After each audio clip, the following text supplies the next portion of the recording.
My name is Lu Jean. This is a high martial world where everyone has to cultivate, where everyone has to face invasions from alien races. When everyone else was awakening close combat talents, elemental talents, and archery talents, the thing I awakened, I was the only one in the entire world to have it. A modern hot weapon, codename BARRETT. And years later, when the true gods from light years away were about to sweep in, when all of humanity was drowning in despair, I simply, slowly, set up my rifle. In that moment, my status panel read, bullet power over 100 million. Range, 10 light years. So this single shot of mine pierced across the light years. But all of that comes later. Let me rewind time back to the very beginning. Back to when I was still just a high school senior nobody thought much of. That day was my archery class's monthly precision shooting exam. Let me first explain what an archery class is. Where I'm from, every student who awakens a ranged talent gets tossed into the same class. Because no matter whether you're fire type, ice type, or lightning type, as long as it's a ranged attack, the authorities just lump it all under archery. So our class is simply called the archery class. The rules of the exam are simple. A wooden target is set up 100 meters away, you fire 10 shots, and they take your average ring score. That day, Teacher Wong was in charge. He stood at the edge of the field, his face stretched long and sour, because every student who went up before was more useless than the last. There was a student named Li Lei.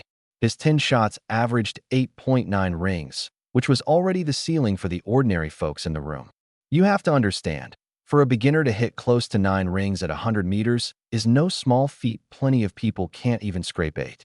Li Lei was pleased with himself, grinning as he walked back to the line, muttering, "Except for those 3 top students, I don't believe anyone can beat me." The 3 top students he mentioned, 2 boys and a girl, each held a fire, ice, and lightning elemental bow. Those bows clearly weren't cheap, exquisitely crafted, radiating a completely different aura. I stood at the very back of the line, saying nothing. There was only one thing on my mind. I had to take first place today, because first place came with 1,000 yuan in prize money. And me? I was desperate for cash. Up front, Teacher Wong had already unleashed several rounds of scolding. He said with disgust, "You're the worst batch of students I've ever taught." It wasn't until the 3 top students went up that his expression finally eased. The first to go up was named Li Bowen. This guy didn't even open his eyes. He loosed an arrow with them shut. 9.8 rings. Let me tell you, hitting near perfect without even aiming, eyes closed. That's talent crushing everything. Teacher Wong broke into a huge grin on the spot, whipping his head around to shout at us. "Look, this is what real skill looks like. All of you, take notes." After 10 shots, Li Bowen's final score was 9.8 rings. The whole class groaned in despair because that number was a wall they couldn't reach in a lifetime of practice. The second top student was even fiercer, 9.9 rings. Now don't go underestimating that 0.1. For an archer, that 0.1 of precision might be a chasm that many can never cross in their entire lives. For those of us who play ranged, the demand for technique is a whole level above the melee folks. The last to go up was that girl. She raised her longbow, which radiated a chill, condensed an ice arrow, and without a shred of hesitation, let it fly. 10 rings. Then the second arrow, the third, the fourth. 10 rings, 10 rings, still 10 rings. The whole class rose to its feet. 10 times in a row, every arrow a perfect ring. Teacher Wong was so excited his voice cracked, saying she had begun to truly master the technique, that she was a qualified archer. Today's first place and that 1,000 yuan were, 8 times out of 10 hers. I clenched my fists. When it came time for the ordinary students, Teacher Wong's face darkened again. One student scored 3 rings, and Teacher Wong just erupted. 3 rings? How the hell did you manage that? I'm telling you, drop out now, go haul bricks and learn to bow and scrape to people early. Those words were brutal. But the cruel part was, he was telling the truth. In our world, for a kid born into an ordinary family, the only path to turn your life around, the only path with any real choices, is to become a martial artist. If you can't make it as one, then you're stuck reading other people's faces, fretting over a 2 or 3,000 yuan salary, forcing a smile no matter which company you slave away for. So we don't have a choice. This is the road we have to walk to the death. As it neared my turn, Teacher Wong had reached the peak of his irritation, muttering, "Not a single decent one. Can't even one of you show me something worth watching?" Then his gaze swept over to me, and he paused, swallowing the second half of his sentence.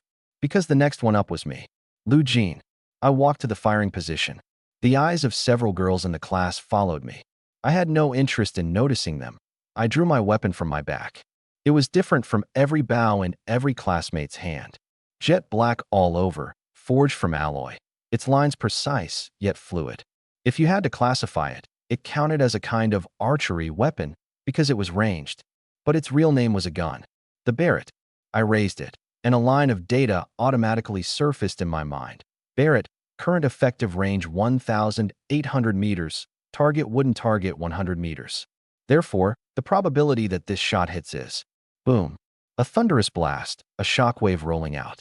That wooden target 100 meters away, along with its support stand, was blown into pieces scattered across the ground. The entire field fell dead silent.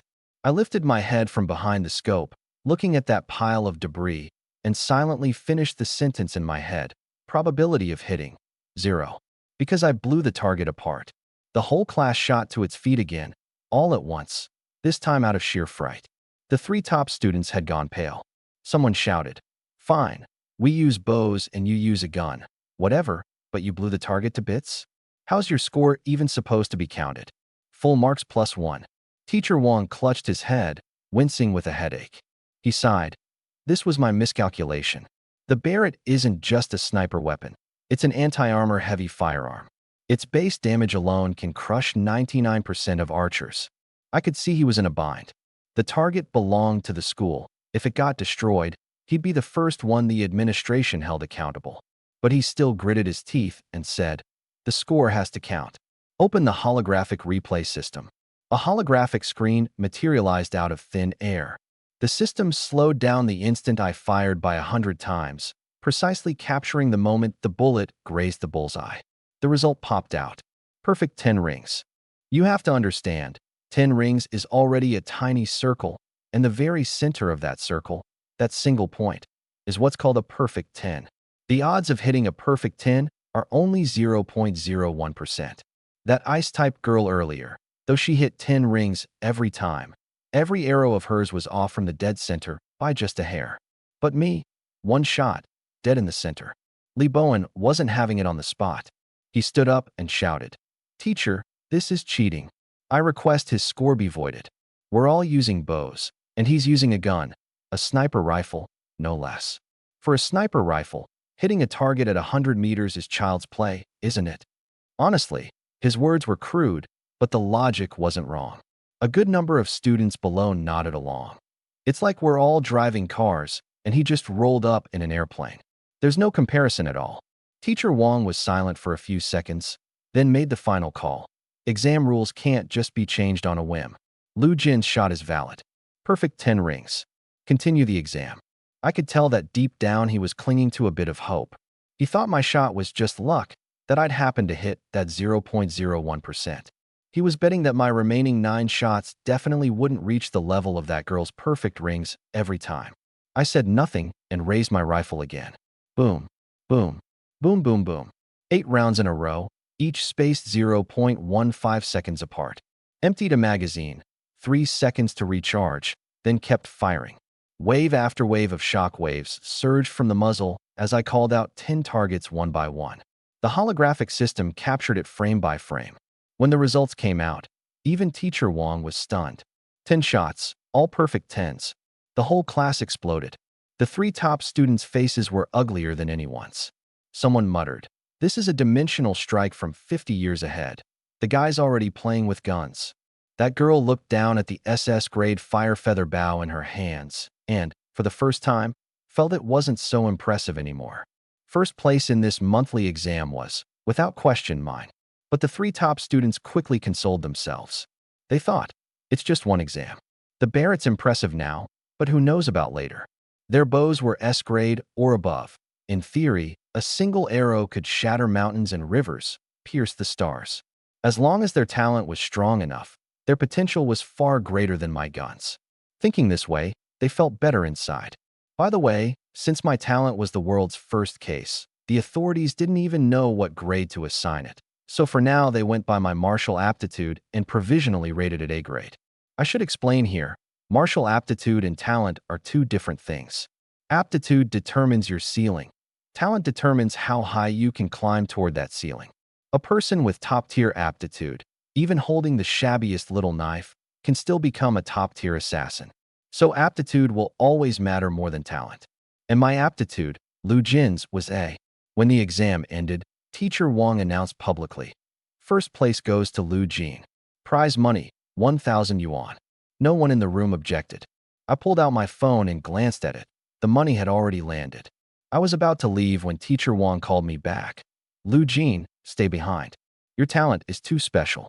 100 meters can't test your true level at all. I'm going to add another round for you. We'll test you again at your Barrett's maximum range, 1,800 meters. The classmates who were about to disperse all stopped in their tracks, their eyes lighting up. Because 1,800 meters is nearly 2 kilometers. One classmate put it bluntly, the absolute limit for us archers is about 200 meters. Lu Jin shooting at 1,800 meters is like us shooting at 100. In other words, that exam earlier was scaled down 18 times in difficulty for him. Everyone wanted to see whether this guy, who hit a perfect 10 every single time, could still hit the mark stretched to his maximum range. We walked all the way to the firing point 1,800 meters out. We were 800 meters past the shooting range by then. Looking back at the target, it had long since become a black dot the size of a needle tip, and with flowers, grass, and trees blocking the view in between, the naked eye couldn't make it out at all. The classmates who came along with me were nervous on my behalf, saying this was way too hard, that 1,000 meters would have been plenty, that 1,800 meters was just cruel. I didn't explain. I drew the Barrett, aimed, chambered around, held my breath, all in one smooth motion. In that instant, I became a completely different person. In my eyes, the world went quiet, leaving only me and that invisible target. The system reported the parameters in my mind. Wind direction, north. Wind speed, 2.7. Bullet drift, left. I pulled the trigger. Boom. The shot was absurdly fast. The classmate beside me had just been about to comfort me. "Don't rush. Take your time." But before the words even left his mouth, the bullet was already out of the barrel. Far away, next to the target, Li Bowen was waiting to watch me make a fool of myself, still talking tough and betting. I bet he definitely didn't shoot better than me this time. Crack. The wooden target 1,800 meters away burst apart at the sound. Teacher Wang furrowed his brow. He stared blankly for a long while before speaking. "That fast?" "By rights. Even a sniper with an 8x scope needs time to slowly line up a shot on a target at 1,800 meters. He barely said he was ready before the gun went off. Is this absolute confidence or blind arrogance? The replay was pulled up. 10 rings. Li Bowen's pupils contracted sharply. He finally spoke an honest word. 1,800 meters, and he can aim and hit that fast. We archers simply can't do it. Our range doesn't even allow us to stand this far back. In that moment, one conclusion sat before everyone. An archer who trained hard enough to shoot at 1,800 meters would need to be at least mid to late stage as a martial artist. And that was Lu Jin's starting point. My starting point was the finish line that ordinary archers strive toward for a lifetime. Teacher Wang was silent for a long time, then had Li Bowen fetch 9 wooden targets from the warehouse. Li Bowen played a little trick, deliberately setting the targets crooked and at tricky, awkward angles. He wasn't trying to sabotage me. He genuinely wanted to see where my limit was. Once they were set, Teacher Wang relayed, "Fire in sequence when you're ready." Crack. The first target shattered. 0.2 seconds later, crack. The second, the third, the fourth, all the way to the ninth. The longest pause in between was just the 3 seconds it took me to change magazines. Every shot was clean, without a shred of hesitation. The replay came out with the same 2 words each time. 10 rings, 10 rings, 10 rings again. At 1,800 meters, all 10 rings. That result was on exactly the same level as that ice-type girl's perfect rings at 100 meters. And what I shot was 18 times her distance. This time, the whole field was truly convinced. Only Lee Bowen still gritted his teeth, muttering under his breath, "This definitely still isn't his limit." Teacher Wang looked at me for a long time, then said only one thing. "Test's over." Everyone dismissed. But I called out to him, "Teacher, I need to talk to you about something." Once we were in the office, I got straight to the point and stated my real purpose. I said, "Teacher, the special grade financial aid for the other classes was handed out last month. When does ours get distributed? Let me tell you why I was pushing so hard. Grinding to take first in this monthly exam served two purposes. One, to test my own strength, and two, for this special grade financial aid, 10,000 yuan. This money only goes to students with excellent grades and the most difficult family situations. In our class, only two people qualified, me and Lee Bowen. And for the past 2 years, I'd consistently been ranked first or second in the monthly exams. Yet both years, that money had gone entirely to Lee Bowen.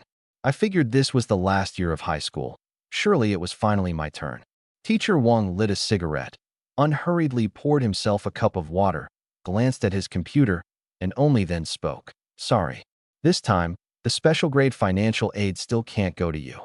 I smiled. I said nothing, just turned and walked out.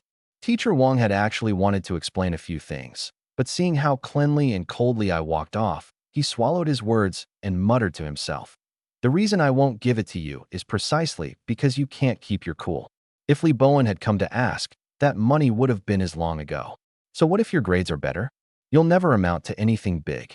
In his eyes, Lee Bowen had high emotional intelligence, knew how to handle people, and had S-grade aptitude plus S-grade talent. As for me, apart from prettier grades, what could I possibly match him in? So why on earth should he give me the limited resources? I had no idea about all these calculations of his. All I knew was that, once again, I'd walked away with nothing. Not long after I left, Teacher Wang got a notice to go to the conference room to allocate the personal martial arts room. I have to tell you how important this martial arts room is. There are two kinds at the school. The class martial arts room is shared by the whole class, but a personal martial arts room is used exclusively by one person. Inside is training equipment worth over 10 million yuan. Whoever gets it grows faster and better than everyone else. It's the top resource in the entire high school. And for the whole class, there was only one slot. Teacher Wang walked into the conference room and, facing the principal, cleanly and decisively named the name. Our class's personal martial arts room goes to Lee Bowen. The moment he stepped out of the conference room, he got a call from Lee Bowen. On the other end, Lee Bowen was overflowing with warmth. "Teacher, my grandmother specially slaughtered a duck and insists on sending it to you. You absolutely have to accept it." Teacher Wang laughed. "All right then. Come to my place tonight. We'll eat together, and congratulations on getting the special grade financial aid and the personal martial arts room." Lee Bowen's voice trembled with excitement. "Really? That's amazing. I'll definitely work hard and never let you down, teacher." And on the other end was me. I'd lost the financial aid, yet there wasn't much expression on my face. I sprinted the whole way home along my usual route. Because I know that a qualified sniper can't rely on marksmanship alone, the body has to be trained too.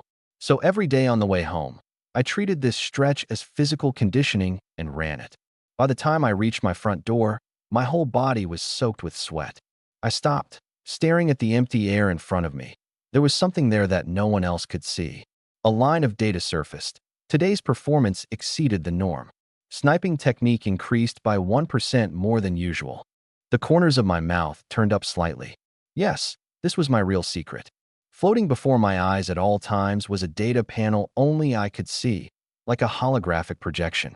Every day it recorded every bit of my progress. Sniping technique, level 1, proficiency 89. Sniping power, plus 99%. Today, sniping technique proficiency plus 2%, power plus 1%. This panel couldn't make me rich overnight, and it couldn't make me immortal. The one thing it could do was lay out every day's progress before me, crystal clear. But that one thing alone was priceless, because it let me actually see results within the tedium of my hard work, so I'd never lose my way, never doubt whether the path I was walking was the right one. Others train their martial arts fumbling around in the dark, but me, every single day, I can see myself take one step forward. I pushed open the front door and heard my uncle yelping in pain. "Honey, gentler." I hurried inside and saw my aunt applying medicine to my uncle, who was lying face down on a wooden board. There were 3 deep claw marks on his back, the flesh torn open. I asked, "Uncle, did an alien race break into the city again?" My uncle turned his head with effort. "Yeah, those void rifts. Lately they've been showing up more and more often. I have to tell you about the situation this world is in. We're not just fighting alien races on the front lines. Inside the cities, things called void rifts can appear at any moment. You can think of them as doors. Once such a door appears, it's basically a countdown. 24 hours later, the alien races crawl out of it, right on schedule. My uncle's job is clearing these rifts. He isn't strong. Getting injured is routine for him. One time, an alien nearly gutted his stomach clean through. As for my parents, they died on the front lines long ago, killed in an alien invasion. The alien races of this world are seeping in every second, more and more brazen. In the last full-scale invasion, the island nation next door fell entirely. So here, everyone has to train in martial arts, and everyone has to be ready to face the enemy at any moment. I raised my phone, wanting to transfer today's 1,000 yuan in prize money to my uncle. I took first in the monthly exam again today. I'll transfer the money to you. But my uncle raised his hand to stop me. Lu Jin, keep it. From now on, you don't need to transfer any money home. My aunt paused her hands too. You're in your senior year now, right at the final push. You can't spare a single cent of your cultivation resources. I'll transfer back to you all the money you've sent home over the years. My uncle continued, your talent. It's the world's first hot weapon talent. As long as the resources keep up, you'll definitely fight for the top spot among ranged martial artists someday. My aunt added, go to your room first. We've prepared a gift for you. The two of them went back and forth, not giving me a chance to get a word in. Only then did I understand. All the money I'd transferred home over these years, plus the compensation money the authorities had given, they hadn't spent a single cent. They'd saved it all up, waiting for this day to give it all to me at once. My uncle finally patted me. Lu Jin, you've grown up. Back in my room, I saw 10 precision alloy cases laid out on the bed. When I opened them, inside were vials filled with green liquid, the labels reading, Energy Refining Serum. My breath caught. This stuff can boost a martial artist's cultivation speed by at least 20%. But it's expensive, 1,000 yuan per dose. By the standard, you need 6 doses a day, which is 6,000 a day. My uncle's monthly salary is 20,000. Even if he threw every cent into it, he could only buy 20 doses, enough for 3 days. And these 10 cases on the bed, 40 doses per case, 40,000 yuan per case. 10 cases, a full 400,000 yuan. 400,000 is money an ordinary family might only manage to save after 10 years of grinding hard. My original plan had been this: milk the authorities, milk the school, but never milk my family. But reality slapped me hard across the face. 3 years, and I never got the financial aid once. The school's biggest prize, the personal martial arts room, was taken by Li Bowen too. And on top of that, everyone did it all by the rules. I couldn't even argue back with a single word. Standing before this pile of serum that would only last me 2 months, I couldn't tell whether the feeling in my heart was bitterness or warmth. I was silent for a long time, then took out 6 doses, tipped my head back, and downed them all in one go. A warm current instantly surged through my whole body. I dropped into a horse stance and began cultivating my blood qi. Blood qi is the foundation of a martial artist. My Barrett's magazines have to be charged with blood qi, and using any martial technique consumes blood qi too. A martial artist's rank is calculated by their blood qi value. Blood qi reaching 2 and combat power reaching 2,000 makes you a level 2 martial artist.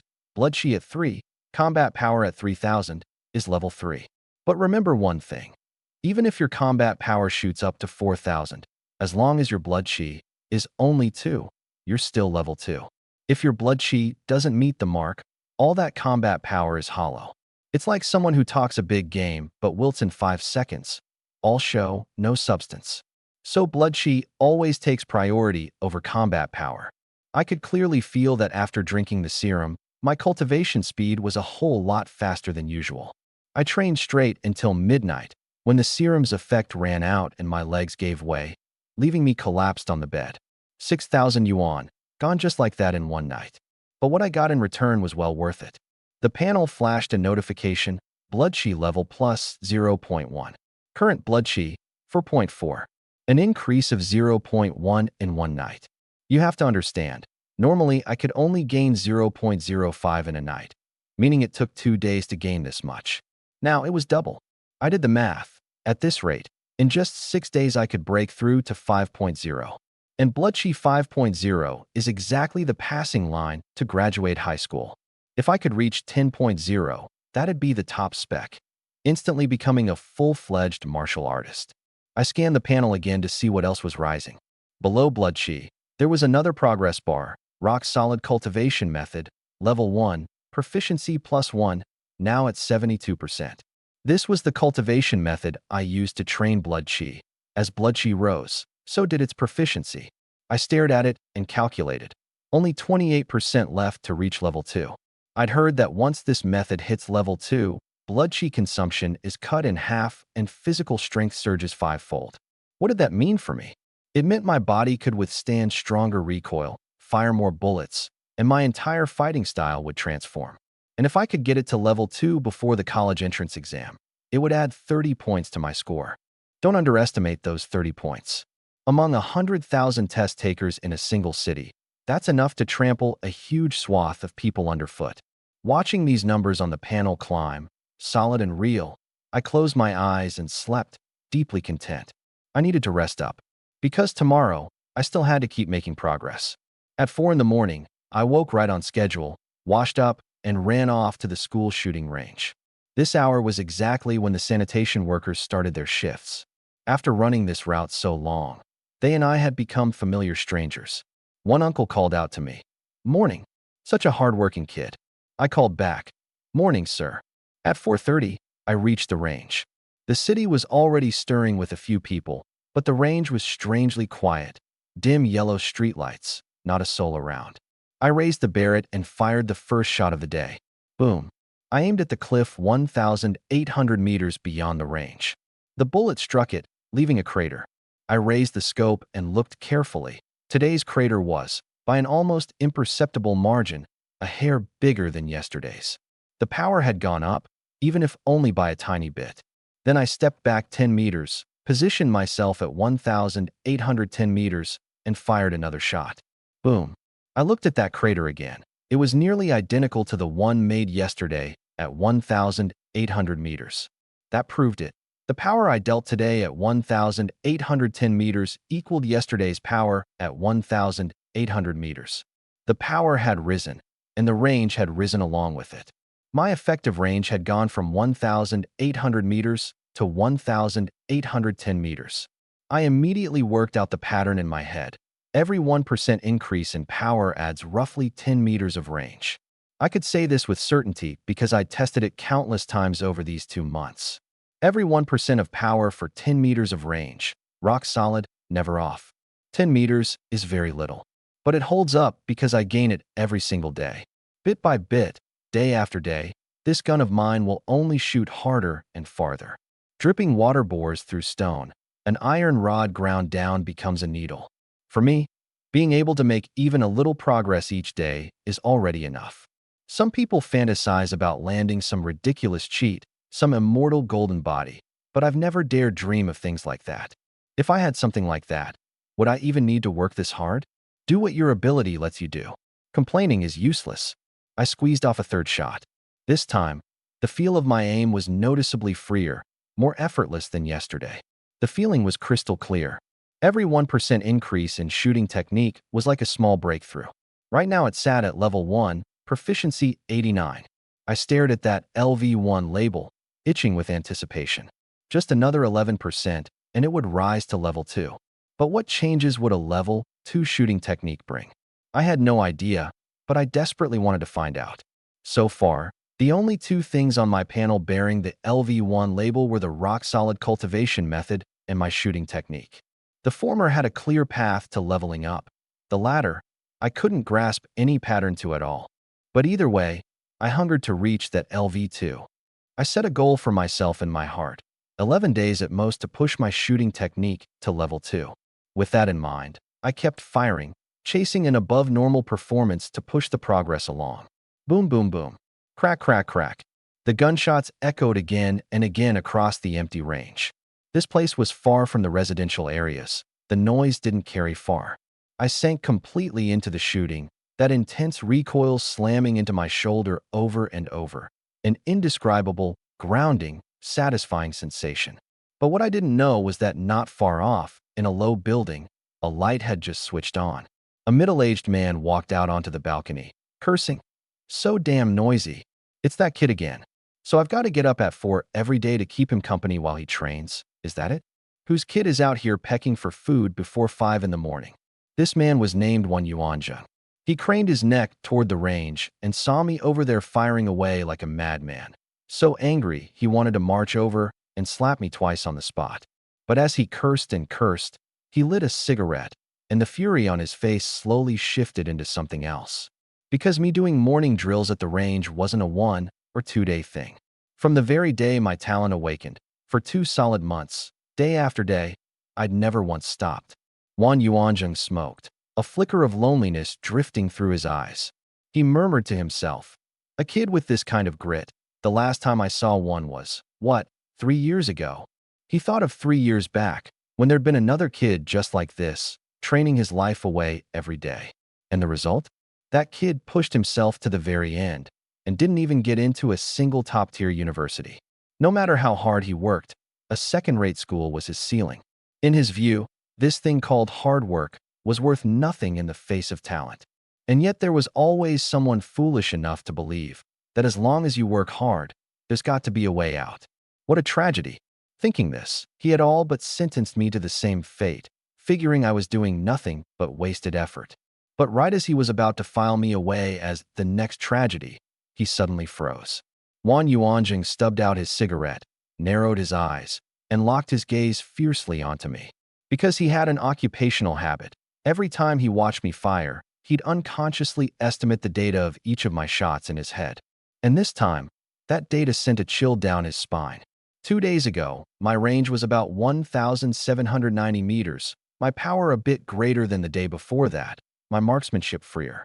Yesterday, my range was about 1,800 meters, my power a bit greater again, my marksmanship freer. Today, my range was about 1,810 meters, my power greater still, my marksmanship freer yet. He murmured. He improved again? Wan Yuanzheng's face turned cold, bit by bit. Cold to the point where not a shred of emotion remained in his mind, only pure data. Standing from a stance of absolute objectivity, he raced through every change in me over these 2 months in his head. From that castrated version of the BARRETT at the very start, effective range not even 1,500 meters, to today's genuine article, a gun even more formidable than every BARRETT recorded throughout history. And the process in between had been built up bit by bit, steady and solid. He drew in a sharp breath. His progress each day is small, yet there's never been a single day he didn't progress. This kind of consistency, it's terrifyingly consistent. A thought struck him. No matter how small the progress, as long as it never stops, day after day, it all adds up into one earth-shattering leap. Time reached 6:30. From 4:30 until now, 2 full hours, I hadn't stopped for a moment, and I'd fired off 4,000 rounds. I gauged my remaining blood chi, probably enough for another 400 rounds. In other words, every 0.1 of blood chi covered 100 rounds. My blood chi was currently 4.4, so at absolute maximum, I could load up 4,400 bullets. My shoulder was sore and swollen, and the hand holding the gun had begun to tremble faintly. This part I was not satisfied with. I thought, if only the rock-solid cultivation method could reach level 2 and multiply my body's strength 5-fold, this bit of soreness would be nothing. But right now, just 2 hours in, and I'm nearly at my limit. When it comes down to it, my foundation still isn't solid enough. Forcing it any further would only backfire. Reluctantly, I got ready to put the gun away. Just then, clap, clap, clap. Behind me, applause suddenly rang out. A voice spoke up behind me, unhurried. Fine marksmanship, young man. You've improved a little more than yesterday. The one clapping was our school's teacher Wan Yuanzheng, the most idle teacher at number 1 high school. He never taught a class. All he managed was a single shooting range. Yet he happened to be the highest paid person in the whole school, 100,000 a month. Second place only made 10,000, a chasm between them. Normally, you couldn't catch a glimpse of him at all. I turned and saw it was him and greeted him politely. "Good morning, Teacher Juan." He gave a bitter chuckle. "An audience? I've been your audience, right on time at 4:30 every day. Your growth these 2 months, I've seen it all." I could tell he had a good impression of me. And fair enough, a person who can doggedly hammer away at one thing for years on end probably has a decent character too. He held his cigarette between his lips, gave a little smile, turned, and walked off, leaving me thoroughly bewildered. But I didn't think much of it. There was only one thought in my mind: as long as he doesn't drive me off. Without a personal martial arts room, this range was now, and going forward, the one and only best training ground I had. At that thought, I didn't feel let down at all. Instead, I smiled freely. As for all those things I'd failed to win in the past, I only wanted to say one thing: I fought hard for them. That's enough. At 7:30 in the morning, it was morning study hall. For us seniors, morning study hall was basically the last chance to catch up on sleep. The training intensity was too much, and the school forced us to be there by 7:30, so nobody ever got enough rest. So when Teacher Wong said he had something to announce, there was a wave of grumbling below. But his next sentence had the whole class instantly wide awake. Teacher Wong said, "I'm going to announce who's getting this year's special grade financial aid and the personal martial arts room." The moment those 5 words, personal martial arts room, came out, the entire classroom came alive. That was over 10 million yuan of training equipment for one person's exclusive use. No different from owning a whole seafront villa to yourself. Even if you couldn't get it, just watching who did was a thrill. The only ones qualified to compete were the 3 top students, plus me and Li Bowen. But those 2 top students came from wealthy families and weren't eligible to apply. So the real competition was between me and Li Bowen. People below were already whispering, "Sure, Lu Jin's aptitude is only A, but he's been first every single year. He didn't get the financial aid the past 2 years, and yesterday the teacher even ran an extra test just for him. This time's hard to call." Everyone's eyes were fixed on the podium. But Teacher Wong unhurriedly took a sip of water, even strolled over to the trash can by the door to spit, dragging out everyone's suspense to the fullest before finally coming back to speak. This time, same as the past 2 years, it's still Li Bowen. "Come on, let's congratulate Li Bowen." As he said this, his eyes never once glanced my way. The students applauded, hooting for Li Bowen to take them on a tour. Li Bowen agreed with a grin. The applause grew warmer and warmer, but I knew. Everyone deep down understood this wasn't fair to me. At the very least, that financial aid should have come my way at least once. Even that ice-type girl couldn't stand it. She cut through the applause and said, "Teacher, isn't this a bit much? Everyone saw Lu Jin's level yesterday. First place is undeniably his. Fine, forget the martial arts room, but how can you not even give him the financial aid?" The classroom fell silent at once. Teacher Wong frowned. "I understand what you mean, but what can a few tens of thousands do? It's better to pour all the resources into one person. It's better for his future." The girl was about to argue back when someone spoke up at the door. "Hello. Excuse me, which one of you is Lu Jin?" Every boy in the class snapped their eyes straight over. Standing at the door was the campus beauty of senior class 6, Zhong Qi. Top-tier looks, SS grade talent, SSS grade aptitude. The one and only genius in the whole school. Why would she come looking for me? Even Teacher Wong was stunned for 2 seconds. Zhong Qi held up a perfectly ordinary key and a China Merchant's bank card. "The principal asked me to deliver the key to Personal Martial Arts Room 001, along with 100,000 yuan in private sponsorship funds, to a student named Lu Jin." In that instant, the ears of over 50 people rang with a buzz. Martial Arts Room 001, plus 100,000 in sponsorship? For Lu Jin? Someone nearly jumped up. That 100,000 alone is 40,000 more than 3 years of financial aid combined. Teacher Wong was the first not to believe it. "Zhong Qi, you must have it wrong. Room 001 has never once been opened since the school was founded. It belongs exclusively to a specific person. Even the principal has no authority to touch it." I only found out later that room 001 was worth over 100 million yuan. It was the whole school's crown jewel, its face to the world. Who would ever imagine it being given to a student to use? But Zhongqi was utterly certain. Teacher, I didn't hear wrong. The key is right here, and the name is right too. Class 3, student ID 300 for 142. Name, Lu Jin. Boom. In that moment, it was as if the sky had cracked with thunder. That ice-type girl who'd just been standing up for me. Her expression instantly turned awkward. So, after all that fuss, she turned out to be the clown. Zhongqi scanned the whole class, looking for Lu Jin. I lifted my head, and our eyes met. She walked over, shoved a key and a card into my hand, then turned and left without a word. The moment she was gone, the entire class fell dead silent. Mr. Wang stared straight at me and muttered, "There's only one way you could have gotten 001. You got permission from 10,000 buckshung. Lu Jin, did you go beg him?" And he actually agreed. But I stood up, said nothing, and walked straight out. Honestly, in my memory, there was never any teacher named Wang. Behind me, Mr. Wang slowly clenched his fist. I walked alone down the empty hallway. Now that I had my own personal martial arts room, in a way, I'd already graduated from that class 3. From here on out, all I had to do was focus on getting stronger and focus on the college entrance exam. I couldn't let down my uncle's family, who'd scraped together 400,000, 20 years of blood and sweat, and handed it all to me. And I couldn't let down 10,000 buckshung either, a man I'd only met once, who out of nowhere gave me a leg up. Not just 100,000 in sponsorship, but the best martial arts room in the whole school, 001, dropped right into my hands. Thinking about it, I couldn't help but let the corners of my mouth turn up. But the next second, I forced myself to calm down. The road ahead was long. Too much happiness would only slow down my progress. I knew perfectly well that behind accepting this recognition, there was one ultimate goal pressing down on me. Someday, I would fight the myriad races and not lose. Even if it meant killing just one more of those alien creatures, to honor the ancestors who defended this land with their own flesh and blood.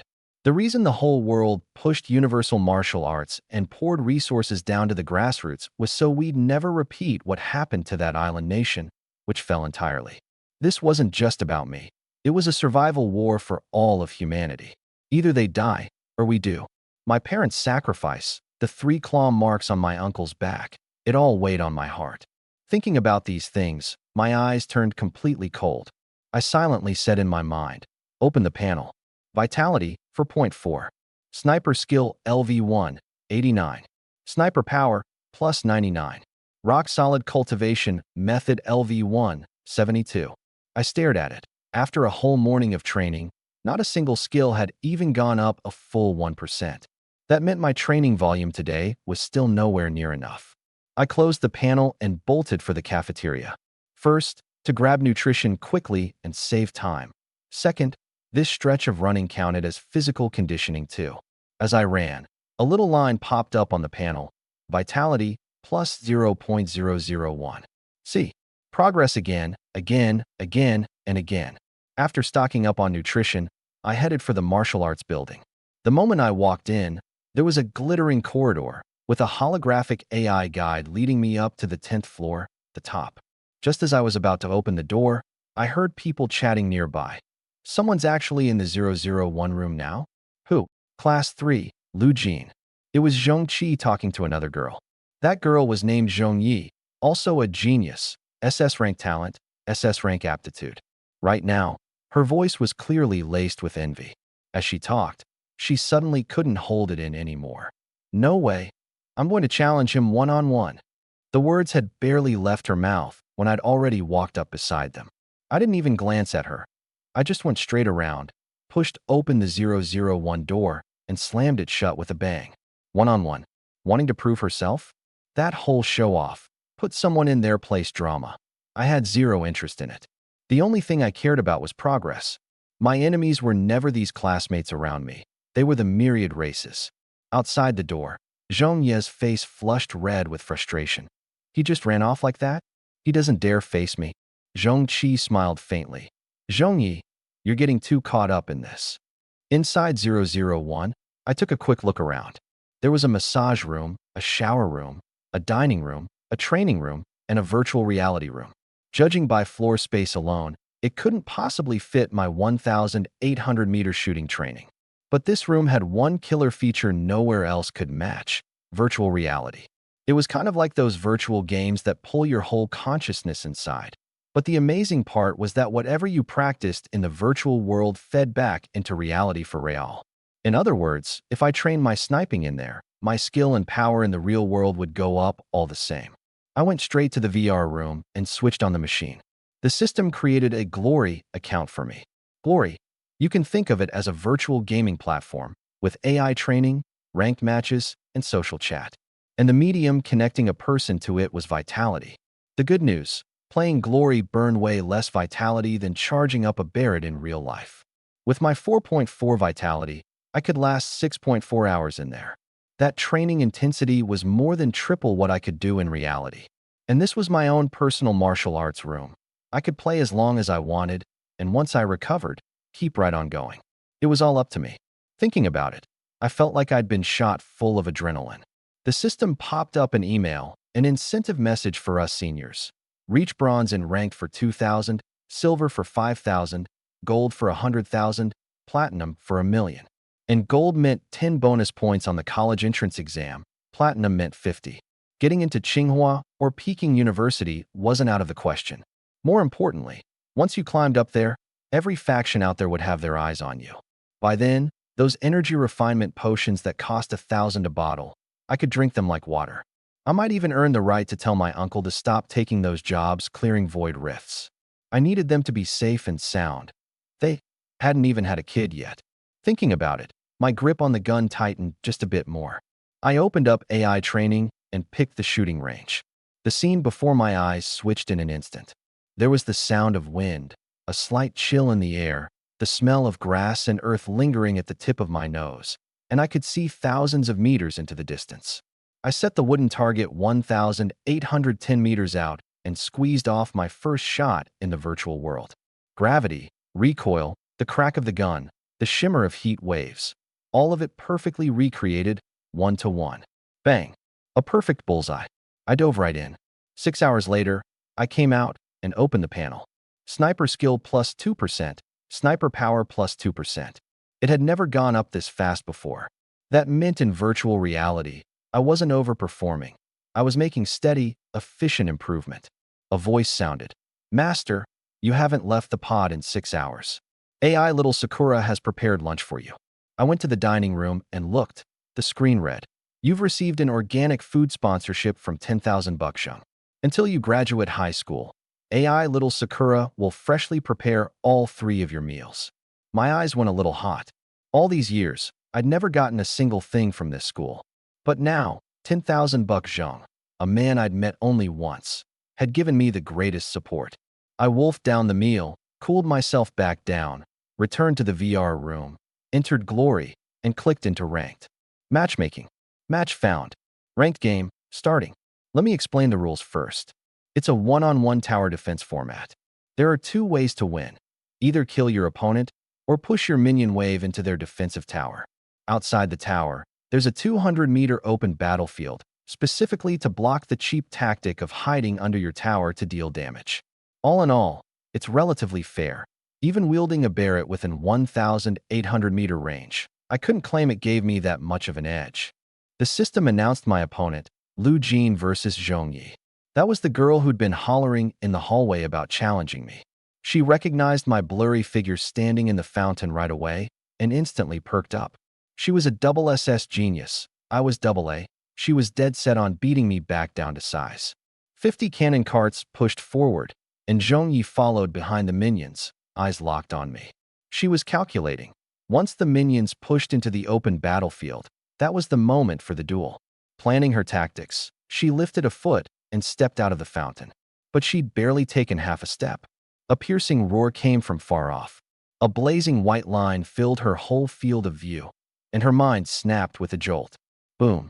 The white light faded, and when she opened her eyes again, she was already back at the matchmaking screen. Zhongyi was completely stunned. The next second, a sharp pain hit her, her head feeling like it would split open. Virtual reality has a sense of touch, and with touch comes pain. It took her a good while to recover, and then her pupils suddenly contracted. The instant before she heard that roar, she'd only just gotten 1 foot out of the fountain. Impossible. She pulled up the replay. In the footage, right at the exact point her toes crossed out of the fountain, the muzzle of my gun seemed to snap its eye open, the bullet leaving the chamber and blowing her head apart on the spot. Seeing this, Zhong Yi trembled all over. I watched my win count go from 0 to 1, but in my mind, I was reviewing, still too slow. My trigger reaction time was 0.2 seconds. If I could squeeze it down to nearly 0, that would be the perfect shot. Shooting wooden targets, all you have to think about is whether you can hit them. But real combat is a contest of reaction. The faster you react, the cleaner your opponent dies. I realized, real combat trains a person even better than target shooting.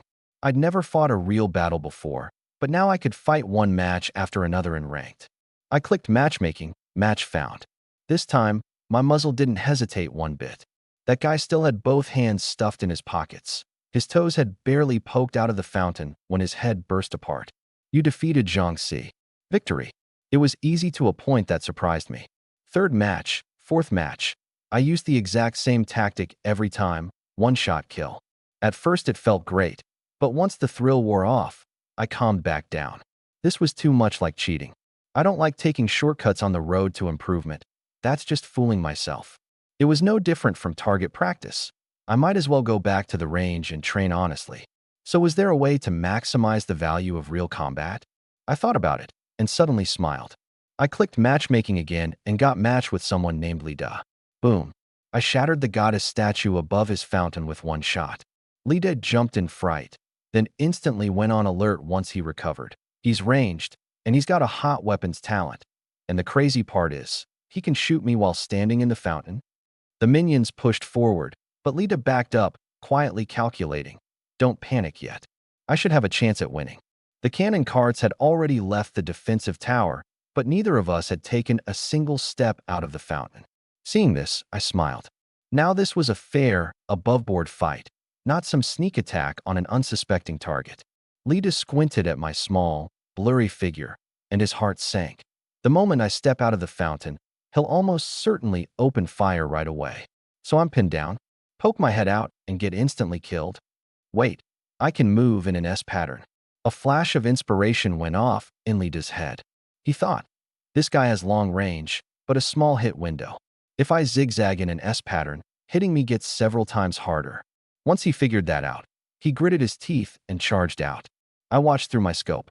He was fast, his movement irregular.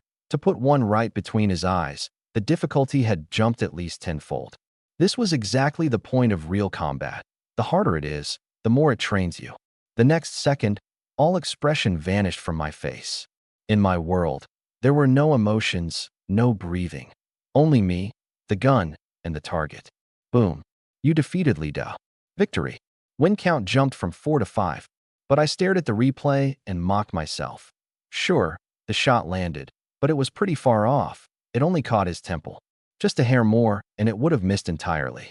I wasn't satisfied, but secretly I was pleased. It meant I still had a lot of room to improve. Sixth match, same routine. First, shatter the opponent's goddess statue with a shot as a warning. Just like Li Da, they went with S-pattern movement.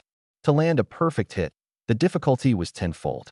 But if I only aimed to hit him, S-pattern, W-pattern, whatever, in front of a competent sniper, bang. One-shot kill. The point of impact was another fraction closer to between the eyes. That one fraction taught me more than 100 rounds at the range. Seventh match, 8th, 9th, 10th.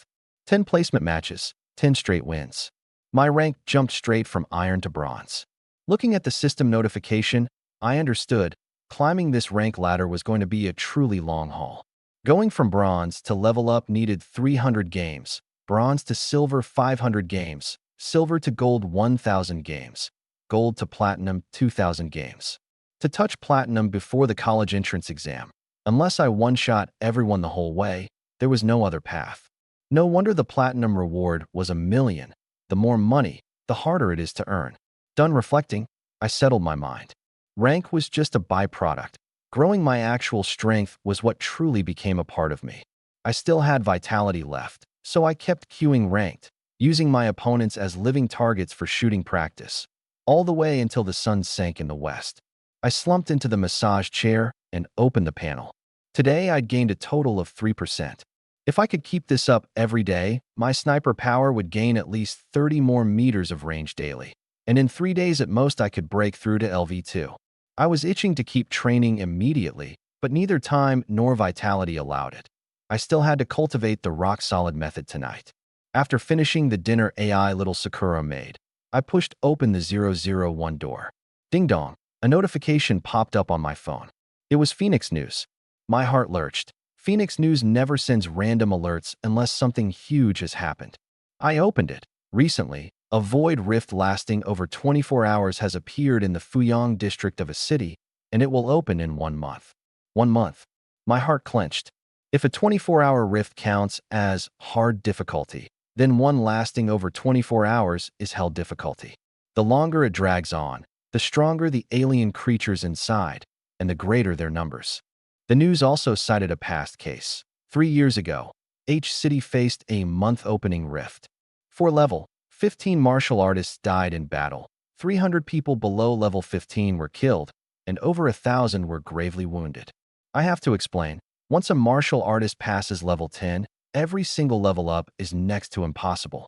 To reach level 15 is to count as a true powerhouse, someone who can shatter a 12-story building with one palm strike. And yet, even 4 such powerhouses died in battle. Month-opening rifts have a terrifyingly high death rate. The first thing that popped into my head was my uncle. He worked in this exact line, clearing rifts. In a battle this big, he'd definitely be sent in. And my uncle was only level 13. Just thinking about how he was always getting hurt, lying flat on a plank, made my stomach sink. Back home, my uncle was still lying face down on the plank while my aunt tended to his wounds. I asked, "Uncle, did you hear? A month-opening rift has appeared in Fuyang District." He turned his head. "I know. The Iron Tower Guild notified us yesterday." I pressed, and he said, "Pay's been tripled, and they've signed us up for death insurance that pays up to 3 million. The corner of my mouth twitched. "Can you not go?" Uncle smiled. "It's not so dire that going means certain death. If I make it out alive, my pay triples, and down the road, when you join Iron Tower, your benefits will go up too. People will risk their lives for money. Birds will risk theirs for food. If a single life can buy a better future for the next generation, I think anyone would take that trade. Besides, the survival rate's pretty high. Don't go worrying yourself over nothing." With that, he lay there quietly, not moving. My aunt's face was calm as still water. I opened my mouth, but nothing came out. Back in my room, that little bit of worry in my heart actually all faded away, replaced by an unprecedented resolve. The night wind outside blew against my face. I quickly ran the numbers in my head. Sniper skill and power each go up 3% a day. In 1 month, my range will hit 2,700 meters. Vitality goes up 0.1 a day. In 1 month, that's 7.4. So this month-opening rift battle in Fuyang District, I can take part in it. On what grounds? On the grounds of the BARRETT's effective range of 2,700 meters. The distance I can reach is the range in which I can fight. And that battle itself would span only about 500 meters in radius, at most. I'd be outside the battlefield, yet able to influence the entire course of the battle. 4:30 in the morning, I arrived at the shooting range right on time. Because Glory doesn't open its servers until 8 a.m., I could only practice at the range before then. Boom, boom. I fired off clean, crisp shots. In that low building not far away, 10,000 Bukjung woke up right on schedule too. He lit a cigarette, leaned over the balcony railing to watch me train, and muttered to himself, "I wonder if he improved today too?" As he watched, he narrowed his eyes. "This shooting position is at least 20 meters farther than yesterday's, right?" He estimated carefully, about 1,840 meters, a bigger jump than any single day before. How could that be? But the fact was, I really was standing 1,840 meters out to make that shot. My power had clearly gone up again. 10,000 Bukjung took a satisfying drag off his cigarette. I never expected he could not only stay steady, but keep pushing further. Looks like that martial arts room I gave him has helped a lot. Yet he wasn't entirely satisfied. He thought, Lu Jin can already be counted a genius. But across the whole country, geniuses are as common as fish in a river. To hoist him up to the level of a freak, it always felt like something was still missing. But what? He was certain the problem wasn't with me. It was that I was still lacking something. He scratched his head, but just couldn't figure out what.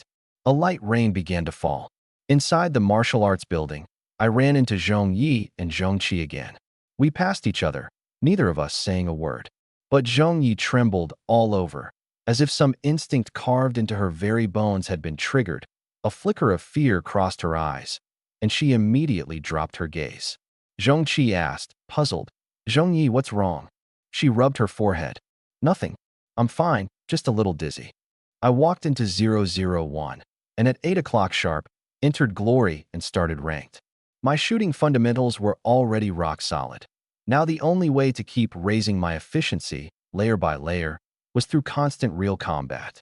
Match after match, my sniper skill jumped from 92 to 93, and my power went from 102 to 103.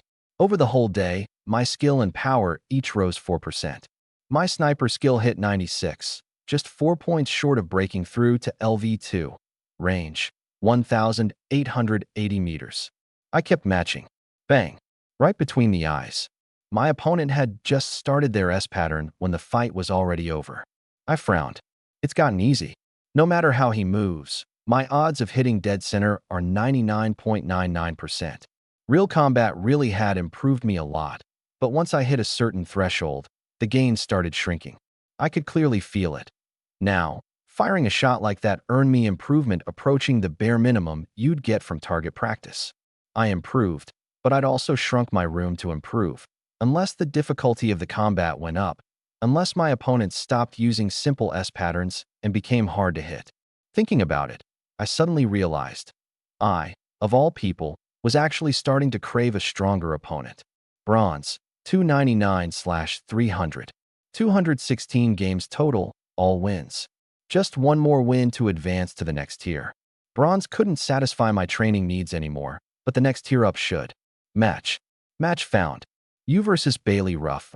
In all these games I'd played, this was the first person surnamed Bailey. As usual, I fired a shot at his goddess statue. By his looks, he was maybe 16 or 17 my age. But I stayed just as focused. Even a lion uses full strength to catch a rabbit. I wouldn't underestimate any opponent. This time, though, it went against my expectations. He wasn't fazed by the shot at all.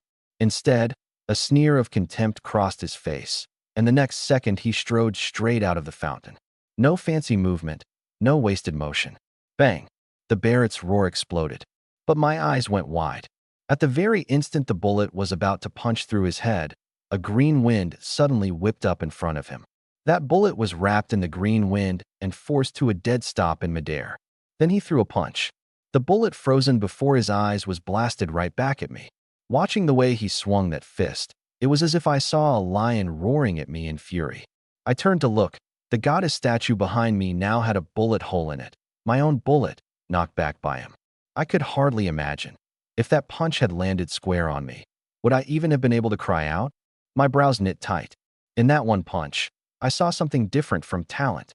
Talent, plainly put, is the blades and clubs in your hand, the raw power you're born with. But those are just cold, dead tools. How you use them is what matters. Put it this way. 2 elementary schoolers, and while you're still doing addition and subtraction, the other kid is already solving parabolas. And me, I was the former, still grinding away at the most basic sniper skills. He was clearly the latter, long past the basics, digging into something deeper. That was a martial technique. Martial techniques are the advanced stage built on top of the fundamentals, and they have to be driven by vitality. Anyone can learn martial techniques. But if a technique clicks with your talent, the result is 1 + 1 being greater than 3. I knew there were only 3 roads to learning martial techniques. Be born into a martial arts family, have a rich family who could pay a fortune for a private martial arts academy, or test into a university. In this world, universities are basically hundreds of martial arts academies bundled together. Get in, and 1 or 2 $10,000 in tuition lets you learn. But only the first 2 roads let you learn early, and even then you have to make sure your fundamentals are solid enough. This boy named Bailey Ruffing was either a top genius from a martial arts family or a young lord born with a silver spoon in his mouth. As for me, my sniper skill was about to break through to LV2, my fundamentals about as solid as they come. But I hadn't tested into a university. I'd never had the chance to even touch martial techniques. The strange thing was, what was surging in my eyes at that moment was actually a kind of fever. Whether or not I had martial techniques seemed to make no difference to me. Block one of my shots and it's over? No. The game had only just begun. Boom, boom, boom. I couldn't one-shot him, but the BARRETT's silent, majestic force didn't fade one bit. Instead, like sparks kindled in the night sky, it slammed again and again, fiercely, at this man who dared to look me in the eye. My mind calculated rapidly. My opponent was using wind element. The wind speed kept shifting, aim offset by 2.5, 3.3, 1.5. But I was utterly confident. As long as I had a gun in my hands, I held the one and only truth in this world. As long as my gun could bring even a sliver of pressure to bear on the target, the advantage was mine. He was no pushover either. The wind grew wilder and more violent, and he threw punch after decisive punch, blasting the bullets back. But his counterattacks were far too imprecise.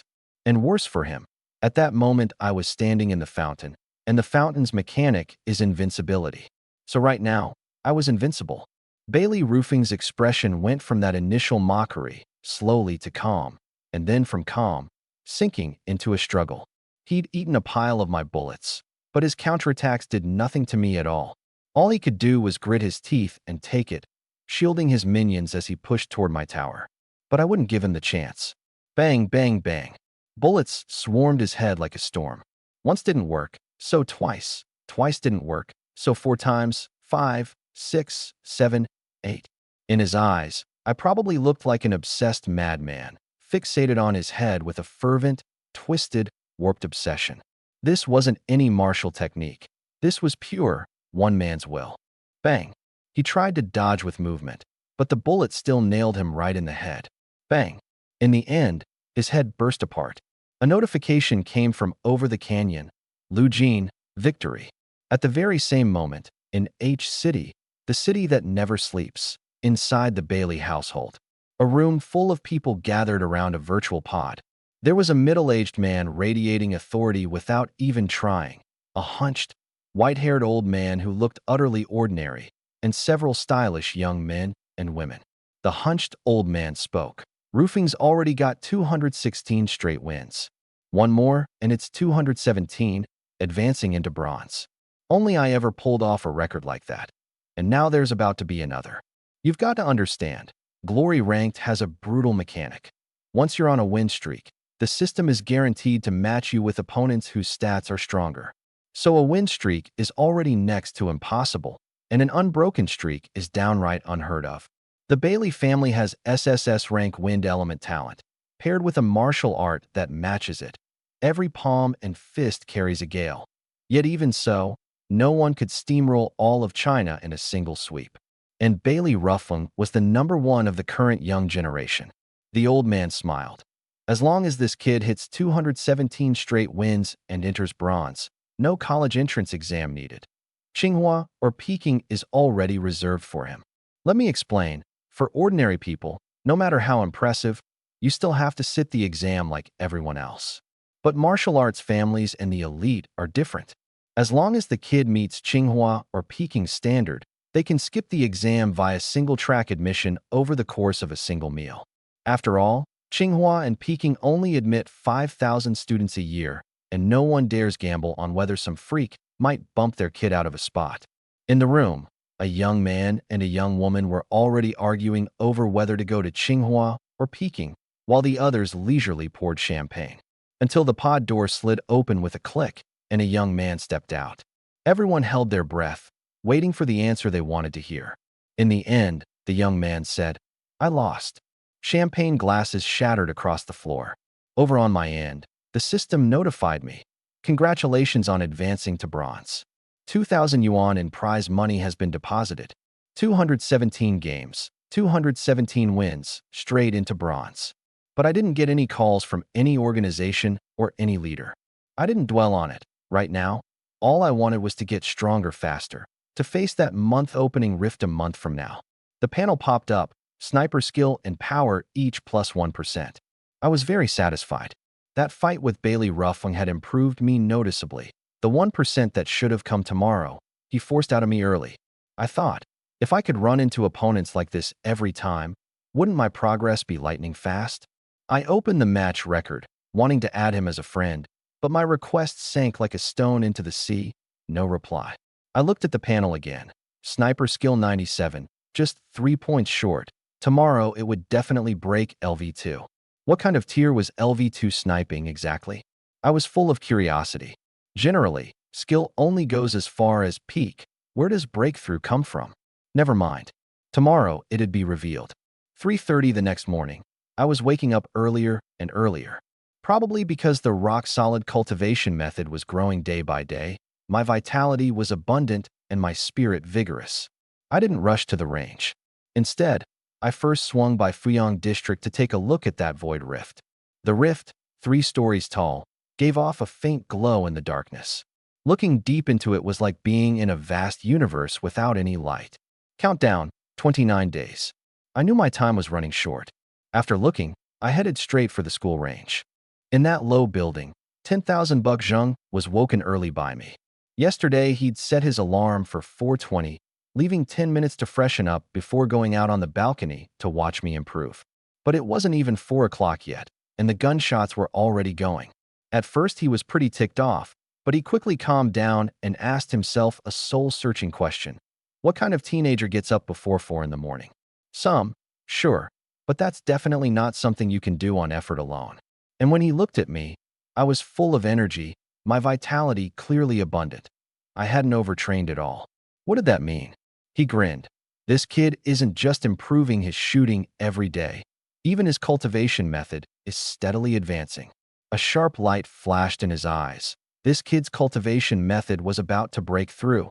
His beginner cultivation method was about to reach perfection. You have to understand, cultivation methods aren't like shooting. They're not something you can steadily improve day after day just by working hard. Some people break through in a month. Some train their whole lives and don't advance an inch. It's a mystery.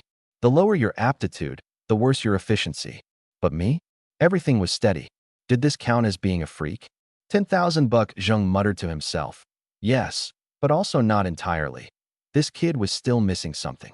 He'd meant to go interrupt me, then thought better of it, afraid he'd become a stumbling block to my progress. With bloodshot eyes, he changed his alarm to 3 a.m. Fine, fine, fine. That's how we're playing it? Tomorrow I'll definitely wake up on my own. Then he flopped back down to sleep, and those gunshots, one after another, actually became his lullaby. At 7:30 a.m., I got back to school and found that the way everyone looked at me had changed. It wasn't until 8 that I figured out why. Turns out the story of me blowing Zhong Ye's head off with one shot had spread across the school. What? Lu Jin blew Zhong Yi away? He's only A rank, and she's SS rank, second only to Zhong Qi. The more it spread, the wilder it got. I couldn't be bothered. All I cared about was improving. Any day I didn't have absolute strength was a day I couldn't sleep soundly. I went into 001, connected to Glory, and started ranked. Bronze opponents were clearly stronger than irons, with fancier movement.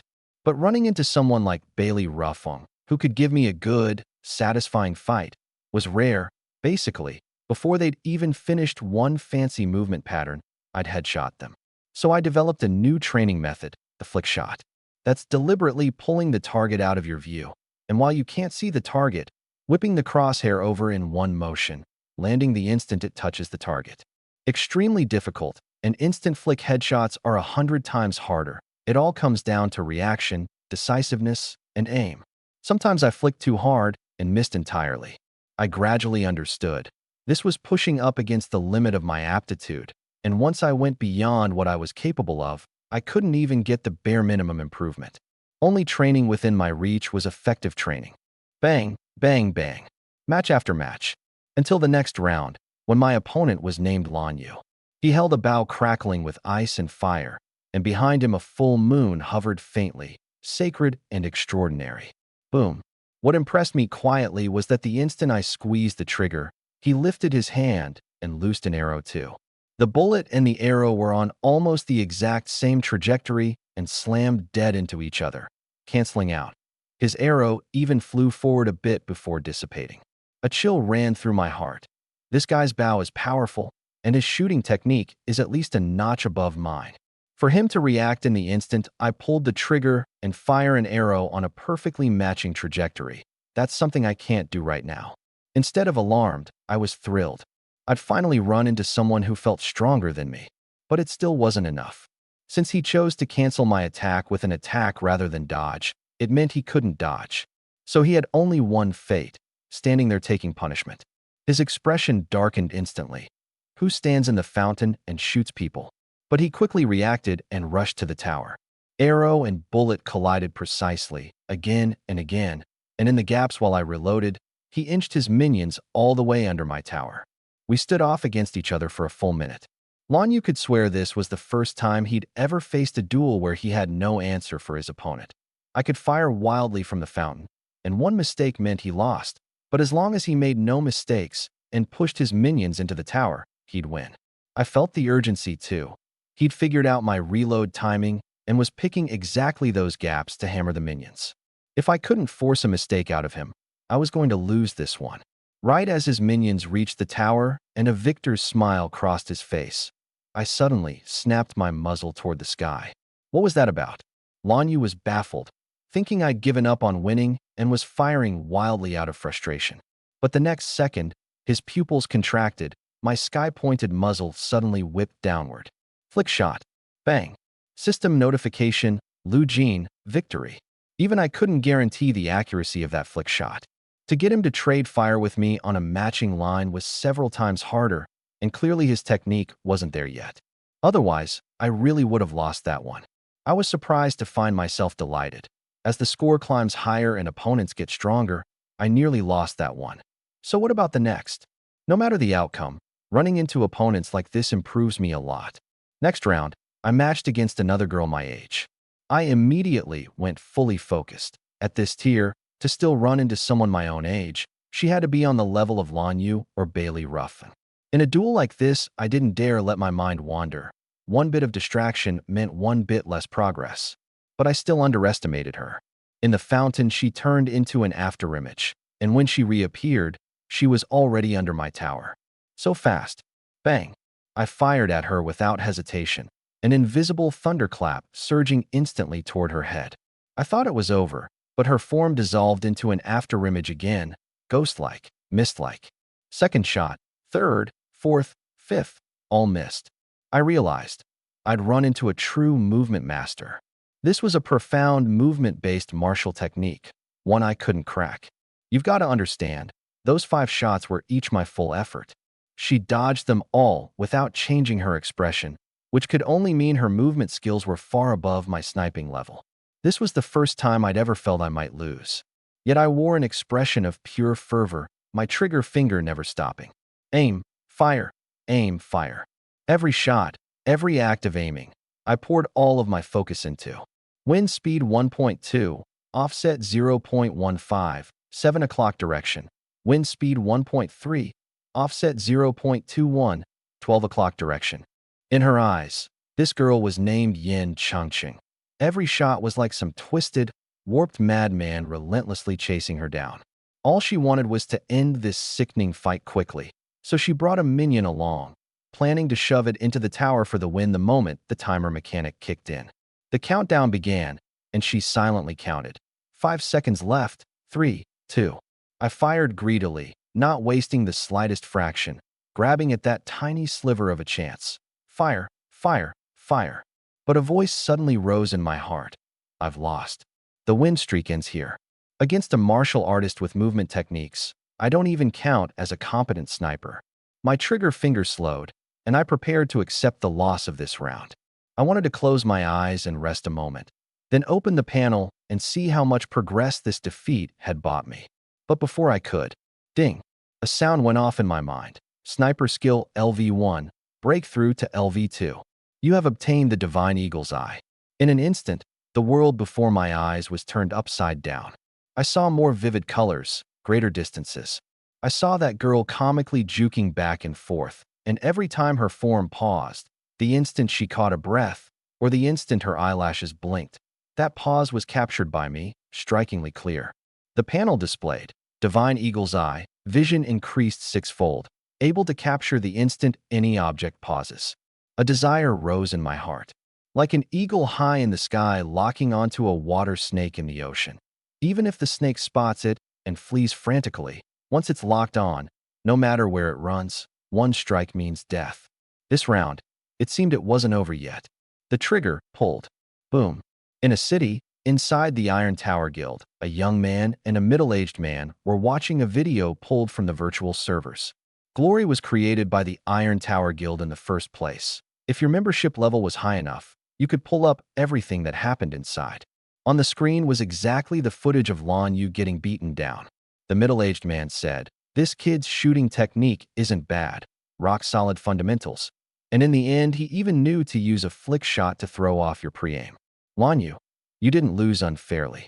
Lan Yu was indignant. Vice Guildmaster Lin, look at where he was standing. In the fountain. Standing in the fountain and still hitting me across at my own fountain. Doesn't that count as cheating? If he weren't in the fountain, he'd be the one getting shot. Lin Dong was momentarily at a loss for how to answer. Glory's mechanics really were imperfect. The fountain was meant to let people relax and ease the after effects of back-to-back duels, but no one expected it to be exploited. He pulled up all of this Lu Jin's match records. 316 games, 316 wins, a perfect record. And in every single one, he'd never left the fountain. On that fact alone, he stood in an undefeatable position. Add in that rare hot weapons talent, plus an anti-tank sniper rifle, whose starting power was among the best of all talents. Below level 10, it was basically a slaughter. Lin Dong sighed. Any genius his age who runs into him is probably getting punished. Lan Yu, if you didn't have your rare eye aptitude, you'd have been one-shot long ago. Eye aptitude, that's talent in the eyes, rarer to possess than even double SSS. Lan Yu rolled his eyes. Vice Guildmaster, you can't dismiss my hard work like that. Lin Dong smiled. You work hard, but not as hard as him. This Lu Jin's not bad. His uncle's one of ours at Iron Tower too, so he's qualified to be recruited in. But to be specially recruited, he's still nowhere near enough. As they spoke, another pod door slid open, and out came that girl, Yin Chengcheng. Seeing her, Lin Dong's eyes immediately warmed. This was the double SSS prodigy the guild master had personally gone down on his knees to recruit, and someday she'd surely be his superior. He hurriedly asked with concern, "Where does it hurt? I'll go get a physician." Yin Chengcheng's face was grim, and she rubbed her forehead now and then. "No need. I just got headshot by my last opponent. The sensation was too intense. I need a moment to recover." Lan Yu burst out laughing right there. "You got headshot too? What a coincidence. I just got blasted too." But Lin Dong froze in place. "Your hidden dragon steps are nearly at minor mastery, paired with an SSS Phantom Assassin talent. 1 + 1 greater than 3. Unless you show an opening, even a licensed martial artist would struggle to land a single blow on you." He hurriedly pulled up this round's duel, and at first glance, he too thought it was a coincidence. But once he'd watched it all, he realized Lu Jin's muzzle had tracked the rhythm of Yin Chengcheng's hidden dragon steps the entire time, in a locked-on state.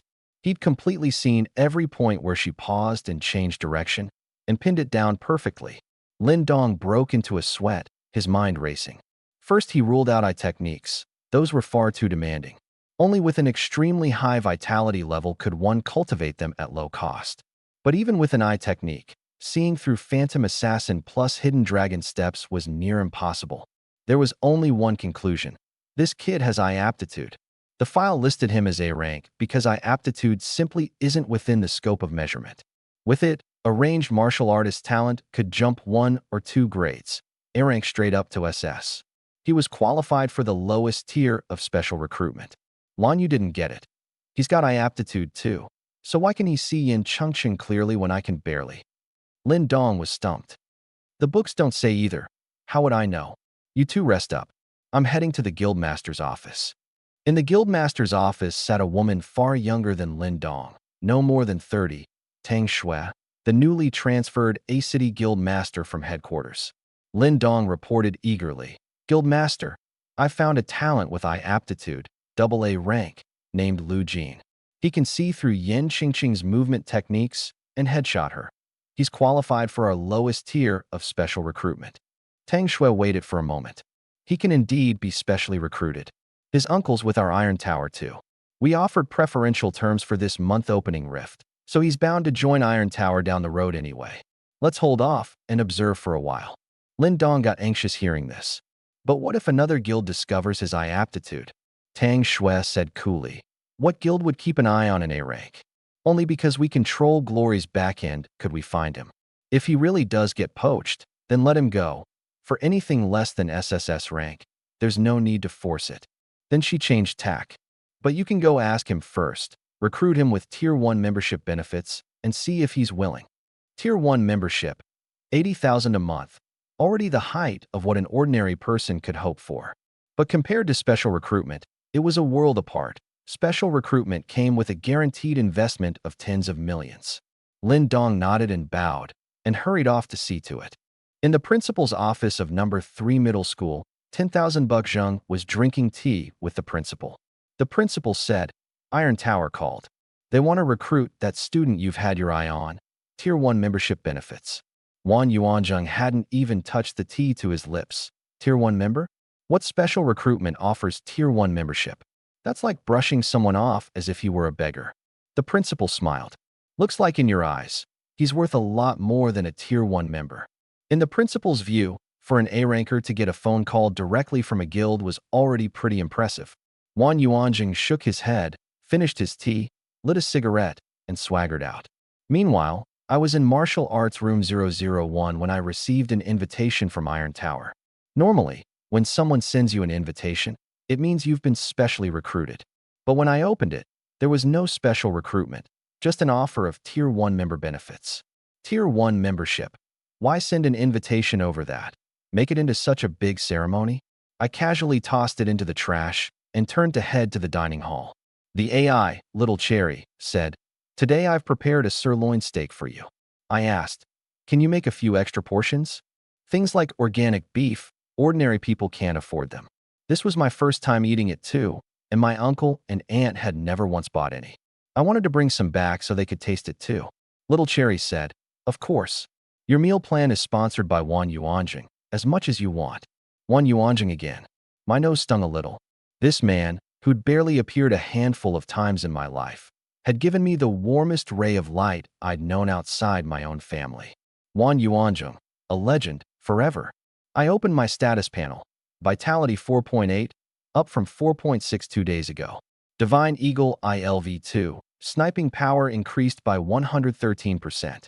As for the solid as bedrock cultivation technique, yesterday I'd had a sudden flash of insight, and it had surged 11%, reaching 89. I gazed out the window. Now my vision could pierce 4,000 meters ahead. Sniping had broken through to LV2. Next, I should shift my focus to the solid as bedrock cultivation technique. Vitality plateaus at a certain point, but proficiency keeps rising with training. As long as I maxed out proficiency and broke through to LV2, my strength would take another qualitative leap. By then, my influence in the Moonrise Rift would climb even higher. That rift was like a stone lodged in my heart, always grinding at me. I grabbed the steak, skipped my massage, and headed home. Beside the elevator in our Water Lotus residential complex, a few missing person notices hung on the holographic screen. The missing weren't children, they were teenagers, all around my age. I let out a cold laugh. With the Moonrise Rift looming, the authorities were busy preparing for battle, so oversight was bound to slip. Even child trafficking was rearing its head in the chaos. And they weren't targeting infants anymore. They'd shifted their sights to teenagers. With the nation facing disaster, everyone was preparing for war, and there were always people who took the crooked path. I walked in the front door. My uncle was lying on the wooden board again, and my aunt was wrapping bandages around him. A few broken ribs. Nothing serious. He'd be fine by tonight. Martial artists heal through vitality. Anything short of a fatal wound can be recovered. It's just a matter of how fast. But if you don't apply medicine in time, it leaves a permanent scar. My uncle's body was covered in scars, all because in their eyes, that medicine was too much of a waste of money. My uncle turned his head, looking pleased. Lu Jin, you're back? My immediate boss made a point of taking me out for tea. He said he wants to specially recruit you with Tier 1 member benefits. My aunt's eyes lit up. Tier 1 membership was a level of treatment my uncle couldn't reach even if his salary were doubled. But the very next second, my uncle forced himself upright despite his ribs, his expression suddenly turning grave.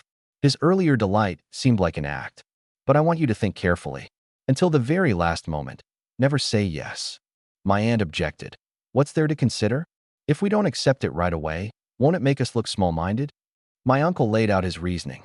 Do you want to look big, or do you want a better future? Bottom line, until you have a better option, Iron Tower is your last fallback. Before the dust settles, don't lightly agree to anyone. Nobody ever truly cares about an outsider's future.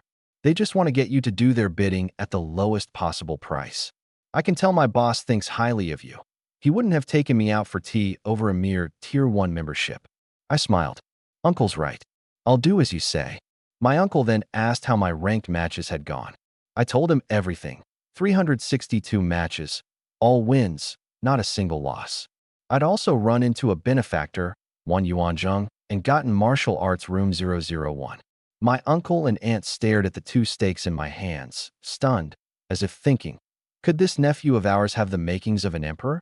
Watching them let out a breath, looking a little more at ease, I felt a moment of relief. But it wasn't enough. Back in my bedroom, solid as bedrock cultivation technique, train. I bent my knees to 90 degrees, drew both fists to my waist, and the vitality inside me surged and churned. My mind went utterly silent. Body, will, and heart, all fused into the ground beneath my feet, man and earth becoming one. In that moment, I clearly generated a bedrock-like spirit of being steady as a mountain, immovable as stone. At 2:59 a.m., I woke, feeling exceptionally full of energy. The solid as bedrock technique looks like body tempering, but it's really spirit tempering. My spirit was fortified by solidness. I could even guard my spirit while sleeping. 1 hour of sleep for me was worth 3 for others. 1 minute to wash up and dress. Then I headed straight out to the shooting range. Bang! The gunshot rang out over the range once more. Inside the low building, Wan Yuanjing exhaled a thick cloud of smoke. This kid gets up earlier and earlier. He's actually managed to work the solid as bedrock technique to this level. No easy feat. He knew perfectly well. This technique came from the ancient Buddhist school, and to maximize its effects, you had to do 3 things. No release, no stirring of desire, and focus single-mindedly on one thing as much as possible. The more you violated these, the weaker the effect. Anyone who dared to train this technique was a hard case. But he'd never seen anyone this hardcore. Finishing his cigarette, he vaulted over the balcony, reined in his aura, dropped his presence to the absolute minimum, and crept toward me. Today, he had something to teach me. But I suddenly whipped my head around. Teacher Wan Yuanjing jumped. How did you spot me? I said. You were just on the balcony smoking. From your lip movements, it looked like you were praising me. His eyes went wide. So you knew I was here from the moment you started training? I shook my head. No, just today. It seems I've awakened some kind of talent. I can see everything up to 4,000 meters away, and I can keenly sense every tiny change within my field of vision. Wan Yuanjing nearly choked on the spot. Freak. After a moment, he silently lit a cigarette. The rumors say there's a chance your aptitude undergoes a second transformation during cultivation technique training. So it's actually true? The odds are terrifyingly small. All of China might not produce one in 10 years. He looked a little dejected. You call him an A-ranker. He improves steadily every single day. He can still make another big leap, and now his aptitude has even transformed a second time. How does that even count as A-rank? He stopped dwelling on it. I didn't mean to interrupt you. It's just that there's something you might find useful. I pricked up my ears. He spat out 2 words. Martial techniques. My heart lurched. A martial technique meant both a method and a secret medicine. The method is easy enough to learn, but training it causes backlash injuries that require the secret medicine to counter. Every martial arts hall, every great clan, has its own proprietary medicine behind it. Without it, forcing yourself to train someone else's martial technique ends one way, crippled. For ordinary people, The odds of learning a martial technique before getting into college are zero. I thought to myself, with my solid foundation now, I have plenty of capacity to learn a martial technique. Once I master it, my strength starts off doubled. Whether it's that rift a month from now or my college entrance exam scores, both would jump several tiers. I looked at this scruffy man before me. I'd wanted to ask, "Why are you so good to me?" But the words shifted on my tongue. "What do you want me to do?" I understood clearly. Whether it's a gift or coercion, every action has its price tag. He was suddenly startled, as if countless memories flashed before his eyes. 10 years ago, he said slowly, the Wan family of City A was overflowing with talent. 30 members in one house, 17 level, 17 masters, 12 level, 19, 1 level, 20. It should have been a colossus of a family. Yet they all answered the nation's call and rushed to the front lines to hold back the alien race. That year, my Wan family slew 108,020 of the enemy, 10 level, 20 aliens, 5 level, 21, and level, 22. And the price was 29 of the Wan family dead. Only one survived. From then on, unless the nation itself fell, the authorities mandated that the sole survivor, that one, was forbidden to step outside City A, forbidden to take part in any operation to kill the alien race. I felt as if I could see the heavy shackles pressing down on him. I understood. I'll do everything I can. The aliens you're not allowed to kill, I'll kill them for you. Wan Yuanjing exhaled a cloud of smoke and let out a chuckle. Long way off yet. Wan Yuanjing snapped his fingers. An extremely condensed burst of airflow shot out with a whoosh. Not far off, a 2-meter-tall centaur statue shattered instantly with a crack. Enough of that. Let's talk business. He blew out smoke. This martial technique stuff, you're not supposed to touch it until college. But geniuses are different. They can learn it early. I didn't argue with the word genius. He continued. The thing is, though my Wan family's martial techniques rank at the SSS level, they don't mesh with your talent or your cultivation technique. Force them, and you won't be able to put out even 10% of their full power. So I picked one that fits you, fingerflick force. He compared vitality to internal energy, having it flow through the organs and meridians. At full power, even without any talent bonus, this fingerflick force could punch straight through a building. More importantly, it can act on external objects. Think about it. If a Barrett round were infused with fingerflick force, the kinetic energy would multiply 3 or 4 times over. Something stirred in my heart. He added, and this is only a D-rank martial technique. If you can get into a good college and learn S-rank or higher techniques suited to a ranged fighter, your strength would multiply more than tenfold. No ceiling at all. My hand clenched. For the first time, I felt such a clear yearning for a good college. Only now did I understand. Martial techniques are the real threshold of high-tier martial arts. The cultivation techniques and basic training before this hadn't even gotten me to the door. "Thank you, teacher," I said. He didn't decline. Right now, he was teaching me, and that teacher was one he'd earned. Then he gave me both the fingerflick method and the secret medicine. He warned me, learning a martial technique isn't something you do overnight. The higher the level, the harder it gets. Besides holding stances day and night, you'll have to endure a kind of agony most people can't comprehend. Cultivation techniques are won through persistence. Martial techniques are ground out with your life. I opened the method and discovered it was a completely different beast from the solid as bedrock technique. The cultivation technique only required a horse stance. Anyone could do it. But the fingerflick method required contorting yourself into a set of postures that defied human anatomy.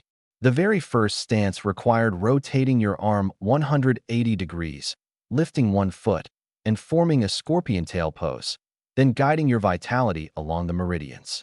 The difficulty was like asking a high schooler to tackle calculus. Seeing me deep in thought, Wan Yuanjing smiled. "Looks hard, but it's actually manageable. Put your heart into diligent practice day and night, and you'll definitely get there. Remember this well. Every day at 5 a.m., I'll come correct your movements." With a teacher guiding me on the side, the difficulty would drop dramatically. Aside from the secret medicine, the hardest part of a martial technique is the movements. One wrong move, and the vitality flow deviates. Botched cultivation, going haywire, vitality attacking the heart. All of it becomes possible, and in severe cases, Not even the secret medicine can save you. But with someone watching over you, these things almost never happen, and the efficiency is far higher. I knew perfectly well, setting the secret medicine aside, just hiring a teacher to specifically correct martial technique movements would cost a fortune.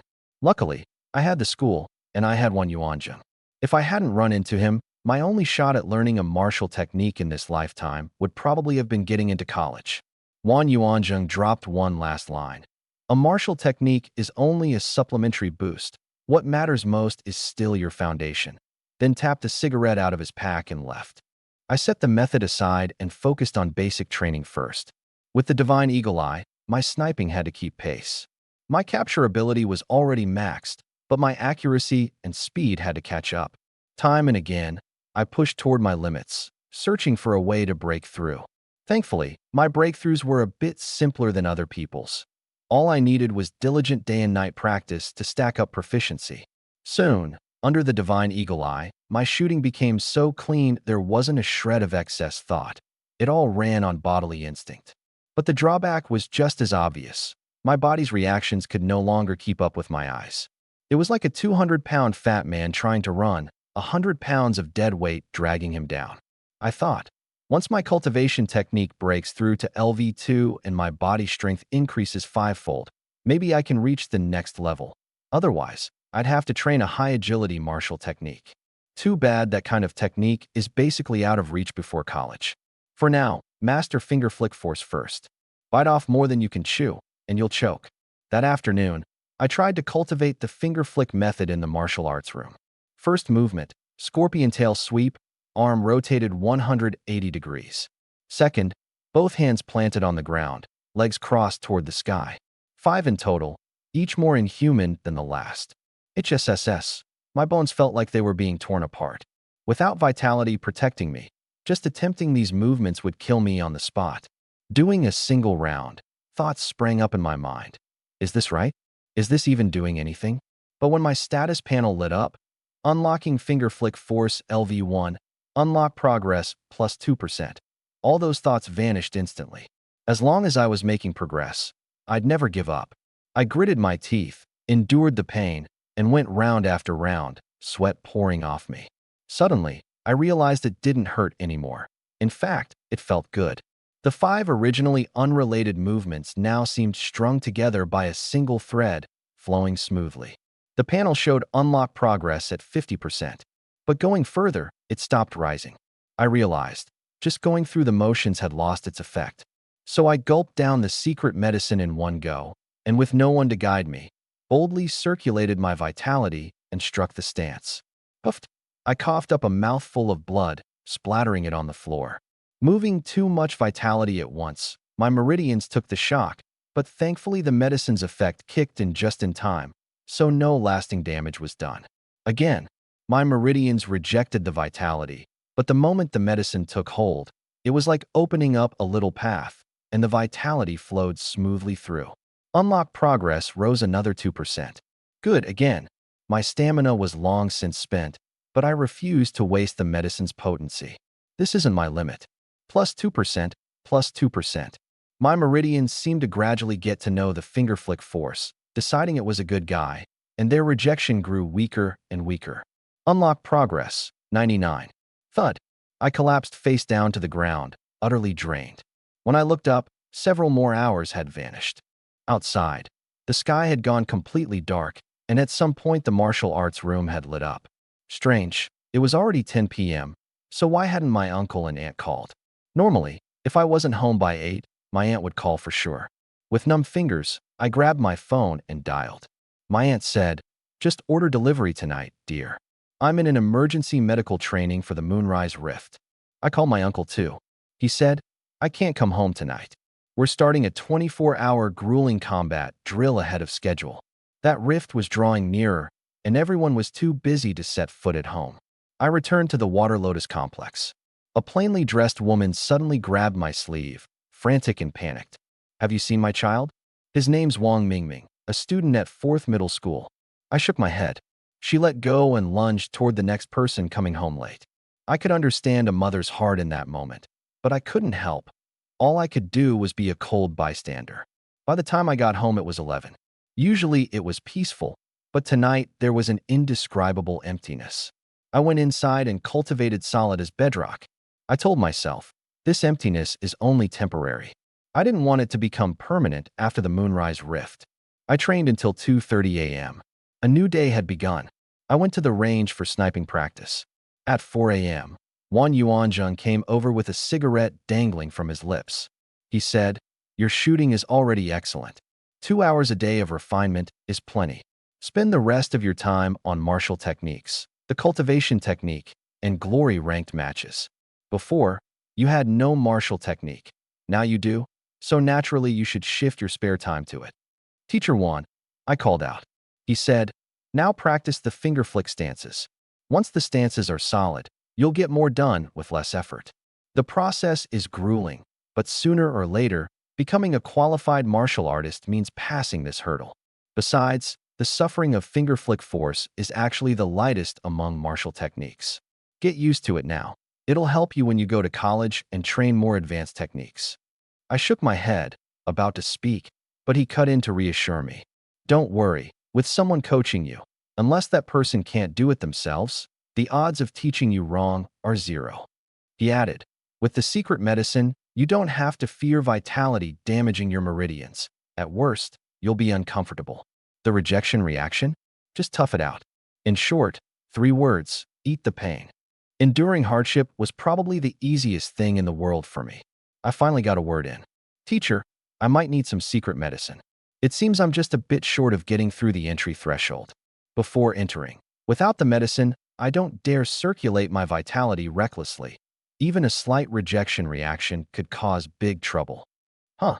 He was stunned. "Then do the stances once and let me see." A moment later, the corner of his mouth kept twitching. Not only had I done them, I'd done them with textbook precision and fluidity, better even than he could manage now. He sucked in a cold breath.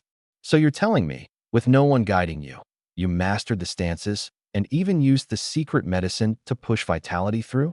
Should I call you bold and confident, or say you're rational enough to judge that your movements were correct and dare to use the medicine?" I said, "Probably the second one."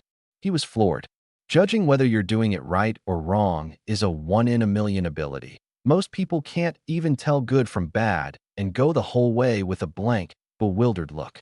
He muttered inwardly, "This kid's aptitude is A, but that's just martial arts aptitude. He's only one aptitude short of the geniuses at the top of the pyramid. No, no, no, and he can still improve steadily. Is this comprehension? But it doesn't quite seem like it either." He couldn't figure it out. He pulled out a dose of secret medicine and handed it to me, watching me cross the threshold. A flick of my finger, and a burst of force shot out from my fingertip. A stone split into 4 pieces. "Entry is just the beginning," he said. "Grasping the will in that instant of the finger flick counts as minor mastery. Grasping the spirit of the finger flick force is major mastery. By then, forget punching through one building. Punching a string of holes through a 10-story building is no problem. Add your Barrett, and piercing 50 floors is a breeze. But minor and major mastery are far harder than the entry threshold, so intangible and elusive that all you can do is keep trying, searching for the door of spiritual will." He gave a self-deprecating laugh. "Honestly, I'm only at the entry level with finger flick force myself." I understood. In my heart, I longed even more to go to college and learn those deeper martial techniques. If even a D rank had the potential to punch through 10 floors, then what about C, B, A, S, or even SSS rank? Nor did I worry I couldn't reach minor or major mastery. The status panel showed, Finger Flick Force LV1, unlock complete. With this kind of progress, as long as I put my heart into it, I had a safety net. After Wan Yuanzheng left, I threw myself into it, trying to sense just what kind of gun a Barrett infused with finger flick force really was. Bang! Round after round, I fired until dawn. From then on, day after day, I just kept training like this. Time flew. Only 5 days remained until the Moonrise Rift opened. Inside City A's government building, Mayor Yang was on a holographic call with a superior official. The official asked, "Does City A have the capacity to handle this Moonrise Rift on its own? Should we send reinforcements?" Mayor Yang rose, his expression solemn. "We are fully capable. The level, 17 branch leaders of the four major guilds, Iron Tower, East Wind, Five Constants, and Great Wall, are all battle-ready. We also have level, 18 masters from the two great clans, the Wongs and the Luos, on site, plus many level 15s, and countless below level 15, all actively joining the fight. Every deployment is complete. The day before the moonrise, we can evacuate all residents within a 2-kilometer radius. Various data and pledges were laid out one by one, and the official was convinced. He gave only 2 instructions. Casualties must be minimized, and the families of fallen soldiers must be properly compensated, and guilds must never force members into battle. Violators would be strictly punished. Mayor Yang guaranteed, all combatants are volunteers. There is absolutely no coercion. The official gave a salute and hung up. His secretary came in.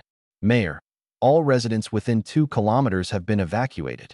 The 4 guilds are about to move in. Mayor Yang's face didn't relax for a moment. From a strategic standpoint, the odds of victory were 99.99%. But looking closer, the sacrifices were about to begin. And behind every sacrifice was the grief of a family. Countdown, 24 hours. Near the rift, all members of the 4 major guilds had arrived, most of them making final calls home. Don't worry, I'll come back alive. Honey, if something really happens to me, remarry a good, honest man. Mom, after tomorrow, we can afford our daughter's surgery. Life's going to get better and better. Old gal, why aren't you calling anyone? They're about to collect the comm devices. The middle-aged man called Old gal looked up. Better than calling. I'll go back tomorrow and say it to their faces. Or, let the higher-ups deliver it the way they notify family members. Old gal, that was my uncle. Hearing this, the man put his phone back away. Soon, Iron Tower's branch leader Tang Shui's voice rang out. 1 more minute until we collect the comm devices. Watch the time. A minute later, all devices were collected, and everyone set out toward the rift for final preparations. Looking at that rift, tall as 2 or 3 stories, the 4 branch leaders wore expressions graver than ever before.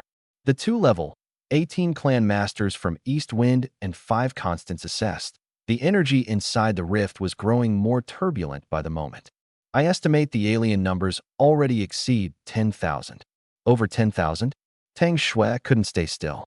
The 4 guilds combined amounted to only about 20,000 people.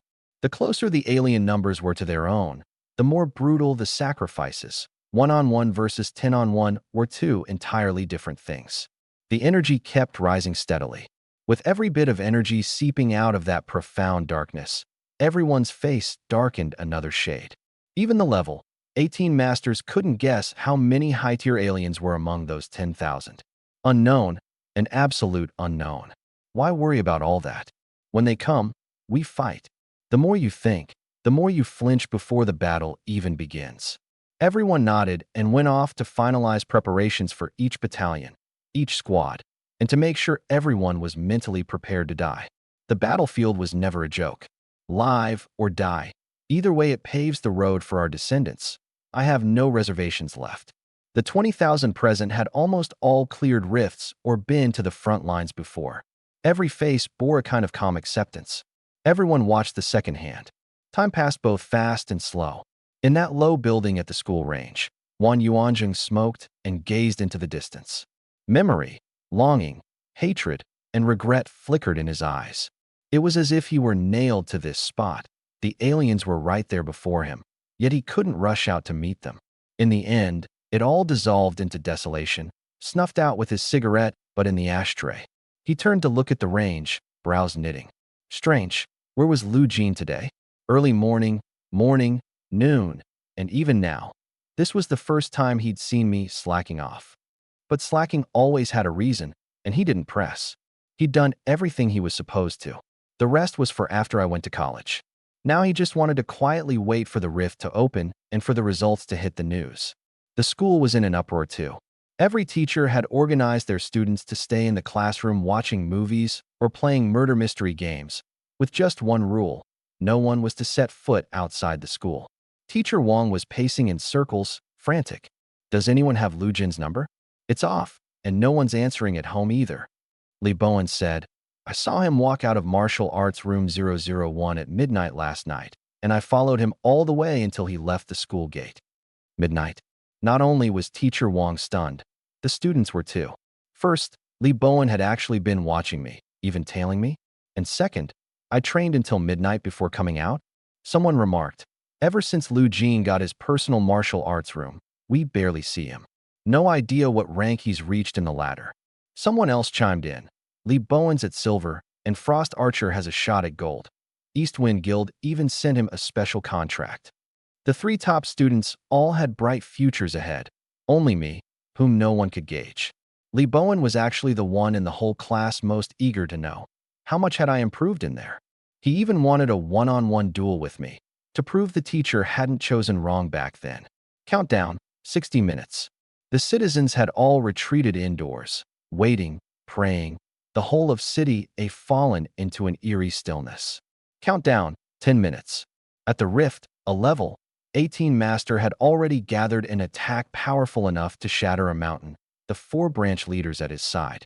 The moment he struck would mark the beginning of a relentless assault. Thump, thump, thump. Heartbeats grew faster, breaths grew slower. Nearly every squad leader held their breath, eyes fixed on the clock. 60 seconds left. 10,000 people stamped their feet in unison, vitality radiating outward, talents unleashed all at once, ringing out in a thunderous clang. 10 seconds left. Pupils constricted, nerves drew taut, countless rehearsals flashing through their minds. 9 seconds, 8 seconds. Some made the most devout gestures of faith. 1 second. The rift suddenly expanded several times over, and swarms of massive crawling creatures poured out, charging madly in all directions. Their twisted maws gaped open, rows upon rows of barbed teeth, letting out deafening shrieks. Boom. The level 18 master instantly slammed into the rift's mouth, his immense energy exploding in dazzling radiance, the ground shaking for 100 meters around. Beneath that radiance, the aliens were all reduced to ash. The level 17 masters reaped across the battlefield at high speed, while everyone else cleaned up the remnants that slipped through. In an instant, the first wave was swept clean. That's it. Someone scoffed. Most simply let out a breath of relief. They hadn't expected it to be so easy. But the next second, everyone's face changed. The rift expanded another ring, closing in on 8 stories tall. A new wave of grotesque creatures poured out, their bodies arching high, barbed throats able to swallow a grown man whole. The 2 level 18 masters once again unleashed an earth-shattering blow, hoping to wipe them all out at once.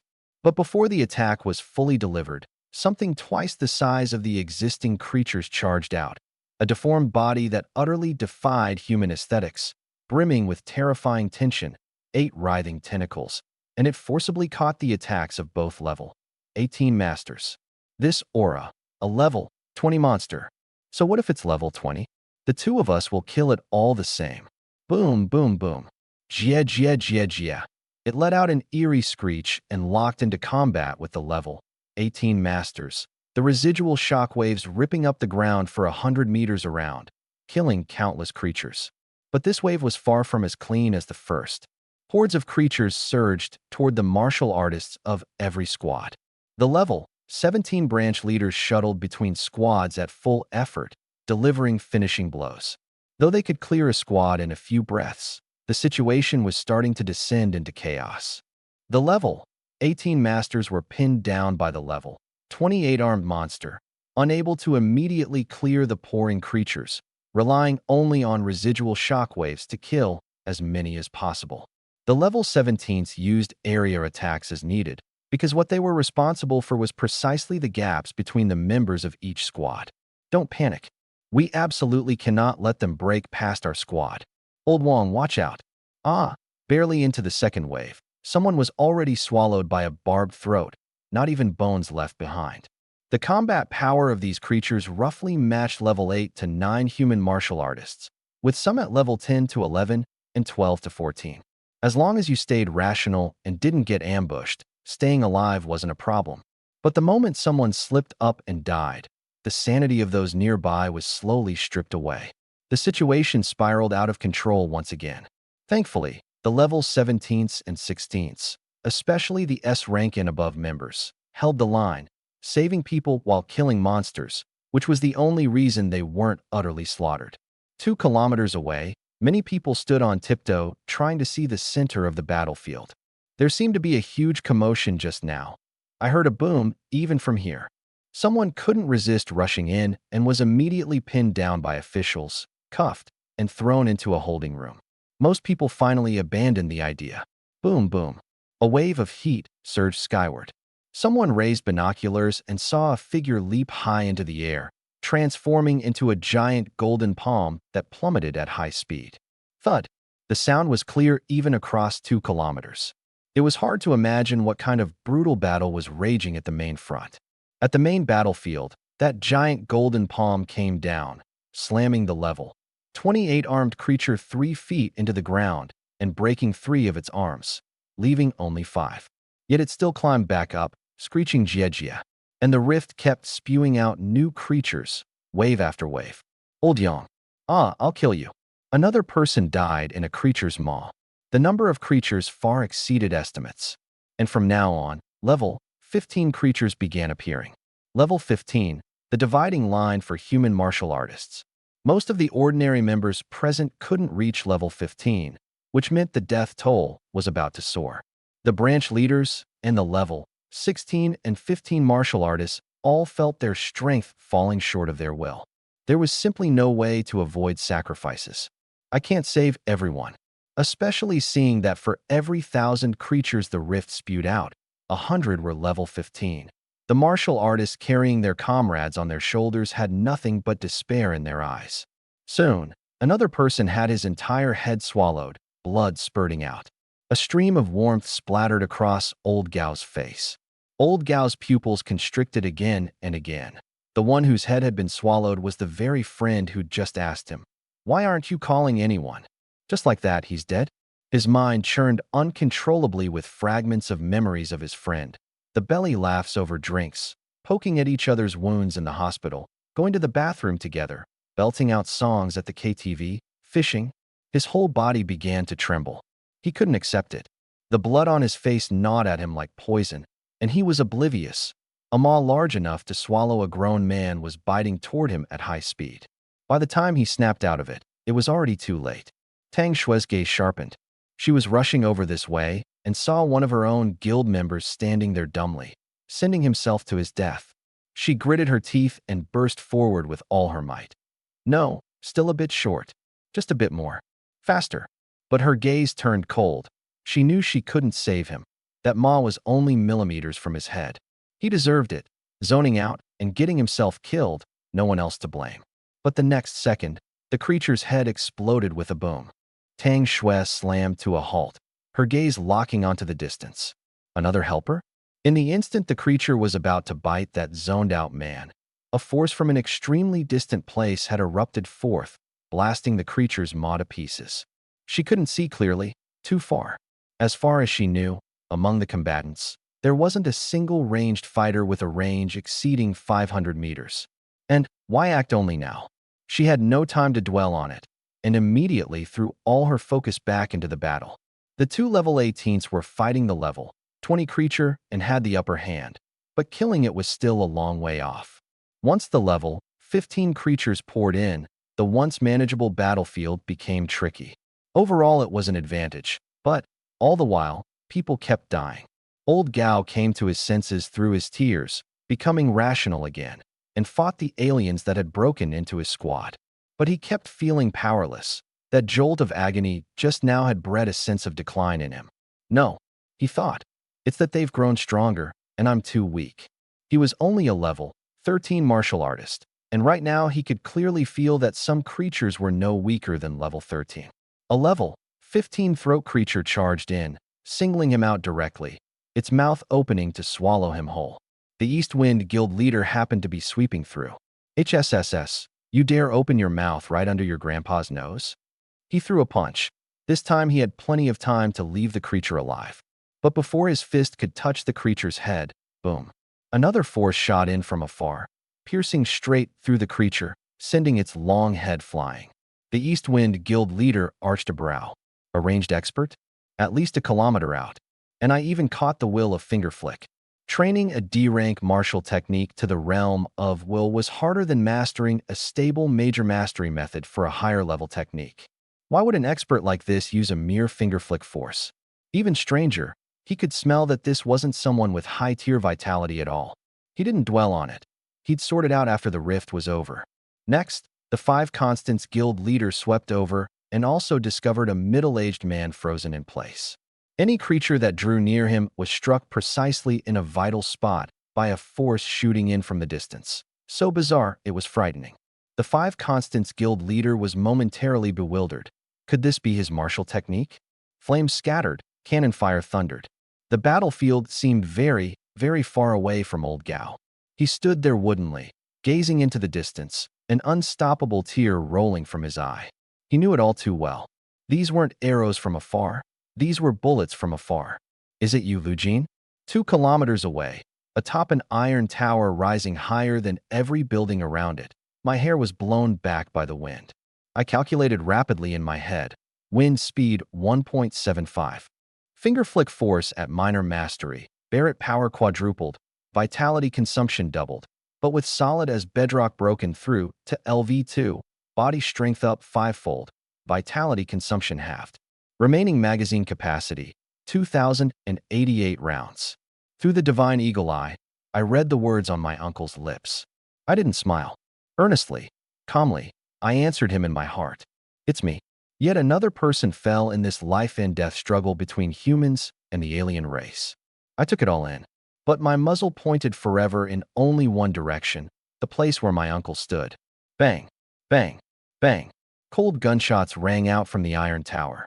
At the center of the battlefield, as wave after wave of deformed creatures was suppressed, even that strongest 8-armed alien had been beaten down until it no longer dared to screech its jia. The 4-level, 17 masters swept back and forth between the squads. The battle was nearing its end. There would basically be no more casualties, and every squad could handle things with composure. Tang Shui stared at the level. 20 aliens still locked in combat with the level 18 seniors. East Wind, 5 constants, Great Wall. Time to slay this last one. Join in.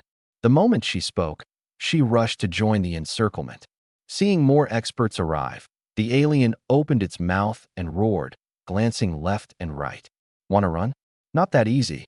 8-directional demon-slaying spear. A level 18 whirled the spear in his hands into several ghostly afterimages, crisscrossing, blasting the enemy from every angle with no blind spot. Another level 18 leapt into the air again, transforming into a giant golden palm that came crashing down. The 4-level 17 leaders each unleashed their strongest move. 100 flowers blooming at once. That power nearly pushed to the very limit of level 20 combat strength. The nearby buildings were utterly demolished, dust filling the sky. The air was thick with a rank stench. When the dust settled, the level 20 alien collapsed with a thud, its 8 tension-filled arms drooping limply to the ground, as if its bones had been pulled out. It was already lifeless.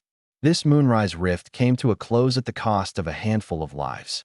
An hour later, every major media outlet rolled out City A's battle report. This is the battle site of the Moonrise Rift, now reduced to rubble. In this battle, we lost 100 warriors. They deserve to be remembered forever.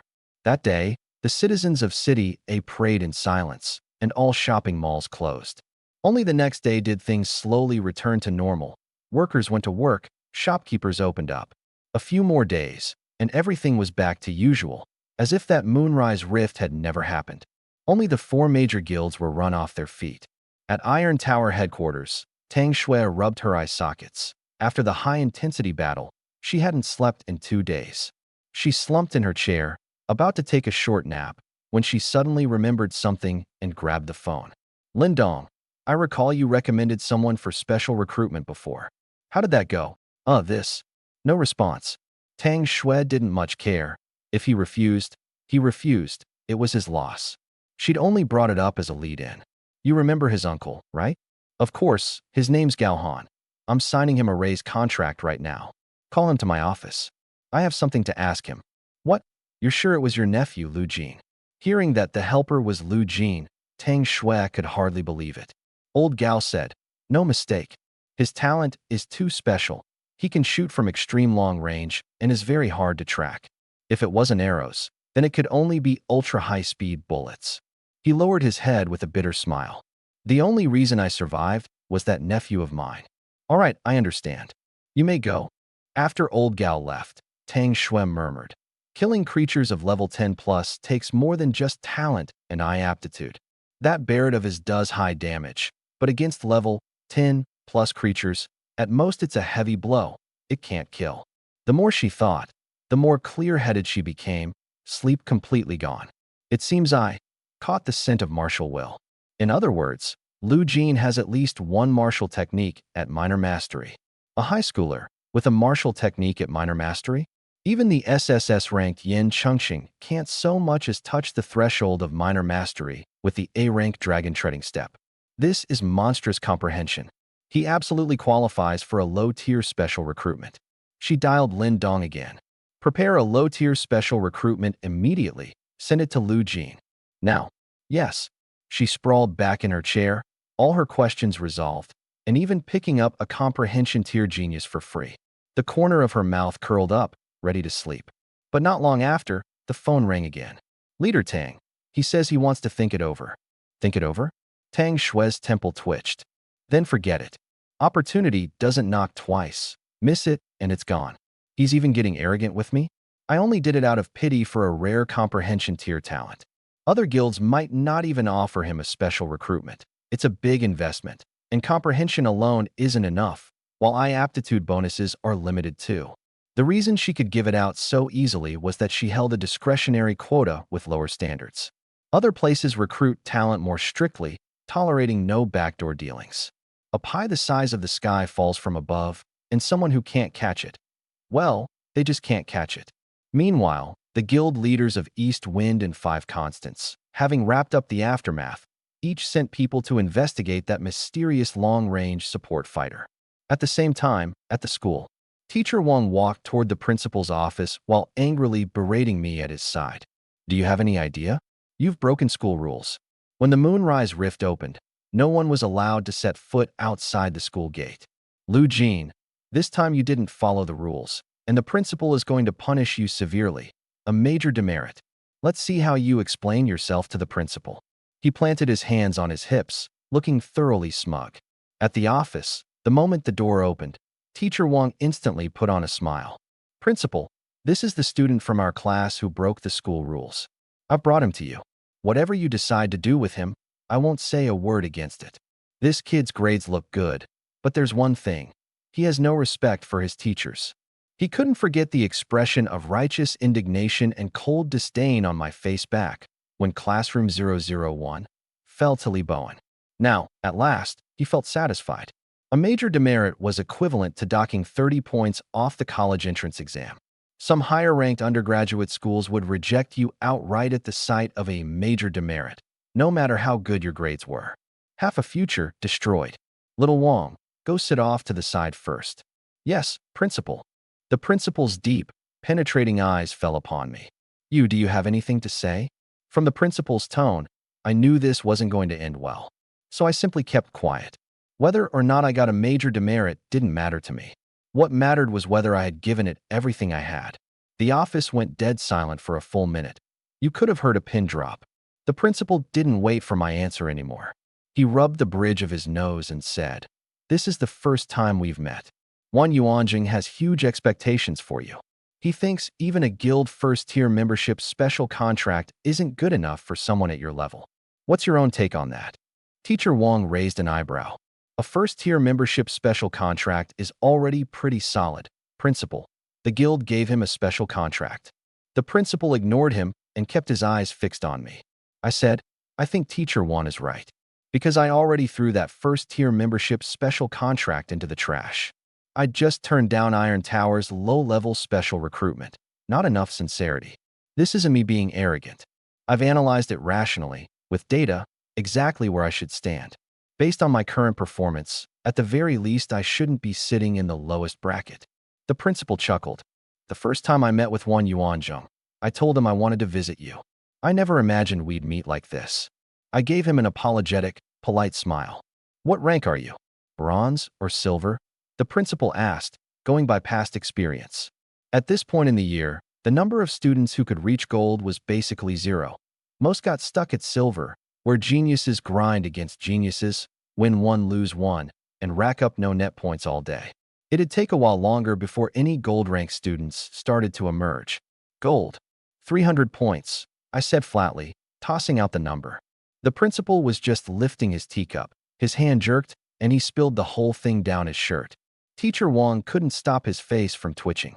But the strange thing was, gold, 300 points, landing on me somehow felt pretty normal to him. How much? Gold, 300 points. Can't the school look that up? If the Ministry of Education doesn't say anything, who can check a student's rank? The principal pulled out his phone. Hold on, let me make a call to verify. As a principal, he could at least pull one specific student's rank. The person on the other end said, You mean Lu Jin? Our ministry has had our eyes on him the whole time. His rank climbing speed is insane. At this rate, he might even break into the national high school rankings. Shame. He lost that one match trying to break from silver into gold. He was this close to making the win streak board. The principal sucked in a sharp breath and hung up. When he looked at me again, everything in his eyes had changed. Disciplinary action? Discipline me for what? Honestly, he'd never planned to discipline me in the first place. Otherwise, he wouldn't have given me a chance to explain. He said, All right, you can go. Keep working hard and aim for a good university. Now that you're gold rank, I'll make sure to file the 10-point bonus for your college entrance exam in time. I turned to leave, then remembered something and looked back.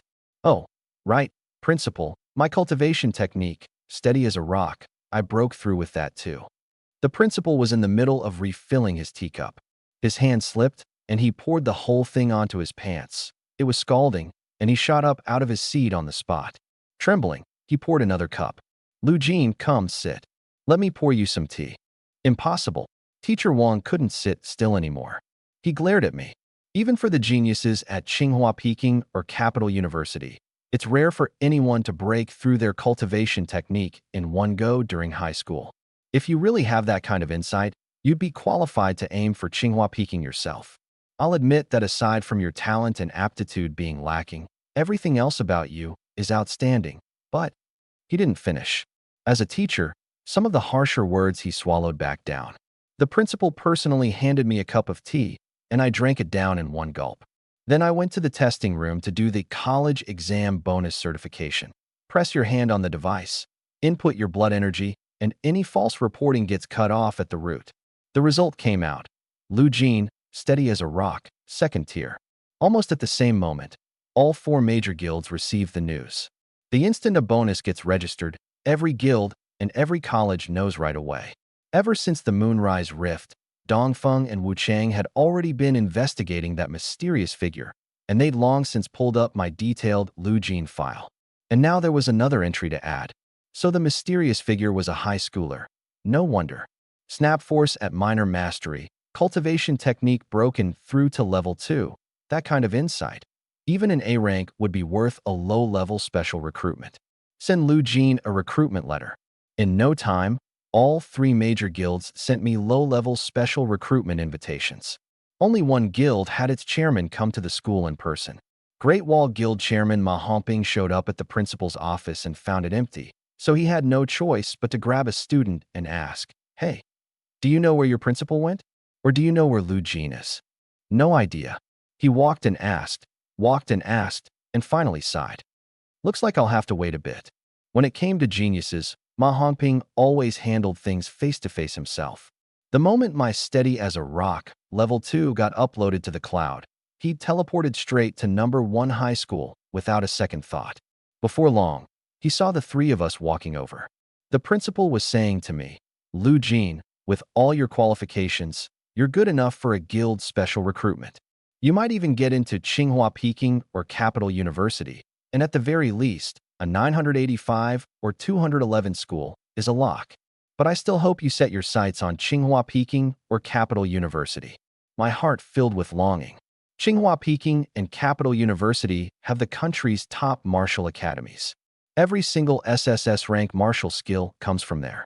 Other 985 and 211 schools fall far short in both the caliber and quantity of SSS rank skills. But I'd given it my all. Whether it worked out was up to fate. Any guild you've got your heart set on? The principal asked. I shook my head. Iron Tower hadn't met the standard I wanted, so I'd replied, I'll think about it, and even flat out declined and returned the invitation. I'm not like those SSS rank prodigies the four major guilds send people to fight over in person, like Zhong Qi, who can name any term she wants, or Zhong Yi, over whom four guilds held an auction. The other S-rank and SS-rank classmates had all quietly signed with guilds a while ago, but I'm not in a rush. My bargaining chips are climbing bit by bit, and however bright the light is, it'll surface before the exam. It's just that right now, it isn't enough yet. You're Lu Jin, right? Someone up ahead greeted me. I'd seen him on the Moonrise Rift battlefield. He was one of the level 17 powerhouses. Chairman Ma. The principal quickly stepped forward to shake his hand, then gestured for me to hurry over. As for Teacher Wang, the principal had long since left him out to dry, yet he still forced a smile and came up to greet Ma anyway. This is Lu Jin, an exceptionally outstanding kid. Broke through to the second tier of his cultivation technique, Glory Gold rank, and even the Ministry of Education says he's about to make the rankings board. The principal made the introduction himself. Once he finished, Teacher Wang rushed to introduce himself. Hello, Chairman Ma. I cut him off directly. Ma Hongping glanced at Teacher Wang, then smiled at me. How about we find somewhere to talk in detail? No problem. The principal extended a hand. Come straight to my office. I just got hold of some excellent Longshan tea. Let's have a good chat. At the office door, the principal turned back. Teacher Wang, don't you have other things to attend to? A polite way of telling him to get lost. Without waiting for Teacher Wang to answer, he ushered Ma Hongping and me inside and shut the door with a bang, leaving Teacher Wang alone outside. The principal knew Teacher Wang, and I didn't get along.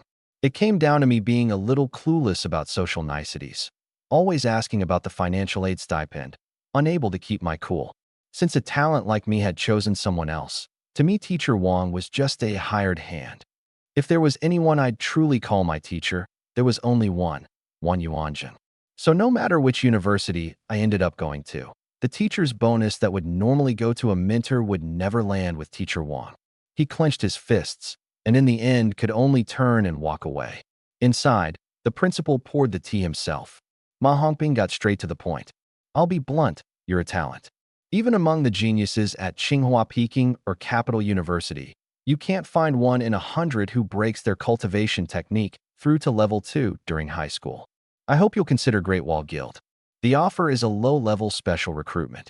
Chairman Ma, I said, not only did my cultivation technique break through to level 2, I also have a martial skill trained to minor mastery. And I have an I-type aptitude that lets me see clearly beyond 4,000 meters. I laid all my cards on the table. Ma Hongping wasn't surprised, but the principal nearly spilled his cup again. You also have an I-type aptitude? Ma Hongping drank his tea down in one gulp. An I-type aptitude is just icing on the cake for the martial path. It doesn't add many points. A martial skill at minor mastery only further proves your insight is good, and breaking it through around the same time as your cultivation technique isn't a conflict. He fell silent for a moment. But I can throw in some extra benefits just for you. If you have any small requests, go ahead and name them.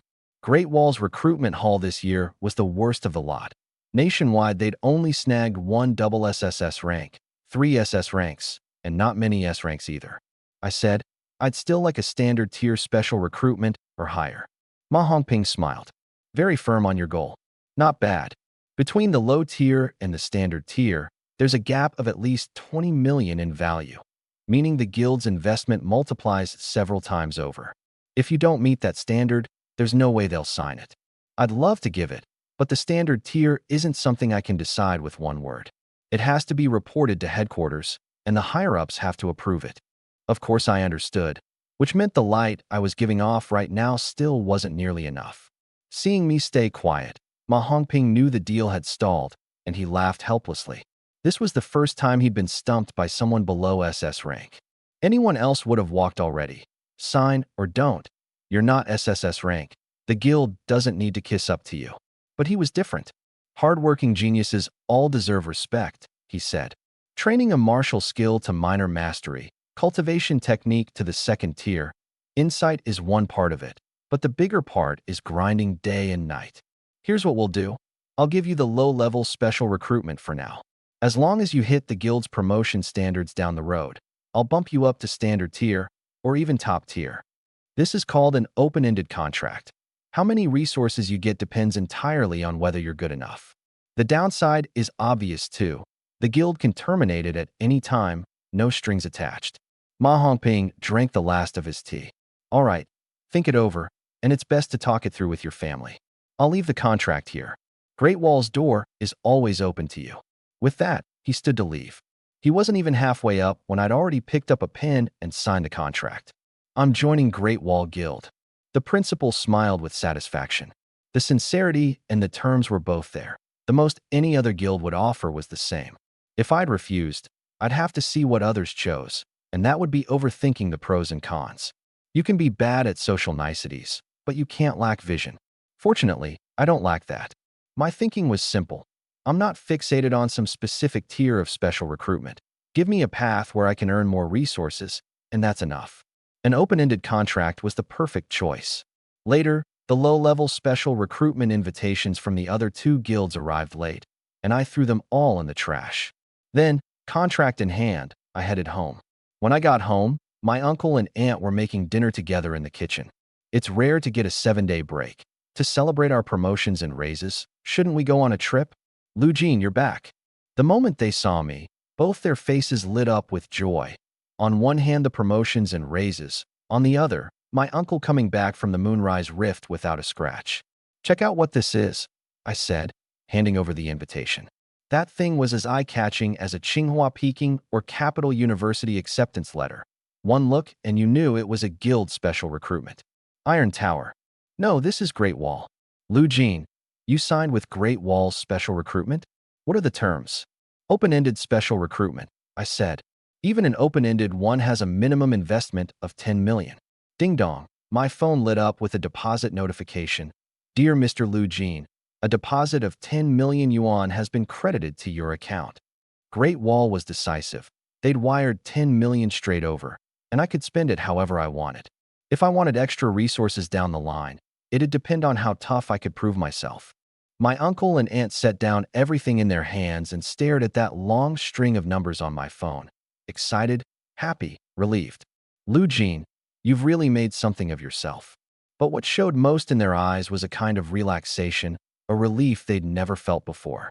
Life would be easier from here on, and with my uncle's salary now multiplied several times over, they'd never have to pinch pennies again. You two aren't getting any younger. Shouldn't you have a kid? I finally said the words I'd been holding in. At the end of the day, I'm an outsider. I didn't want them to grow old and regret not having a child of their own. They were the type who thought, we've had a hard life. Don't let the next generation suffer too. They'd already lived tired enough. I'd be going to university, and cultivation elixirs, secret medicines, nutritional meals, medicinal baths, martial arts rooms. Every one of them costs money, another hefty expense. But what if I didn't go to university? Then it'd be the same 3-point grind for the rest of my life. Working myself to death for 3,000 a month, 90% likely to never find a wife. Basically finished. Of course, that was assuming no special recruitment. Now that I had it, with the funds in place, all those hurdles were cleared. My aunt got flustered and embarrassed. What are you talking about? My uncle, who normally wasn't shy, lowered his head too. Afterward, I transferred 5 million to my aunt. The rest was enough to cover my own supplies through high school. As for university money, I'd naturally earn that through future promotion contracts. My confidence never comes from blind self-assurance. It's all worked out through rational analysis. Then I quietly opened my panel. Lu Jin, Blood Energy 8.9. Divine Eagle ILV2, Sniping Power plus 199%. Steady as a rock LV2, Snap Force LV2. Except for Sniping Power, which has no level, everything else had climbed to LV2. The Moonrise Rift was behind me now, and I planned to throw myself fully into pushing for LV3. Going from Sniping Technique LV1 to Divine Eagle ILV2, I used to be unable to snap aim precisely. Now, With my enhanced vision locking on, it's effortless. The jump to LV2 could be called a mutation, so LV3 would guarantee at least one more. My cultivation technique needed to push for the third tier too. As far as I know, the third tier is where the real qualitative change happens. Blood energy consumption halves again, which effectively means triple the blood energy. Even more crucial is that one ability, stable as a mountain, plus 70% resistance to intimidation, confusion, evil corruption, imprisonment, all poisons, and immunity to their effects. Put plainly, 70% damage reduction plus crowd control immunity. This crowd control immunity refers mostly to the mind. A nuke drops on your head, your body's threatened, but your mind stays steady. Controls like intimidation, concussion, and imprisonment mostly fail, and things like charm that disrupt the mind are absolutely useless. Out of all the cultivation techniques, I picked steady as a rock precisely for this. Endurance, defense, control immunity, keeping a clear mind, so that on a chaotic battlefield, I can stay rational, analyze, and make decisions. Without that, no amount of raw power matters. Then there's Snap Force. Minor mastery at LV2 quadruples the power, so LV3 major mastery guarantees another fourfold increase at minimum. In short, there's no breakthrough with a small boost. I'm confident I can push all of them to LV3 before the exam.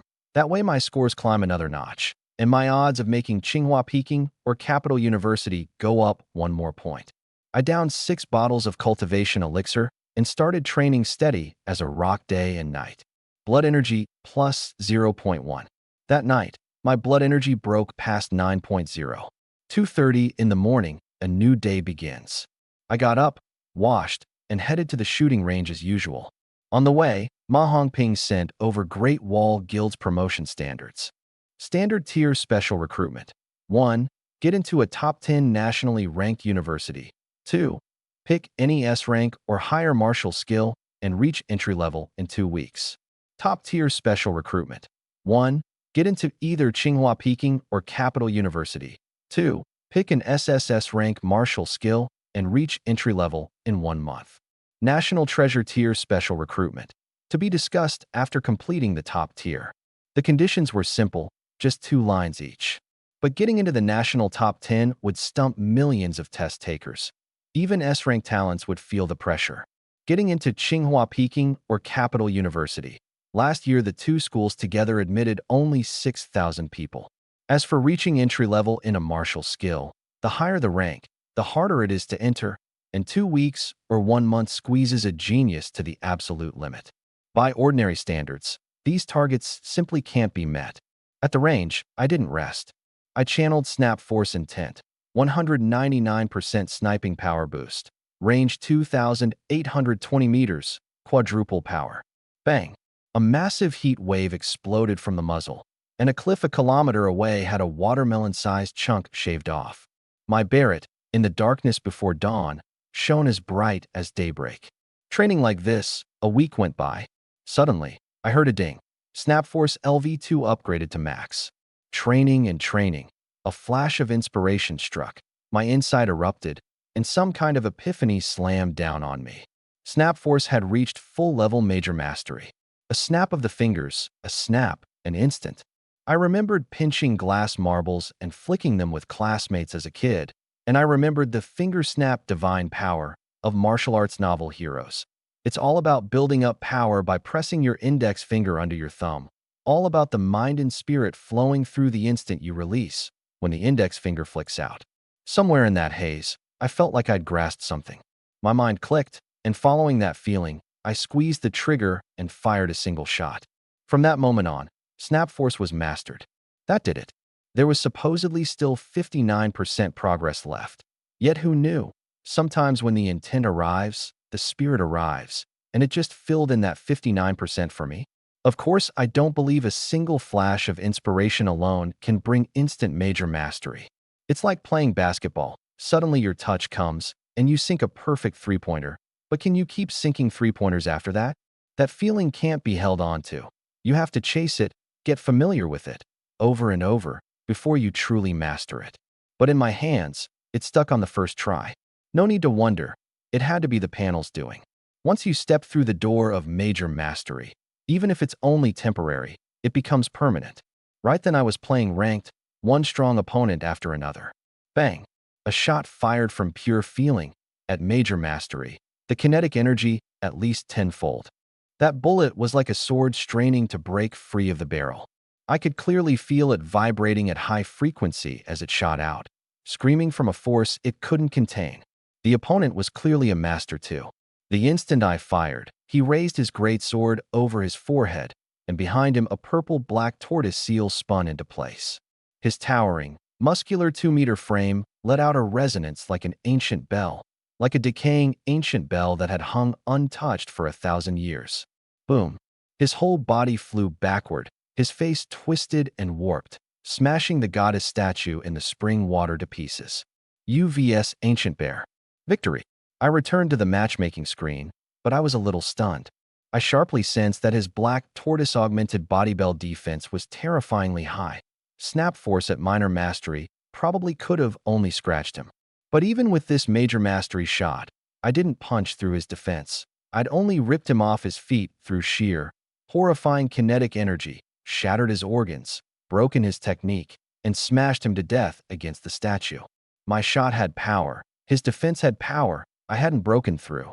Yet I could still blast him off his feet with kinetic energy. This power. I felt a bit of pleasant surprise. Good, it wasn't a one-time fluke. Nationwide, only 20% of people can train a martial skill to major mastery. The other 80% never touch the divine intent of major mastery their whole lives. That includes my uncle. Even now, he only has one martial skill at minor mastery, everything else at entry level. Those martial skills with a stable route to major mastery cost a fortune, and on top of that, once you factor in the whole package of martial aptitude, talent, and blood energy, the skill you pour everything into might still be weaker than someone else's 10%. Who'd want that kind of major mastery? Better to grind one skill 10,000 times until its intent reveals itself. That's basically getting it for free. I calmed down. Platinum rank is far harder than I'd thought.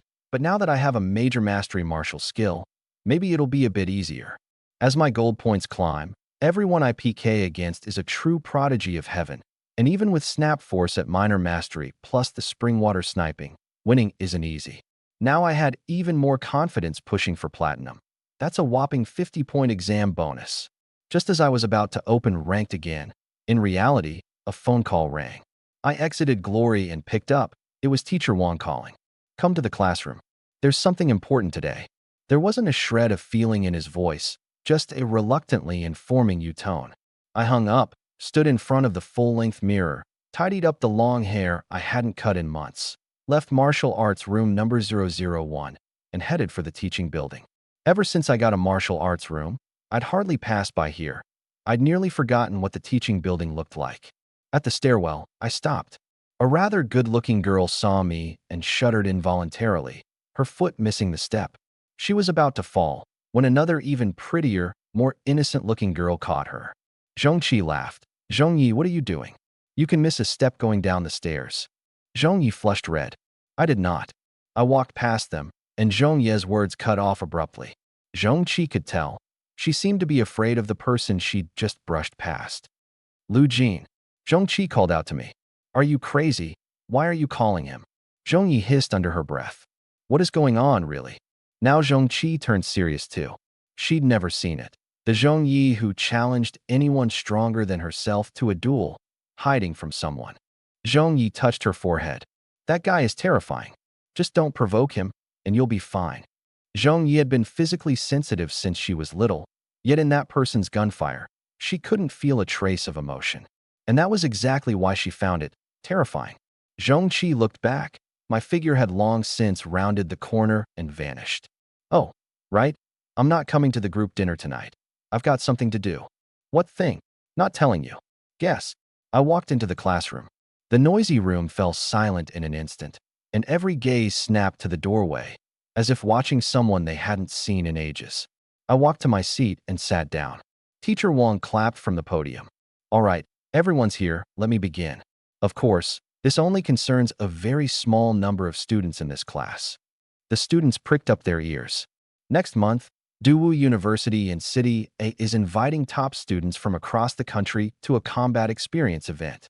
Mount Mushue's snow mountain range will be opened for it. There are tens of thousands of alien race creatures inside. The moment he finished, the whole class let out a stir. Tens of thousands of alien race creatures. That's equivalent to a moonrise rift, a beast tide.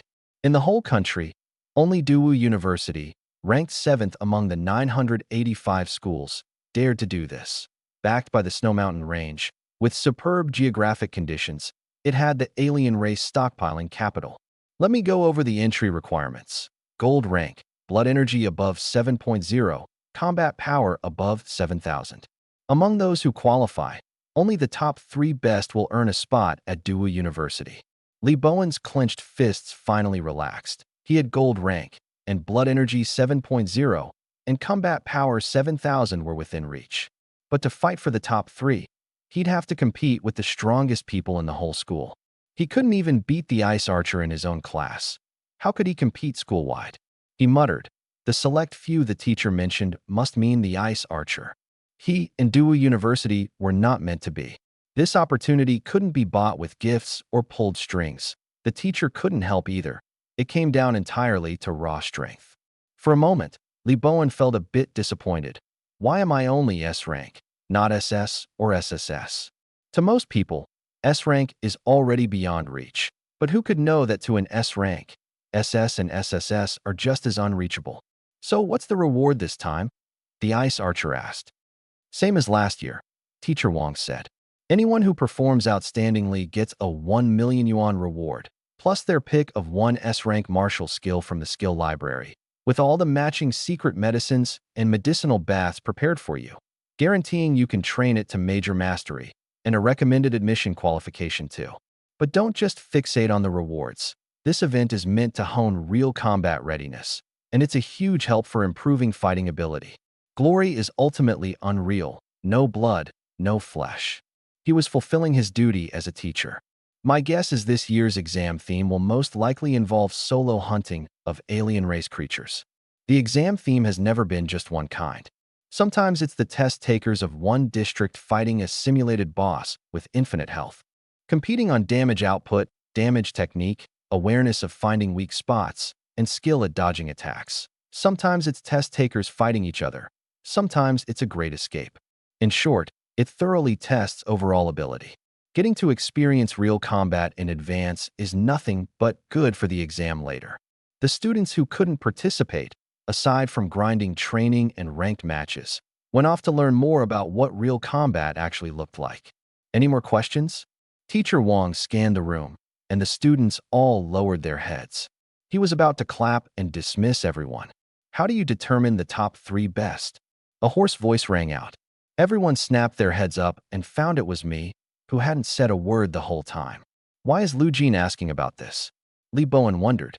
Teacher Wong answered, 10 days from now, at the physical testing room in the office building, determined on the spot. I had nothing more to say. If it went by social connections, I couldn't participate in this alien hunting event at all. But if it went purely by cold, hard rules, I had a chance. Back at the Moonrise Rift, I threw myself entirely into supporting my uncle and didn't kill enough alien race creatures. Now here was another chance to hunt them. How could I let it slip? My Barrett was born for alien race creatures. If it's not an alien race creature, I don't fire this gun. On top of that, I could fight for that million yuan reward and the S-rank martial skill. Having experienced how powerful martial skills are, my craving for them had grown again, especially skills above D rank, at S rank. That was still uncharted territory for me. Besides, more skills never weigh you down. There's no powerful martial artist who doesn't carry 7 or 8 skills. Some can even use them to grasp fusion techniques, birthing entirely new skills. The classroom fell quiet again. Teacher Wong clapped to dismiss everyone, and the racket surged back. I walked out amid the noise. I hadn't properly experienced my major mastery snap force yet, hadn't tested its exact power, and I still owed a few ranked matches. I was anxious. Beep beep. Just as I stepped out of the classroom, another call rang. An unknown number, but the area code was City A. I picked up. Hey, it's my birthday today, come have a meal on me. From that gruff, uncle-ish voice, I knew it was Wang Yuanzhen. Without hesitation, I said, "Sure, no problem." Whoosh! The sky suddenly opened up with a sudden downpour. Pedestrians on the street raised their arms over their heads and scrambled for cover under storefront eaves. Zhongqi opened an umbrella, helped an old grandmother across the road, shoved the umbrella into her hands, and dashed off. The grandmother stamped her feet on the spot, flustered, probably muttering, "This child." My divine eagle eye took in everything on the street. At the restaurant, I followed the waiter into a private room, full of unfamiliar faces that commanded authority without even trying. "This is my first student, Lu Jin," Wan Yuanjing introduced. "Hello, Lu Jin. I'm the Deputy General of the Eastern Front, Zone 101, Dongfeng Gildesley Wang. Just call me Uncle Li. I'm the Head General of the Southern Front, Zone 202, Iron Towers Mu Yu. I'm." Most of those present were high-ranking generals stationed on the various fronts, plus some prestigious school deans. Only then did I realize I'd underestimated Wan Yuanjing's skill, and I suddenly understood why he'd invited me today. It was so that my road ahead could be smoother, cleaner. Whether I went off to hunt alien race creatures for practice or handled other matters down the line, just inviting any one of these people out would cut the resistance I'd face in society by more than half. This kid isn't great with words. From now on, if he runs into any trouble and any of you happen to be around, lend him a hand. Outside the window, the rain came down harder and harder. The rain kept falling all the way into the evening, and the streets were scattered with fragments of light reflected from the neon signs. I left Wan Yuanjing's birthday banquet. Back to school or back home? I checked the time. Glory's servers would close in 30 minutes. And if I dawdled on the way to school, there'd hardly be any time to play. Go to the range to test my Major Mastery Snap Force power? A rainy day wasn't suitable. That left cultivation technique training. I chose to go home. I was in Fuyang District now, and getting back to Furong District meant cutting through Hongyang Street. That's near the battlefield ruins from after the Moonrise Rift. But by now, it was no different from a normal street. With martial artists around, industrial efficiency had exploded. Putting up a 12-story building took less than an hour. Raindrops hit me, cold and stifling. Ever since leaving the birthday banquet, I'd had this unfulfilled, deflated feeling deep down. What was going on? I kept feeling like something was off, like something was missing. I frowned slightly, and the chill on me grew heavier and heavier. It had to be from not firing a shot all day. Forget it. Let me find a place and squeeze off a couple rounds. I remembered there was a stretch of abandoned construction outside Hongyang Street, unoccupied for a kilometer in every direction, perfect for shooting.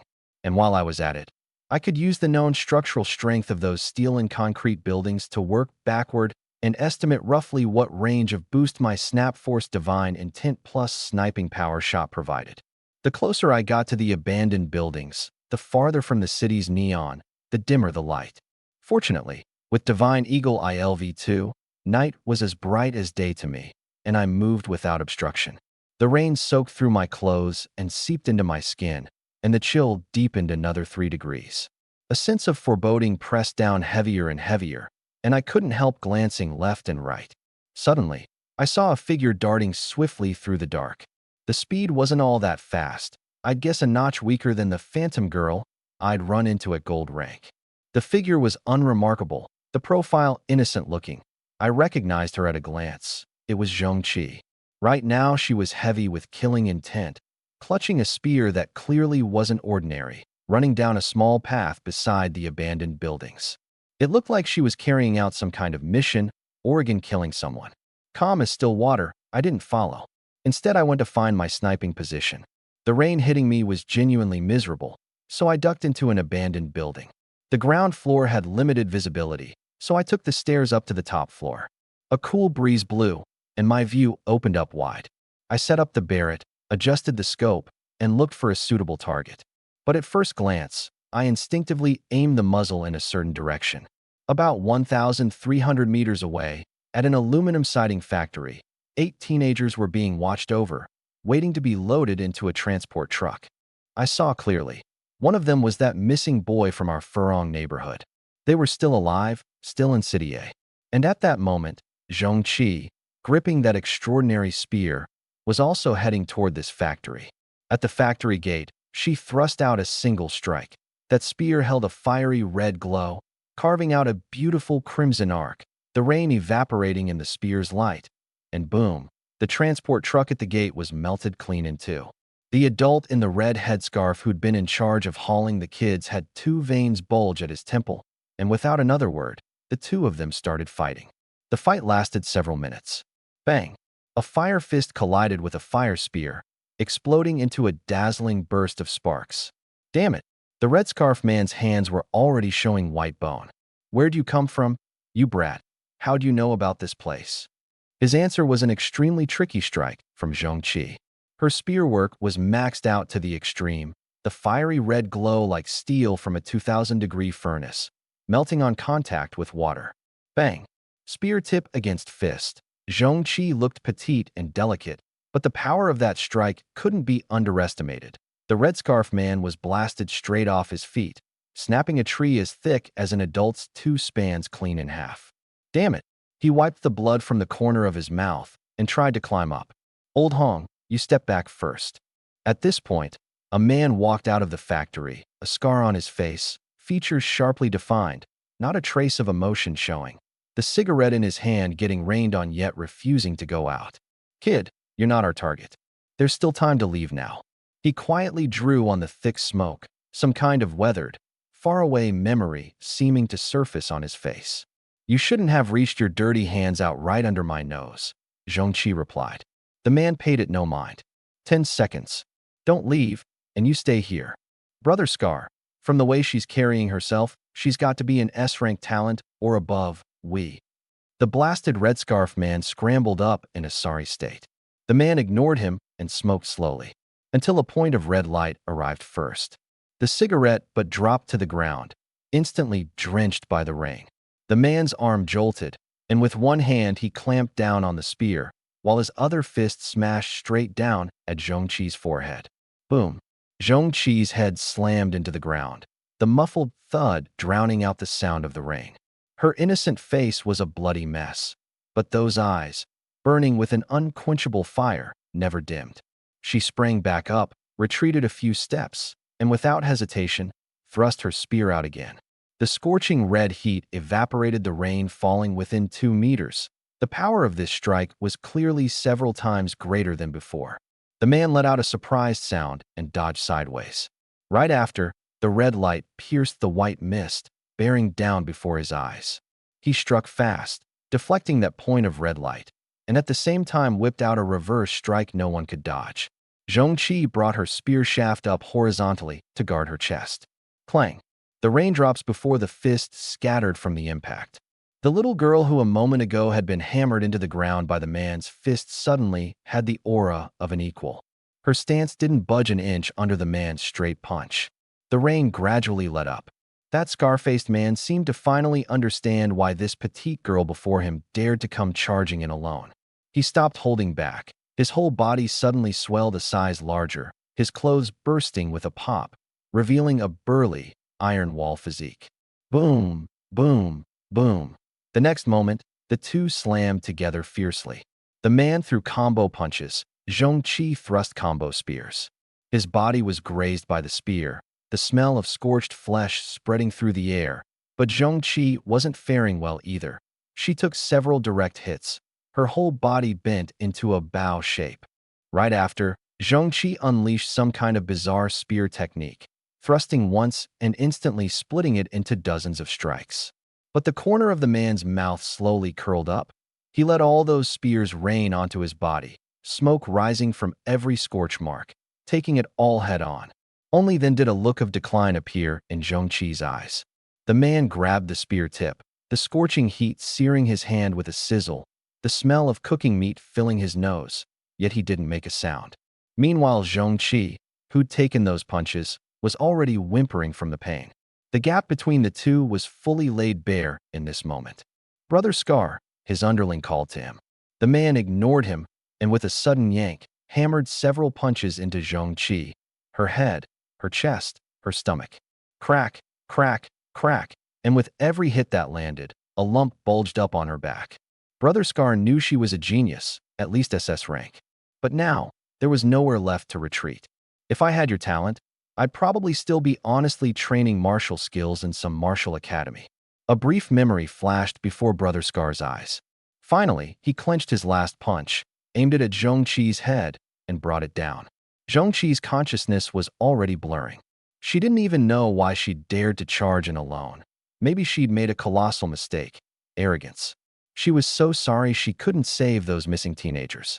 At some point, the rain had stopped, and the surroundings were dead silent. The man's fist didn't pause in the slightest. Everything was beyond saving. The outcome was already set in stone. But right then, from some direction, a sound rang out. And then, a spray of warm blood mush splattered across the red scarf man's face. The red scarf man was stunned on the spot. By the time he came to his senses, he collapsed to his knees with a thud. And beside Zhongqi, at some point, an unfamiliar young man had appeared. His uniform bore the 5-star Iron Tower logo, different from the 3-star Iron Tower uniforms in City A. Pressing a finger to his ear, he said, "Tailing mission failed." The target, Brother Scar, was also headshot to death by a force fired in from a distance. Confirmed to be a range-type martial artist. Then he looked at Zhongqi lying on the ground. We'd actually been secretly investigating the teenage disappearance case for a while. These junior classmates, every one of them, are such a handful, always thinking they're extra impressive. Let this lesson sink in good. This man was named Luo Shuang. He dialed 120. The truth was, Luo Shuang had been watching this place from the shadows the whole time. He hadn't rescued Zhongqi right away precisely because this was a rare, real combat opportunity, hugely beneficial for future junior classmates. He was just about to step in, and to his surprise, someone beat him to it, and did it fast. So fast that even he would have probably had to eat a hit head-on, with no time to dodge at all. A message came through his communicator. The attacker is very likely an accomplice. He spotted you, killing to silence a witness. Investigate, he can't get out of City A. And the one who was scared witless? Bring him back to the detention division. Meanwhile, atop that abandoned building, I lowered the muzzle of my Barrett, the cool breeze gently swaying the hem of my clothes. I had no idea I was already wanted, but I kept a card up my sleeve. When a person faces a life-threatening violent attacker, even a bystander can render aid without limit. That was exactly why I'd waited until the very last moment to fire. Otherwise, that fight couldn't have happened at all. It would have been a one-sided slaughter from my range position. Setting aside the guaranteed kill, the odds of the enemy even touching a single hair on my head were 0.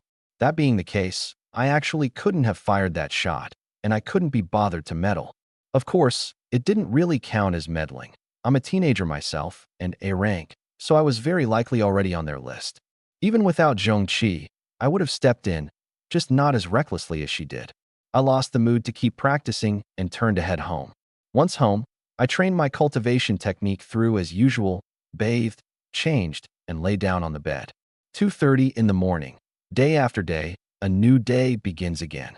Over at the hospital, the Dongfeng chairman kept watch at Zhongqi's bedside and personally raised the matter. Your Iron Tower runs a mission, and it's our Dongfeng people who end up suffering for it. Without an explanation, this isn't over. On the other end of the line, Tang Shui immediately took offense. If you've got the guts, go yell at Iron Tower headquarters. What's yelling at me going to do? Besides, from what I know, wasn't it your Dongfeng little genius who was too cocky and charged in single-handed? She's lucky she didn't die. She could at least thank Iron Tower, and instead you're calling to complain. The Dongfeng chairman lost his temper instantly. That accomplice who headshot him from range. Have you tracked him down? There was a pause on the other end. Just a murmur of, she was puzzled about that too. Well, say something. Tang the pockmark. Say that again? All right, go on. Don't be fooled by his being a branch chairman. At headquarters, the Dongfeng chairman carried serious weight too, being a level 17 powerhouse. Without that clout, when his own genius got hurt, he wouldn't have been able to dig up this much inside info. This time I'll go catch him myself. Otherwise, where does that leave Dongfeng's face? No need to catch anyone. 99% of suspicion has already been ruled out, Tang Shui said. We just found out it was Lu Jin. The Dongfeng chairman was dumbstruck. Lu Jin? The student who joined Great Wall Guild. That's him. I'm baffled too. How is his shadow everywhere I look? There was fire in Tang Shui's tone. Just now an Iron Tower bigwig had chewed her out. Is your brain made of pork? How did you even reach level 17? Twice. 2 chances to recruit Lu Jin, and you missed both. Cultivation technique at the second tier, a martial skill at minor mastery, and he even had a second awakening during training to gain an I-type aptitude. Lu Jin's talent is standard tier and above, easily. What were you doing? Any one of those 3 alone is genuinely outstanding. And that's it. But if all 3 land on one person, then it's no longer a question of insight or no insight.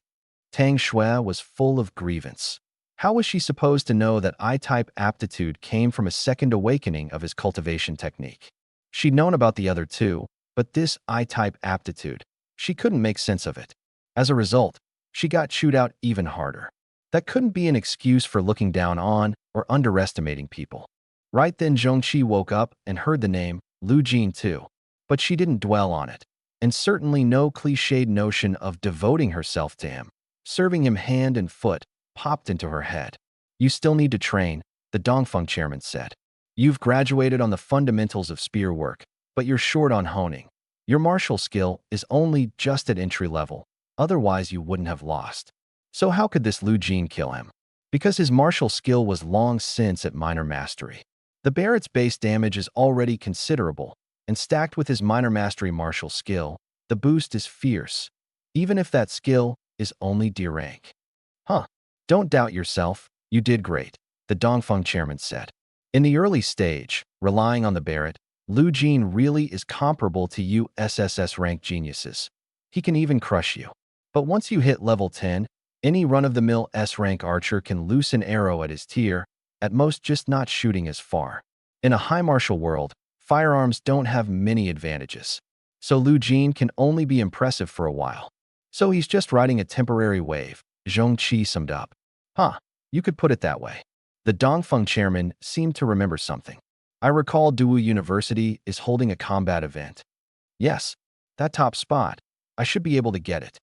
Zhongqi was universally acknowledged as the school's #1. First in academics, first in the martial path, never once placed second. The Dongfeng chairman nodded. Train hard these days, and aim to win an outstanding award at Dawu University. My aunt is pregnant. The moment the 7-day break ended and my uncle and aunt got back from their trip, the first thing they did was give me great news. My uncle wrapped an arm around my aunt's shoulder, smiling with a hint of bashfulness. Yeah, I didn't expect it either. I put in for a 10-month leave from the guild. I figured it wouldn't get approved, and Chairman Tang did turn me down at first. But apparently the higher-ups found out, and they approved the 10-month leave, and it's paid. Just at half salary. My aunt is pregnant. I'll be busy preparing for the exam with no time to spare, and once I'm in university, I'll have even less. As for hiring a nanny, the older generation's spending mindset wouldn't allow it. Deep down, I felt an unprecedented sense of relief, but at the same time, this household burden had settled onto my shoulders too. Though my uncle and aunt could afford to raise a child, that would only be raising one on a shoestring. If I wanted my future little cousin, whether a boy or a girl, to have more resources in hand, it'd take serious money. A private martial arts hall, high-nutrition organic food, cultivation elixirs, and medicinal baths from an early age. All the things that build up physique and lay the martial path foundation, starting from infancy. Every one of them is pricey, and a full set would burn through 100 million just like that. Only this way could that kid one day stand at the same starting line as the rich families. Worst case, at least starting from a bachelor's degree. I glanced at my aunt's belly. This money pit, I've got it covered. Of course, saying you'll cover it doesn't mean you actually can. To one day command 100 million in spending money. Besides doing a few things in college, the most crucial thing was upgrading my special recruitment contract. Standard package, minimum 50 million invested. Top tier package, minimum 100 million. Best if I could land the top tier one. But no matter which, it wasn't something I could control because I was destined to give it everything I had. I stopped overthinking and threw myself back into day after day of training. My chi and blood were rising, my divine eagle eye was rising, and my sniping power was rising too. In the blink of an eye, 10 days had passed. Class 3, Yizhong. Teacher Wang stood at the podium.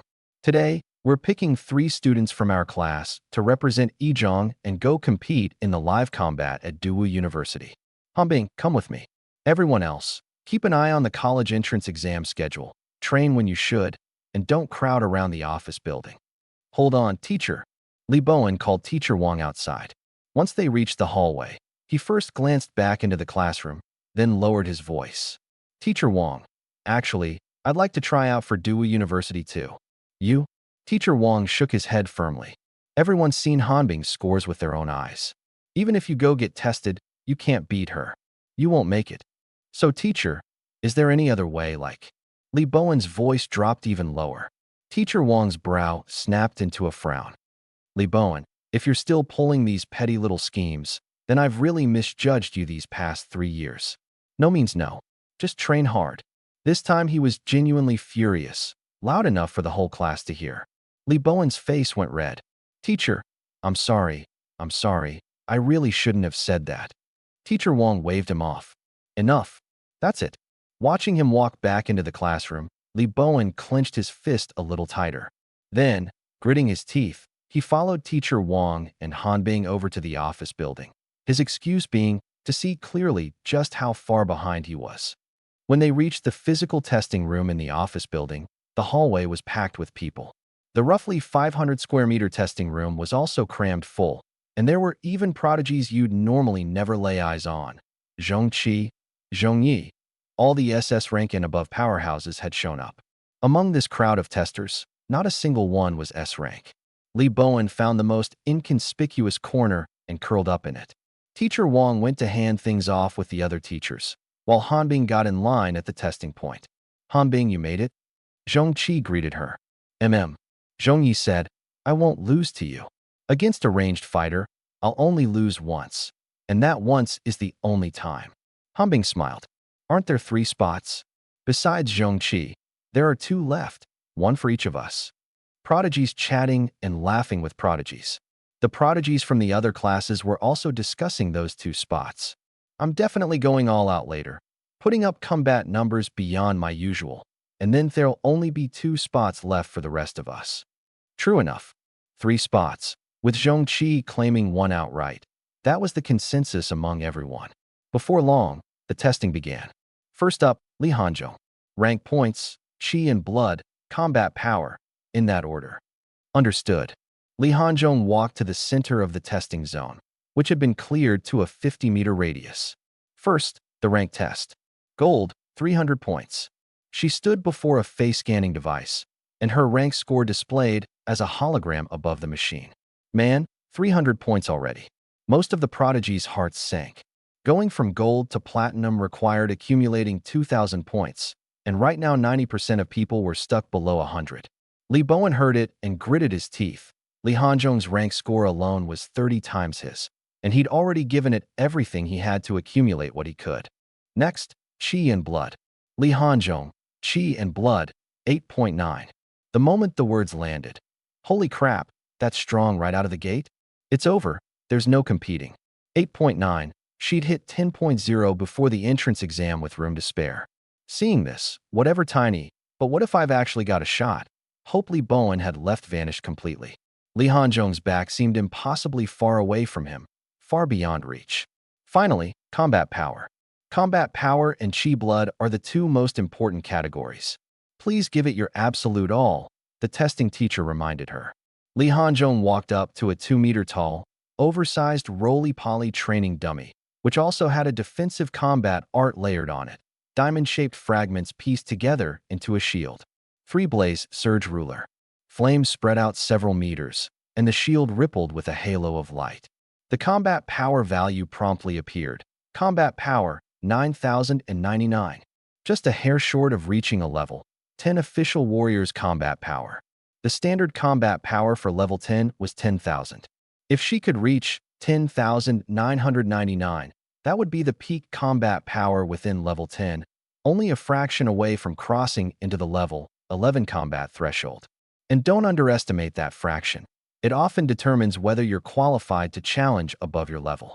The higher your Qi blood level climbs, the harder it is for combat power to even touch 999, let alone exceed it. When Li Hanzhong finished testing, every teacher present broke into a satisfied smile. Next, Tang won. Gold, 200 points. Qi and Blood, 8.8.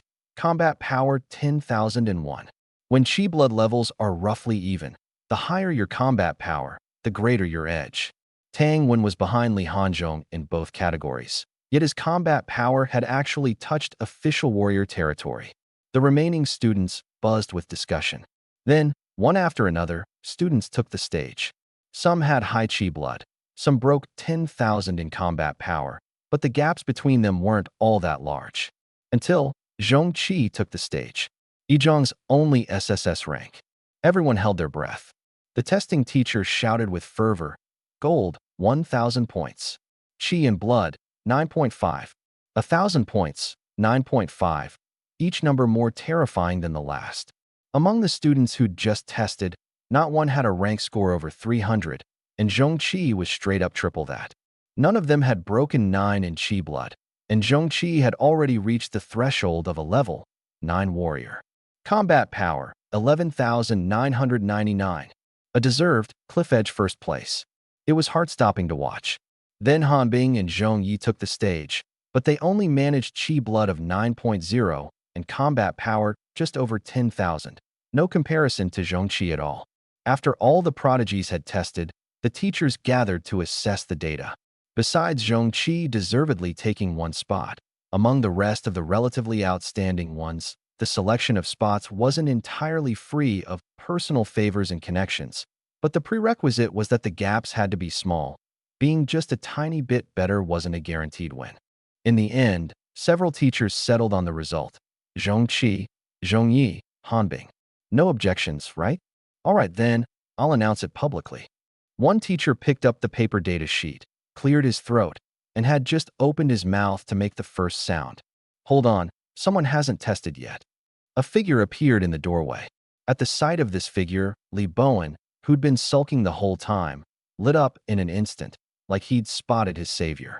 Zhong Ye's body gave another involuntary shudder, and she subconsciously touched her forehead. A name that struck most people present as both unexpected and unfamiliar. It's me, Lu Jin. Lu Jin, what are you doing here? Li Bowen sprang to my side in one bound, standing bolt upright. I was wondering earlier why you'd asked that question. Turns out you really did have plans, that you wanted to compete in Daewoo University's live combat? I ignored him and turned to ask the teacher holding the data sheet. There's no rule that says the test is only for S rank and above, right? The teacher thought about it. There's no such rule. No. But which class are you from, student? Teacher Wang answered for me. Lu Jin. A rank. Everyone's heads swiveled toward Teacher Wang in unison, and seeing that he offered no further reaction after the introduction, the teacher mused, Fine, then you can test. Wait. Li Bowen suddenly blocked my path, his voice booming. In that case, I'd like to try too. The teacher in charge of announcing the spots looked toward Teacher Wang again. Teacher Wang was expressionless, his look plainly saying, This has nothing to do with me, as he pressed a hand to his aching forehead. Fine, then both of you go. Who's first? Li Bowen shot his hand up while simultaneously striding toward the center of the testing zone, terrified of being beaten to it. I'll go first. Head held high, chest puffed out, taking long, confident strides, every step of his performing the carefree swagger of a prodigy. Reaching the testing point, he rubbed his hands together and eagerly got his rank tested first. Gold, 10 points. The testing teacher's voice rang out across the whole room. Puffed. Gold, 10 points. And you're here trying to squeeze in? You got my heart pounding, thinking some real expert had shown up. The 20-some prodigies who'd been watching this test with bated breath nearly couldn't hold in their laughter. Li Bowen flushed crimson, but when the corner of his eye caught that figure in the doorway, he steadied himself, put his faint smile back on, and his whole body relaxed. Then, Qi and Blood 8.0, Combat Power 9001. Li Bowen was pretty satisfied with this result. He didn't care what others thought. All he knew was that these scores were beyond what at least 80% of people could achieve. The testing teacher rolled his eyes. If you've got no real ability, why come test? Wasting everyone's time. True, Li Bowen's scores weren't bad, but among these 20-some prodigies, he wasn't even qualified to be dead last. Whoever you are you testing or not? Hurry up. The displeasure in his words was made no effort to hide. The crowd of prodigies, no longer on edge, turned to chatting about whose names the teacher was going to read out.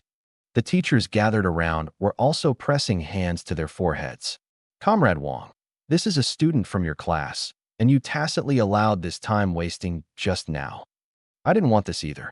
As for that Li Bowen, I don't even want to claim him anymore. And Lu Jin isn't my student. Then why'd you raise your hand for him? Whose student is he anyway? Wan Yuanzheng. The crowd instantly fell silent. Who would dare stop him? If Teacher Wang dared to stop it, Lu Jin could file a complaint in return, and his teaching career would end on the spot. Let them make their fuss. It's got nothing to do with me anyway.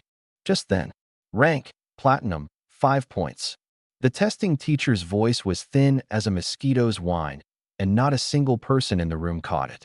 But on the testing device, that holographic projection of a platinum mask plus 5 flashed with a purple light so glaring it hurt to look at. Then, Chi and Blood, 10.0.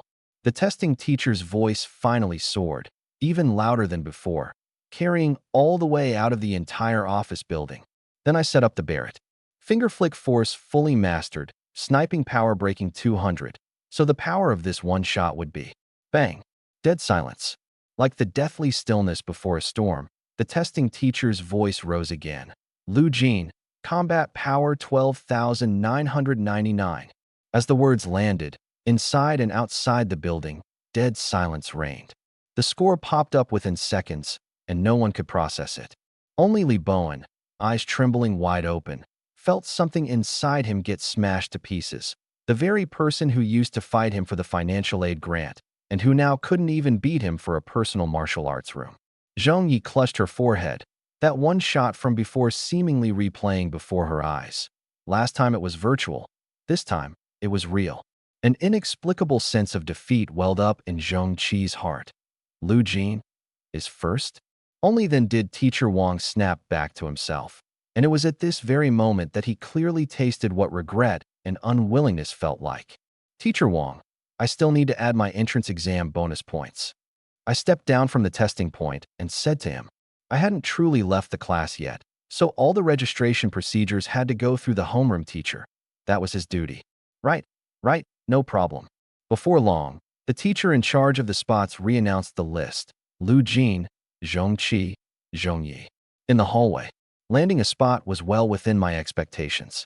Platinum, 10.0, fully mastered finger flick force, plus a sniping power that was rising every day and had already broken 200.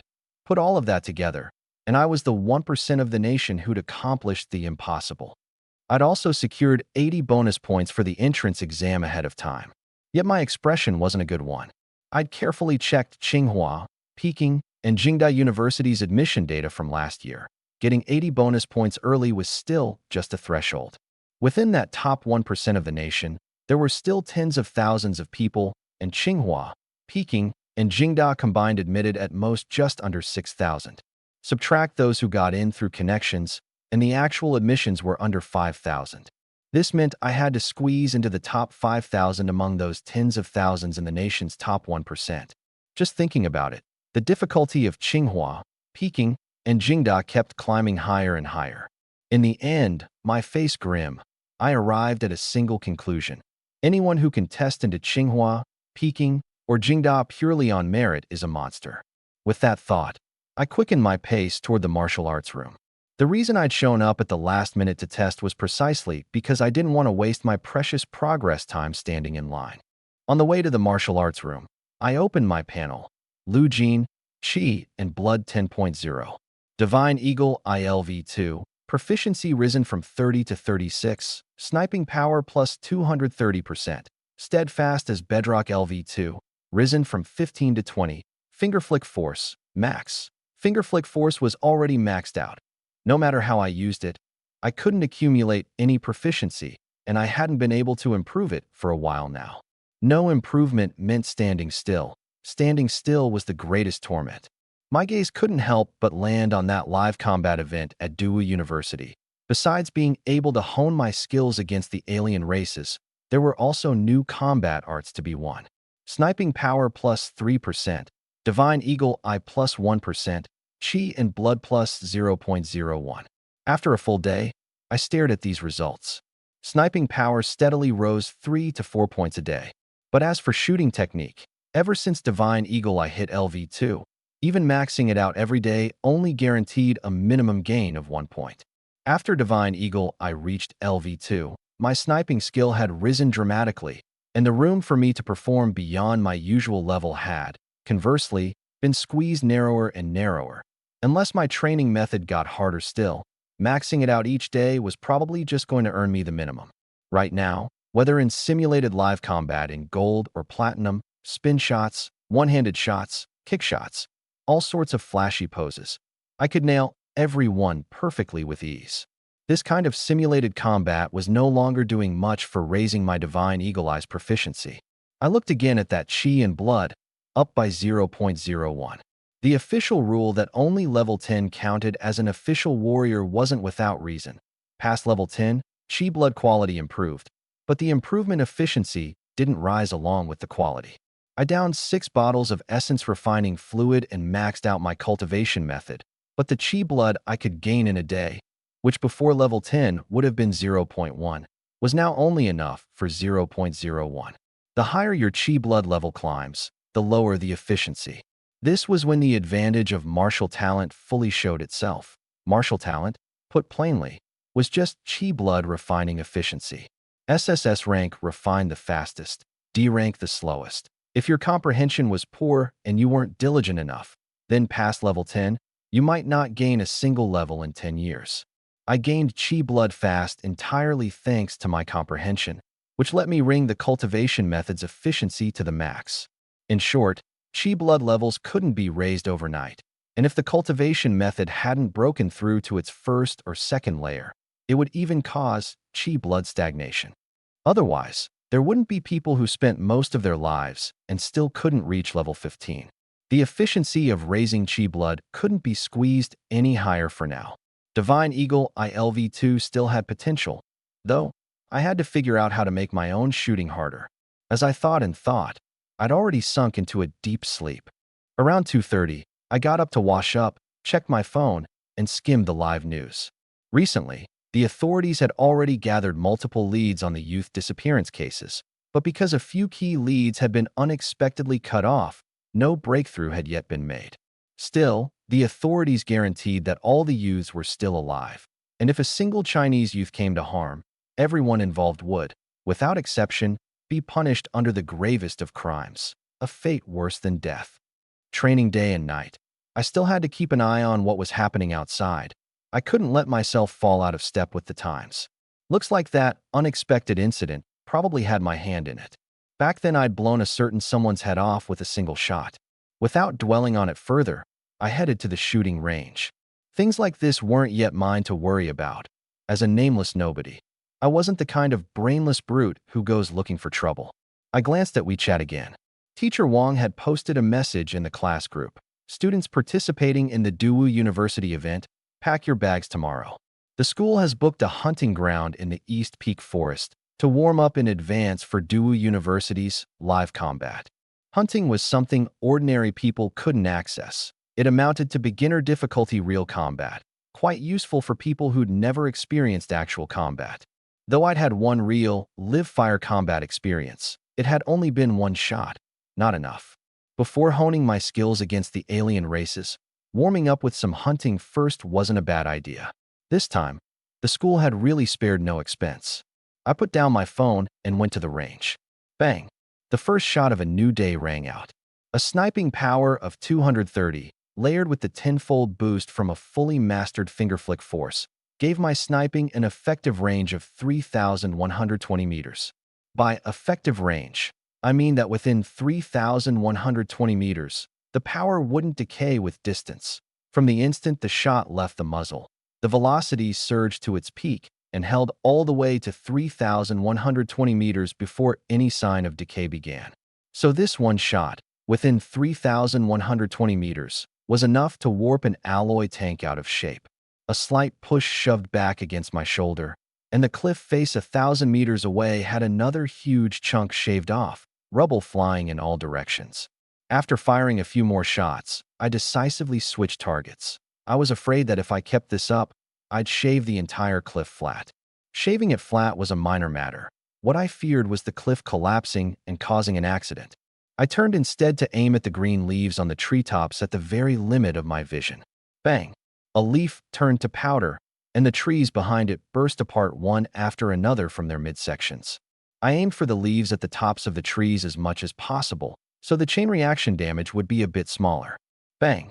Bang! Bang! Continuous fire. I emptied one magazine after another, pushing my aiming, shooting, and reaction to their absolute limits. Nearly every round a perfect hit, leaf after leaf shattering into powder and vanishing without a trace. Phew! I let out a cold breath. I wasn't satisfied with these results, and my brow furrowed slightly. The efficiency was too low. At this rate, I'd still just be earning the minimum. I could clearly feel that the improvement to Divine Eagle ILV2 was tiny, no different from usual. I still needed to make it harder. Spin sniping, jump sniping, quick draw sniping. Using all of them still wasn't enough. Divine Eagle ILV2's target acquisition was too powerful. Before I could even blink, I'd already locked on. The instant my gaze locked, the muzzle was there. Eye arrives, gun arrives. This was supposed to be a competent sniper's basic skill. But no matter how many bizarre and elaborate poses I used, the sniping stayed effortless. To level up to LV3, to see what kind of eye ability LV3 would bring me, the difficulty suddenly jumped up a whole tier. My sniping skill seemed to have slammed into some kind of limit. The next second, I shattered with my own hands the illusion that my sniping skill was unrivaled in the world. A limit is just a shackle you clamp onto yourself. As I thought this, I kept firing away, using the green leaves as targets. Bang, bang, bang, bang. Bang, bang, bang, bang. Inside the low building, Wan Yuanzheng was jolted awake by these firecracker-like rapid bursts. He silently lit a cigarette. From that youth's gunshots, he could hear anxiety. Everything's already this good, so what's there to be anxious about? Not enough. Still not enough. I'd sunk into a kind of madness, and though the gunpowder scent of my chi blood-forged bullets was faint, at this moment it was permeating the air all around me. I needed something harder to hit. But besides the green leaves, there was no more extreme target left in my field of vision. And even if there were, it would just be the same thing in a different form, equally effortless. I needed something truly hard to hit. Divine Eagle ILV2's acquisition ability was being pushed to its very limit by me at this moment, scouring for anything that could serve as a target. But all of it fell short of the green leaves. Bang! My pupils suddenly contracted, until this one shot happened to graze a swarm of mosquitoes clustered under a streetlight. My shot rushed at them carrying devastating kinetic energy, yet several of the mosquitoes actually rode the airflow the shot kicked up and dodged, predicting it. More precisely, they consciously, and because their bodies were so light, got swept away along the current of air. By rights, even if the bullet didn't hit them, the airflow wrapped around it should have killed the mosquitoes outright. But what happened now was, even though the bullet was about to hit, the mosquitoes seemed to consciously, and taking advantage of their tiny size, get swept away by the airflow, drifting off and swaying leisurely in midair. Bang! I locked onto one mosquito and fired. That mosquito swished several meters away, a miss. Good, good, good. I fired another shot, a tricky one, off by a few degrees. The mosquito dodged even more nimbly, drifting through the air completely unfazed. This is a worthy opponent. Bang! Another shot, this time not off at all, dead set on a perfect hit. The mosquito dodged. My second shot followed right on its heels, and it again rode the airflow this shot kicked up, moving with the wind, drifting away. Like something slick and slippery, the harder you try to grab it, the more it slides out of your grasp. I fired several shots in a row, the first along the perfect hit line, the second calculating where the airflow would carry it, locking onto the direction it'd be swept, the third plugging its next landing spot after being swept away. Like a great net unfurling. Now the mosquito was no longer taking the initiative, but passively dodging. And yet, it dodged them all successfully. Couldn't hit it. As if there were an invisible wall standing in midair. In the end, that mosquito was worn to death by me. And what surprised me was, over the course of this whole fight, Divine Eagle ILV2's efficiency was actually climbing. It works. I immediately locked onto a second mosquito. Bang. Dead. Probably survivorship bias. Even among mosquitoes, there are the gifted ones and the dumb ones. I looked for other mosquitoes. The third and fourth I dispatched with ease, and it wasn't until the fifth that I ran into one that could dodge my shots again. During the process of sparring with it, Divine Eagle Eye's efficiency was noticeably speeding up. 6:30 in the morning, the light of day clear and bright. Divine Eagle Eye LV2 proficiency plus 1%. A single early morning had gained me 1 point. I figured the next stretch could gain at least another point too. Today, the minimum would already be a beyond usual performance. It's just that I felt a little dejected. Throughout the entire process, I hadn't hit a single shot. In the face of a mosquito, I'd actually developed a subtle sense of defeat. Watching the daytime range's mosquitoes flee clean away, I had no choice but to call it a wrap. Today was the Sunday of the second week, 1 day off. At the school, the classes below the senior year were nearly empty. Those left were basically the senior year students, hurrying toward the martial arts rooms. The cafeteria wasn't open either. I reached martial arts room 001, and before long, the AI Xiaoying had breakfast ready. Never the same thing twice, and the nutritional value off the charts. How fast your qi blood recovers is directly proportional to what you eat. Eat well, and rest a good while. I climbed into the VR pod, launched Glory, and immersively practiced shooting. Only this way could my sniping power steadily climb 3 points a day. Shooting technique or sniping power, I couldn't afford to let either one slip. Even combat arts, since there was nothing else to train once fully mastered, had only been let slide out of necessity. Another day passed. The gains were about the same as yesterday, except this time, Divine Eagle ILV2 gained 2%. The next day, I boarded the business van bound for the East Peak Forest. In the van were Zhongqi, Zhongyi, their homeroom teacher, Teacher Lu, and me, 4 people in all. Zhongqi looked at me and said, "You saved me last time, and I never got the chance to thank you." "It's nothing. That's it." Zhongqi twitched the corner of her mouth. "There should be a little more, right?" Only then did I lift my eyes and meet her gaze for a moment, before looking over to Zhongyi beside her. Zhongyi sensed my gaze, and the moment our eyes met, her teeth-gritting body gave a shudder. She didn't want to be like this either. It was just that seeing me made her go cold all over, as if a voice were telling her, "Don't provoke him. Don't say anything that'll make him angry, or else he'd really dare to blow your head off with a single shot." Still, Zhongyi eyed Zhongqi strangely. From those few lines of conversation just now, it seemed something she didn't know about had happened between the two of them. The cabin fell into a brief silence, and then Teacher Lu's refined voice sounded. "Cherish this hunting opportunity. Those who know how to train will grow stronger and stronger in there. Those who don't will only skim the surface. I won't ask much of the live combat, just one thing. Don't be a bleeding heart, and don't show your prey the slightest bit of mercy." The 3 of us nodded. Teacher Lu swept a glance over them. Zhongyi probably couldn't be a bleeding heart. Zhongqi, though kind-hearted, wasn't the type to make the mistake of being a soft-hearted pushover. When she needed to be ruthless, she was extremely ruthless. As for Lu Jin, he didn't understand him. On the surface, he seemed like a fairly honest, fairly quiet young man. 2 hours later, we arrived at the East Peak Forest residential area. This forest stretched for dozens of miles, and the number of ferocious beasts released inside was beyond counting. I swept a glance around and spotted several tigers and bears. The instant an ordinary person stepped in, they'd immediately become someone else's prey. It was precisely the perfect place to train at the beginner level. Inside there were also large numbers of mosquitoes, along with tiny species even more keen-sensed than mosquitoes. I sized up the environment again. Trees crisscrossing every which way, weeds growing thick. Sniping visibility was severely restricted, and firing freely in there would be no easy task. This was my first time leaving the range to train. Clearly, this kind of forest terrain wasn't a sniper's comfort zone. But precisely because it was uncomfortable, it would temper a person all the more.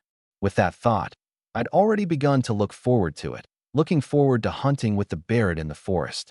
This was a place I could never normally come to, and I had to seize this chance tightly, to dig out every point I could train and every method I could use in the East Peak Forest, and improve myself as much as possible. Before long, a reception staffer hurried over. "You're the ones from Ejong, right? In a moment, I'll grant you 4 access to enter.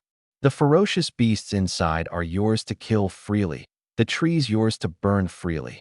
In short, this place is your training ground. It only takes a year to build a forest in this world, and the maintenance cost is within a manageable range." The staffer continued warmly. "Stay safe, send a message immediately if you run into danger, and be sure to check back at the residence by 7 tonight." With that, he led the 4 of us to our rooms, 2 per room. Teacher Lu and me in one, Zhongqi and Zhongyi in another. After setting down our luggage and getting settled, he handed us our identity verification cards. "You don't need to bring the carcasses of your prey back. Staff will handle them. If there are no other questions, then let your hunting feast officially begin. I wish you all a happy hunt." Before we entered the mountains, Teacher Lu repeated himself. "Let me emphasize this once. Hunting isn't the goal. Honing your skills is the fundamental point. If you only focus on hunting, you'll lose the whole meaning of this trip." That made sense. This hunt was, after all, a warm-up for Dewey University's live combat event, hunting the alien races on the Twilight Snow Great Snow Mountain. We had to train something useful out of it, so we'd have one more layer of advantage over others in the real event. All 3 of us nodded and took the lesson to heart. Only then did Teacher Lu let us go. The reception staffer led us to the mountain entrance, 3 paths in all, each leading to a completely different direction. "Zhongqi, let's go together," Zhongyi called out. "Sure," Zhongqi agreed. Daewoo University's event is also 1 school per group, so this hunt's a good chance to practice team coordination. She looked back at me. I shook my head. "I'll take a different path. I'm a ranged type. When it comes to coordination, it's only me coordinating with you 2. Never you 2 coordinating with me." Put plainly, a sniper has always fought alone. Even with teammates, a sniper still hides in a distant shadow, providing support. Okay. Zhongyi was thrilled, but the moment she ran into my unnaturally calm face, the corners of her mouth pressed into a flat line. "All right, stay safe," Zhongqi said. The 2 girls dove into the same path together, while I headed off in the opposite direction. After walking a stretch, I'd plunged deep into the forest. Inside, tigers' roars came intermittently. Bang! 100-some meters out, a tiger's head exploded with a boom, taking a few dozen trees down with it. 50 meters away, a triangle-headed snake hidden in a pile of fallen leaves, camouflaged beautifully, had its skull burst apart, the leaves all around it kicked up into the air. I stretched my vision to its limit, and through the layers of crisscrossing trees, I could see within a 500-meter radius. My gaze locked. 500 meters out, bang. 1 shot. A bullet carrying the finger-flick divine intent, and 230 power punched through 1 tree after another blocking its path, killing a bear that was foraging on the spot. The gunshots echoed leisurely through the forest, and the keen-nosed animals fled outward like mad. Before long, it was hard to find any decent ferocious beasts in my field of vision. They'd all been scared off. And my gunshots, riding the wind, drifted into the ears of Zhongqi and Zhongyi on the other path. Zhongqi laughed until her stomach hurt. "Zhongyi, what are you shaking for? You're that sensitive to Lu Jin's gunshots?" "Ha ha ha." Zhongye's face went scarlet. "Zhongqi, you don't get it. That time I got matched with him in ranked. The way it felt when he blew my head off with 1 shot. I'm practically traumatized." "And stop laughing." Zhongqi reined in her laughter too. "Then you'd better listen to his gunshots more. You absolutely have to get over it." Zhongyi gave a small nod. "That's what I think too. To overcome fear, the only way is to face it head-on." But 10 minutes passed, and that gunfire was as though it had never existed, never sounding again. He stopped shooting, and on the other side, as I walked deeper in, I sank into deep thought.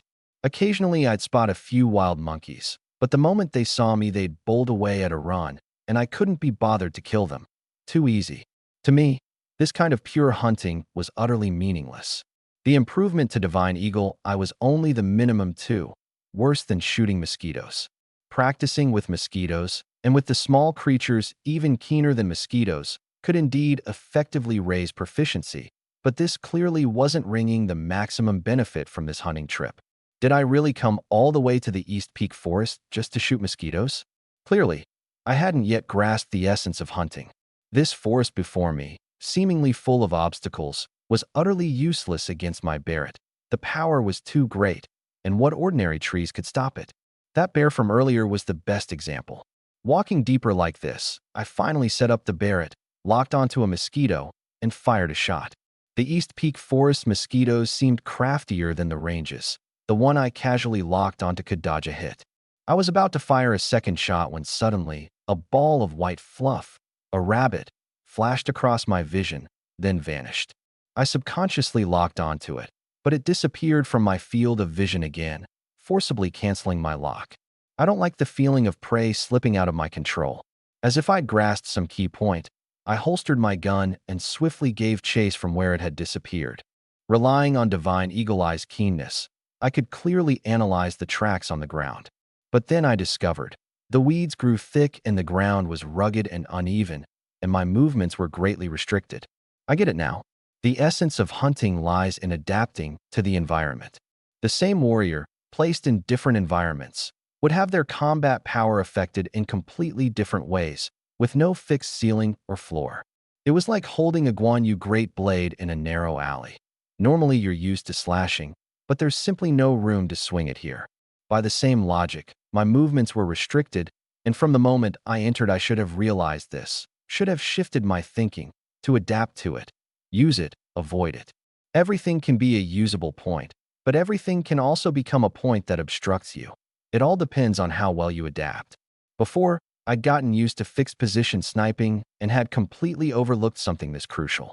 Without hesitation, I began to try, moving through the rugged forest as if it were flat ground, while simultaneously analyzing every usable point around me, striving to make my sniping flow without obstruction. This way, the difficulty of this hunt suddenly multiplied several times over. Finding that rabbit that had disappeared, bang, I fired a shot right beside it. The rabbit, as if startled awake, took off running again, very good at using the terrain to hide its trail, dodging my line of sight again and again. Chase, bang shot, chase, bang shot, chase, bang shot. In this obstacle-ridden forest, my movements grew smoother and smoother. By the time it reached 7, the sky had turned dark. I picked up that rabbit, exhausted, limp, sitting there awaiting its fate, by its 2 ears and headed toward the residential area. I glanced at my panel on the way, no newly added skill options. I couldn't say exactly where the progress was, but progress there definitely was. At the very least, I'd learned that both before a fight and after, I had to factor the surrounding environment into it. From here on, my main task during the hunt was set, practicing the speed of adapting to the environment. In Daewoo University's event, if I wanted to hunt the alien races more fluidly, this speed would be the top priority. The Twilight Snow Great Snow Mountain was far more complex and vast than the East Peak Forest. Back at the residential area, the smell of barbecue drifted through the empty courtyard, where several chefs were cooking in the open air. Zhong Qi and Zhong Yi each held a grilled meat leg, but hadn't taken a bite yet. Teacher Lu was playing a holographic video, giving them a review. Look, weren't your movements in the forest so awkward, not smooth at all? Sometimes you were even forced to stop by the trees and rocks right in front of you. You didn't realize at all how the environment was affecting you. Your eyes were entirely on the prey. The picture cut to my third-person view. Teacher Lu said, "Now look at what Lu Jin was doing." He clearly already realized it, and threw himself into training for it. This round of teaching went on for another half hour, and Teacher Lu didn't shut off the video until he truly had nothing left to say. Only then did Zhong Qi and Zhong Yi start gnawing on those grilled legs sprinkled with chili and cumin. After I showered, changed clothes, and returned to the courtyard, the timing was just right. I grabbed a bear paw the chefs had grilled off the table and dug in heartily. This kind of wild game was hard to eat, even in Martial Arts Room 001. It was my first time eating it this lifetime, and my previous life I'd never even heard of it. Teacher Lu watched me, wanting to teach me something, but found this fellow. There was nothing to teach. Everything I had to learn was at the university. He gave a dry laugh, said he was full, left the space to the 3 of us kids, and walked off alone. Zhong Qi wiped her mouth. Teacher praised you for half an hour just now. I know. The corner of her mouth twitched. When it came to killing a conversation, no one could beat me. But she still had more to say. Zhong Ye's afraid of you. You know that? I know. That's it. How do you know?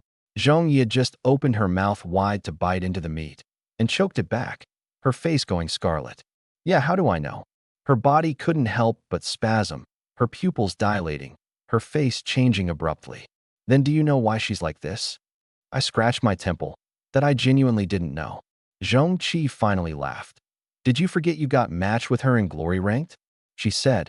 Zhong Yi shoved a grilled sausage skewer straight into Zhong Qi's mouth. Zhong Qi bit it off, chewing as she spoke. You blew her head off with one shot, and now she's scared of your gun. The reason she said it openly was that a competent warrior can't hold fear of anything, and if there is any, it should be broken. Zhong Yi buried her head under the table. Zhong Qi continued. She wants to listen to your gunshots to overcome the fear, but she only heard a few before they stopped, and afterward they were so faint. So, I replied, understood. As long as it doesn't interfere with my training, I'll do my best to cooperate. 99% of people in this world, when it doesn't affect them and someone genuinely asks for help, will not. Zhong Yi had already died of embarrassment, huddled under the table eating meat, and after quite a while, as if she'd made some kind of resolve, she finally raised her head back above the table. 2:30 in the morning. Can you get up? I looked at her. She gritted her teeth, her forehead prickling unbearably. I can. All right. After that, the three of us said nothing more, each returning to our rooms to sleep. 2:30 in the morning. I pulled open my door and stepped into the hallway, and the door next to mine opened at the same time. Zhong Qi greeted me, and I nodded. In my eyes, these two girls were nothing more than a couple of kids. Zhong Qi kept wanting to find a topic, but in front of me, she genuinely couldn't figure out what to say next. I led the two of them toward an area far from the residences, stopping at an open spot where mosquitoes were plentiful. This'll do. Go ahead and pull out your gun. Zhong Qi shoved and nudged Zhong Yi, who twisted her body reluctantly, meaning that this spot would do. Bang! A shot rang out. Zhong Yi froze for a beat. That figure 5 paces away had already begun his shooting. But the fear on her had actually lessened quite a bit. She seemed no longer afraid, with only her forehead prickling faintly. That's it. A trace of scorn couldn't help rising in her heart. Second shot. The prickling on her forehead faded even more. Third shot. Fourth. Fifth. Sixth. That feeling was gone completely. Zhong Qi had been watching Zhong Ye's reaction the whole time, to see whether she'd shake, whether she'd be afraid. The result was surprising.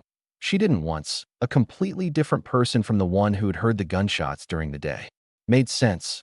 Once you spelled things out, any fear would dissipate. From the moment at the dinner table when I agreed to help her, Zhong Yi probably already wasn't afraid anymore.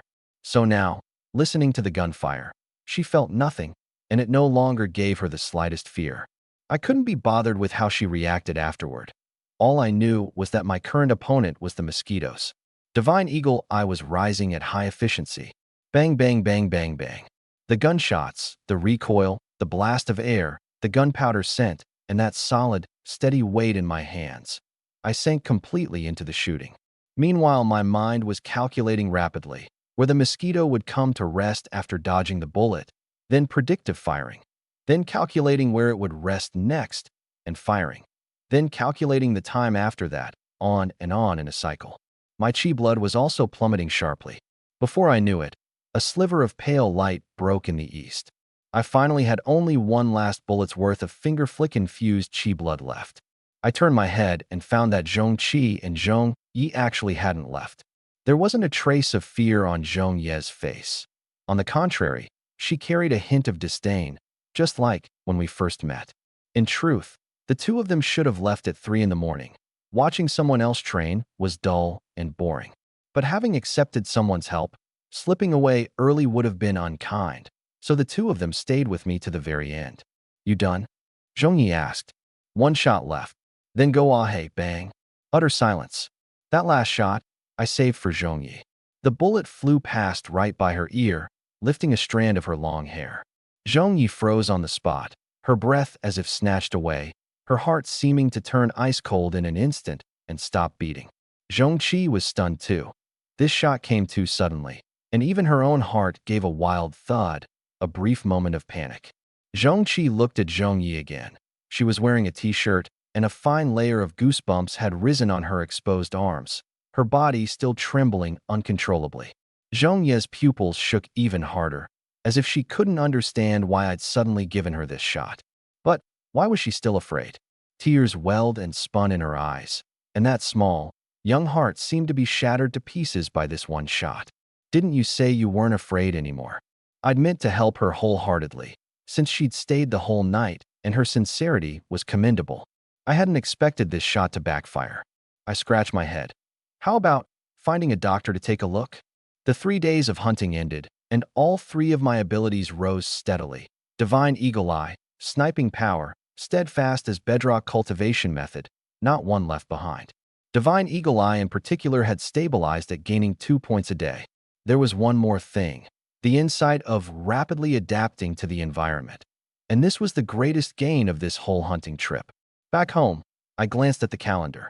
Over these past 3 days, there were 11 days left until Daewoo University's event. In these 11 days, there was still plenty of room for improvement. Come eat, try your uncle's cooking. My uncle brought out a plate of decent-looking food from the kitchen. Ever since my aunt got pregnant, he'd become the house husband. I sat down and took a bite, nearly spitting it out. Uncle, you've been feeding my aunt this for 3 days? Isn't that way too much salt? That can't be right. Your aunt said it's just right. Yeah, she's just comforting you.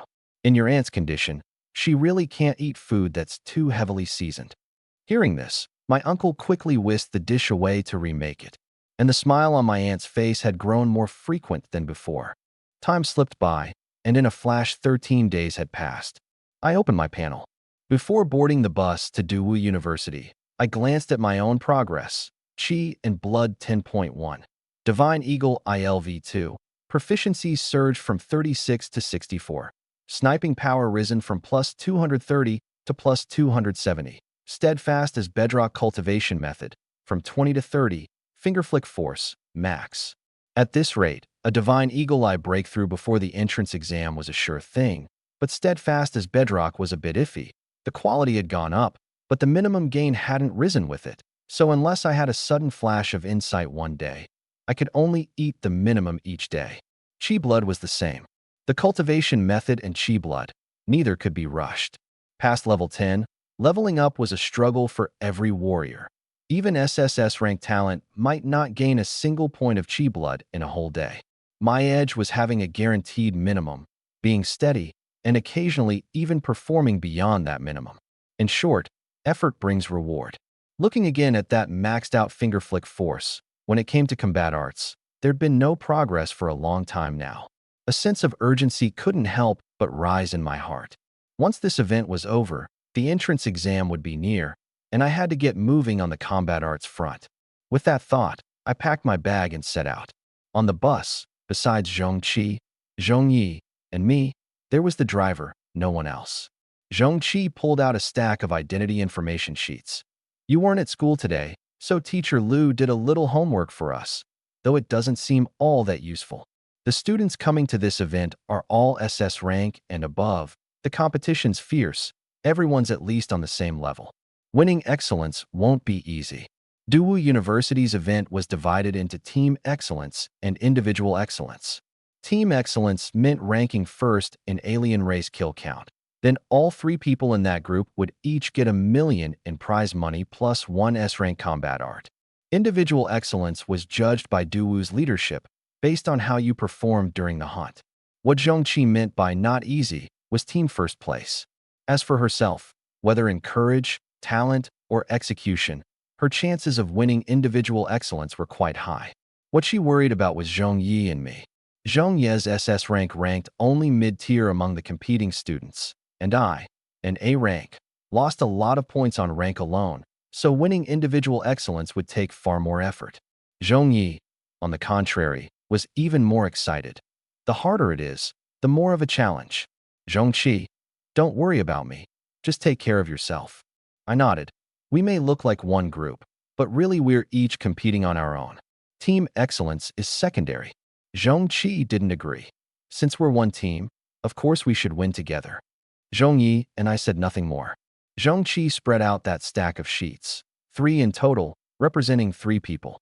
Yin Changcheng, dual SSS talent Shadow Wraith, a standout in speed, with astonishingly high comprehension on top of it.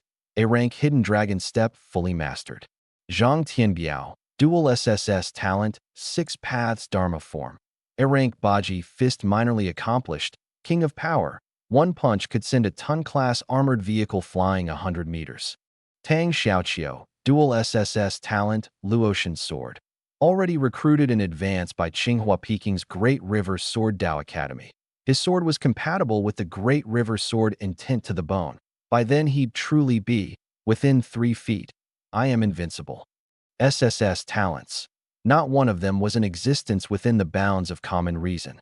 As long as these 3 showed up to compete, even if they slacked off, the excellent spots were securely theirs. Zhongqi, a single SSS, might not even win individual excellence. She only had a chance. As for team excellence, she knew far more information than what was on these 3 sheets. Their Yizhong group, thrown into the ranks of teams from every school across the nation, was truly unremarkable. To sum it up in one line, the hope was slim. I didn't dwell on it, only asking. Besides this, is there a map of the Twilight Snow Great Snow Mountain? No. Zhongqi shook her head. That map is held only by the relevant leadership at Dawu University. Swoosh. The bus drove past a ring-line subway station. Dawu University, we'd arrived. Outside the main gate, youths in all sorts of school uniforms were lining up one after another, forming a stark contrast with the university students beside them in their form-fitting combat suits. I scanned around roughly. Yin Chengcheng, Zhang Tianbiao, and Tang Xiaoqiu were all there. At 11 o'clock sharp, the president came out from within the school with several school leaders, leading the roughly 1,500 competing students into the campus. Dawu University, backed by Twilight Snow, one of the largest mountain ranges in China, covered 100,000 square meters, with over 112-story buildings alone, plus 1,000 personal martial arts rooms for students who needed them. The president held forth grandly, brimming with confidence. I looked left and right. Towering buildings, breathtaking scenery, as if I'd stepped into another bustling metropolis. Many students were murmuring, "I'm going to test into Dawu. I have to get into Dawu in this lifetime." Under the president's introduction and guidance, the crowd of exam takers watched in rapt fascination. Dawu was, after all, a top-ranked 985 university. And these thousand-some exam takers present each had the absolute qualifications to get in. The only fear was that they wouldn't choose it. Afterward, the president and the leaders each led a group of students to different districts' cafeterias to eat. So delicious. A plate of Longjiang pork trotter rice made from pure organic grain, only 25 yuan. Outside it's 120. Dawu, I've decided. The cafeteria's lavish, nutritious dishes and absurdly low prices were an absolute knockout blow for high schoolers. But none of this could stir the slightest ripple in my heart. All I knew was that I'd give it everything I had, and if there was a better option, I'd definitely choose the better one. And in an inconspicuous corner, Yin Chengcheng. That's him. I'd recognize that face even if he were burned to ashes, the one who blew both our heads off with one shot each. Lan Yu patted Yin Chengcheng on the shoulder, looking off toward somewhere. Should we go over and say hi? Lan Yu asked. No need, Yin Chengcheng said. That's someone who could blow both our heads off. It's different now. Her hidden dragon step was already fully mastered. She could vanish without a trace like a dragon, and layered with Shadow Wraith. She could make it so the world seemed unable to sense her existence at all. On I talent alone, it was utterly impossible to catch her, let alone hit her. The opponent of the past was long since no opponent at all. What we should focus on is the competition, she said. I'm dual SSS, your single SSS plus I talent, and your arrow power has risen too. We have a very good chance of fighting for team first place this time. If we can take both team first and individual excellence, that's 2 million in freely disposable funds. Most of the resources the Iron Tower Guild provided had to be poured into martial arts, and only a small remaining portion could go towards supporting family. My little brother's talent is only C rank. The resources he'll need to cultivate to level 10, plus buying a house and finding a wife. It's money everywhere I turn. This time, No matter what, I have to fight for first, Yin Chengcheng calculated inwardly. Lan Yu's gaze turned resolute at once. All right, I've got my own reasons for having to take team first, too. On another side, in the team of dual SSS Zhang Tianbiao, a girl even prettier than Zhong Qi gazed at him. Tianbiao, I only have single SS talent. I probably can't win individual excellence. You'll lead us to team first place, right? Zhang Tianbiao's gaze melted, and then he clenched his fist. Definitely. On yet another side, the team of the last dual SSS, Tang Xiaoqiu. Tang Xiaoqiu, you really want to go it alone? Yeah, it's fine even if you don't participate. I can take team first by myself. You're not the only dual SSS in this competition. Perfect. Let's see whether his fists are harder, or her speed's faster, or my sword's sharper. And what if you don't get first? Tang Xiaoqiu thought it over. Then that's on you all for being weak. Either way, first place in individual kills is absolutely mine. But what if? That, he genuinely hadn't considered. He buried his head in his food and said no more. His teammates ground their teeth. Looked like one team, but in truth each had long been competing on their own. And on our side, we were also discussing our battle approach. Those 3 days of hunting, you never fought alongside us. What are you thinking? Zhongqi asked. Going solo, I said. If we want first place, it's best to spread out and hunt the alien races. But wouldn't that make the killing efficiency slower? Zhongqi countered. Would it? You seem to have forgotten my combat power and yours. Zhongqi's pupils contracted, and only then did she recall test day. Zhongqi, 11,999. Lu Jin, 12,999. I already had the peak combat power of a level 12 warrior. In other words, I was the strongest in Yizhong. That was just baseline combat power under a power test. In real combat, there were more factors to consider, and combat power would be affected. Zhongqi rested a hand against her chin. Lu Jin, the BARRETT, an ultra-long-range fighter. In real combat, he'd only have more of an edge than close-range fighters. An alien 100 meters away, she'd have to close to within 2 meters to hit.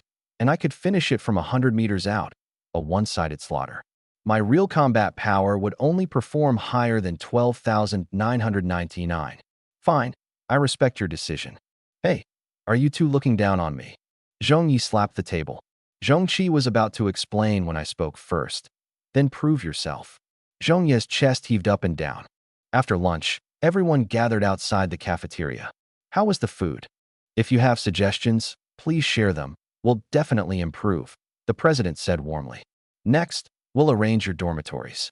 Students who've received an ID card, go to the dorm matching the number on your card. Tomorrow at 8, meet at the entrance of the Twilight Snow Great Snow Mountain. The dorms were about 90 square meters, fully equipped, and even came with a master-grade massage chair. After this whole white glove service, most of the students' hearts already belonged to Duwu. The night passed without incident. Early the next morning at 8, roughly 1,000 senior-year students gathered before the rolling valley blanketed in endless white snow. The school didn't take a head count. As a 985 and 211 institution, they weren't about to wait on prodigies who didn't keep time. Duwu had put on plenty of airs, and the students naturally had to respond with a matching attitude. The school's person in charge held up a microphone.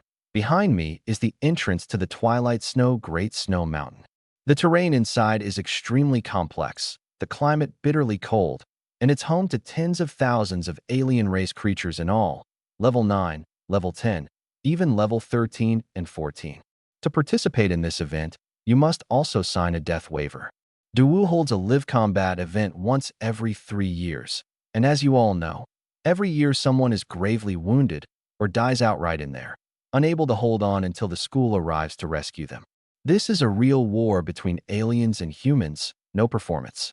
The 1,000 students raised no objections. Having come, they'd long since prepared themselves for battle. There's still a chance to withdraw now. Miss this chance, and it won't come again. The person in charge waved a hand, and 1,000 paper contracts flew into the students' hands. Once signed, they automatically flew back. After everyone had either signed or withdrawn, the person in charge said, "Begin." Behind them, barrier after barrier opened, revealing several hundred entryways leading deep into the mountains.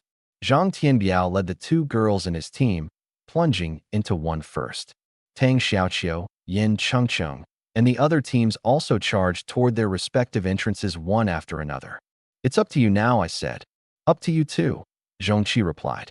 I glanced at Zhongyi. "Prove yourself well." Being looked down on, Zhongyi had a temper, but she didn't dare vent it. My coldness had faded considerably, but once I let it show, she still couldn't withstand that fear already carved into her body. I left alone. Zhongqi and Zhongyi went together, choosing a completely different path. Among these young people, the battle between aliens and humans had, perhaps, officially begun.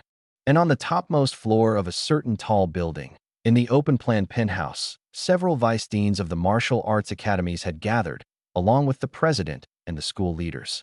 Before them floated screen after holographic screen, able to pull up any student's third-person view to watch key locations, and even showing a macro panorama of the Great Snow Mountain, encompassing nearly every part of the range. On the far left, a data recorder logged in real time each student's combat data and scores against the aliens. These were the top prodigies from 500 schools nationwide. Duwu's event still hadn't managed to attract all the tens of thousands of high schools in the country. You'd have to pay more, or else people simply wouldn't let their prodigies come poke around your place, especially schools across cities, which were even harder to invite. Getting 500 schools to support sending students was already the best possible outcome. Yin Chengcheng and Zhang Tianbiao, these two dual SSS, had to be snatched up no matter what.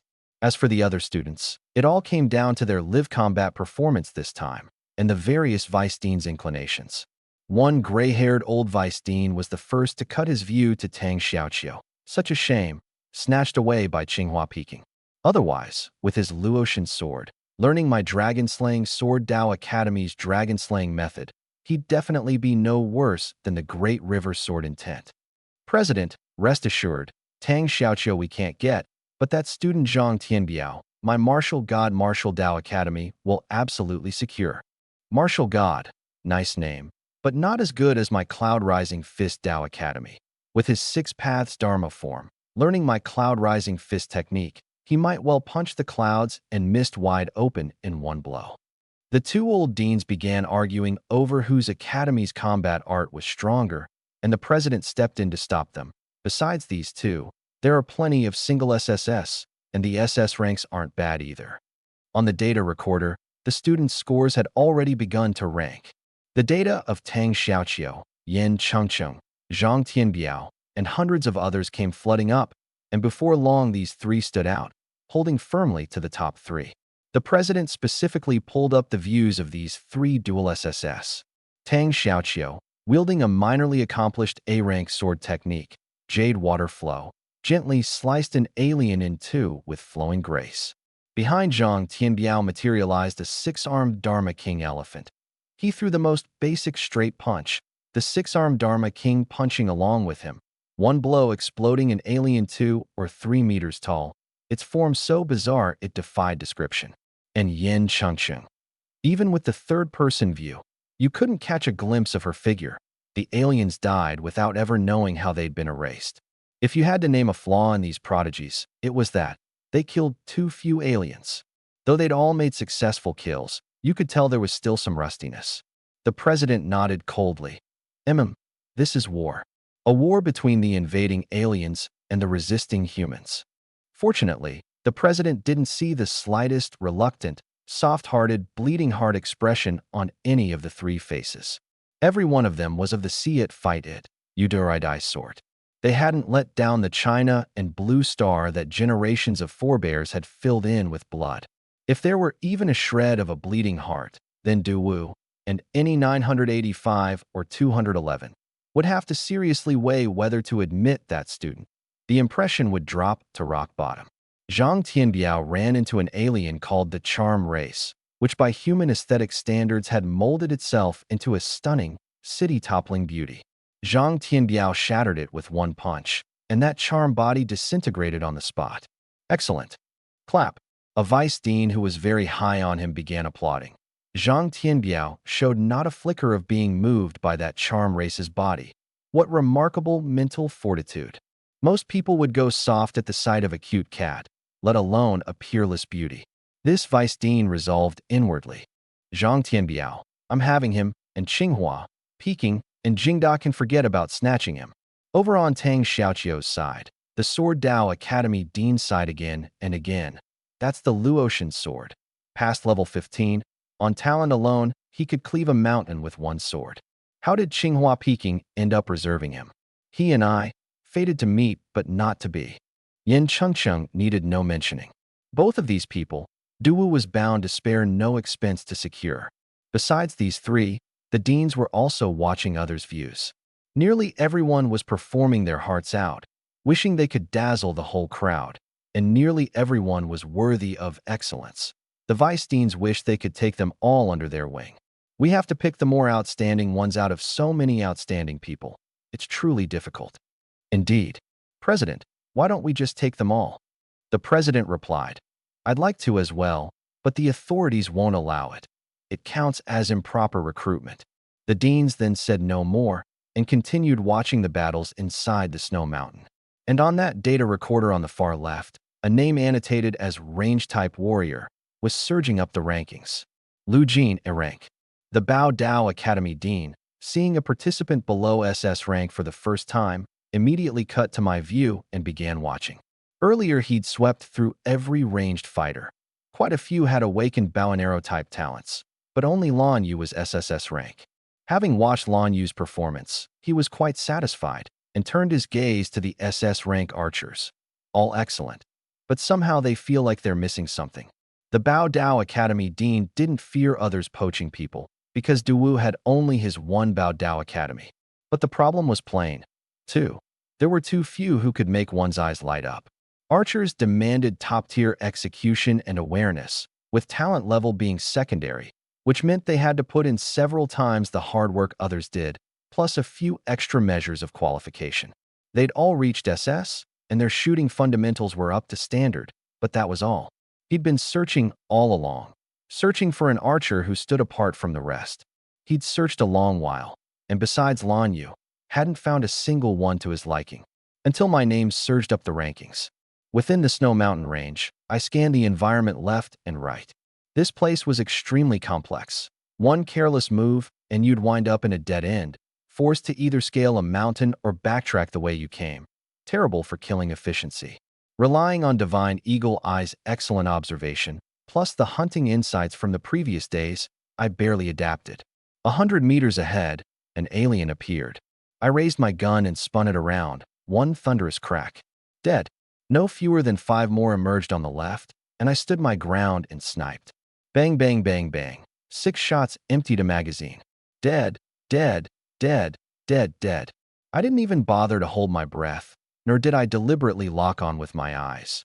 They merely flickered across my line of sight for an instant before I caught them, then shot them dead. After these days grinding against mosquitoes, my sniping technique had already reached a level of freedom beyond words. Next, I walked into a dead end, about 200 meters in radius, inside which there seemed to be some alien race clan. No fewer than 50 of them. Only then did I show a hint of excitement. Finally, I could really go all out. Bang. Shot. Bang. Shot. Bang. Dead. Blasts of air rippled outward layer by layer from the muzzle, flashes of fire flaring and vanishing in an instant. Even the ground beneath my feet trembled faintly from the powerful kinetic energy each bullet unleashed. A flavor of destruction was born within this 200-meter radius dead end. The aliens fled frantically, shrieks pouring from their mouths. Yet those sounds were more like an accompaniment, adding a lingering aftertaste to this scene of destruction. I carried no psychological burden whatsoever. On the contrary, the more I fought, the more at ease I grew. Humanity's mortal enemy, the sea of blood and deep vengeance, and the promise I'd made to Wan Yuanzheng, all of it pressed on my shoulders. These, I would carry out thoroughly. And so, beneath that muzzle without a shred of warmth, within a 200-meter radius, not a single living alien remained. A cold wind blew past, and footprints pressed down one after another on the perpetually unmelting white snow. At this moment, the snow mountain was silent. A lone, solitary figure walked on, toward the deeper reaches of the range.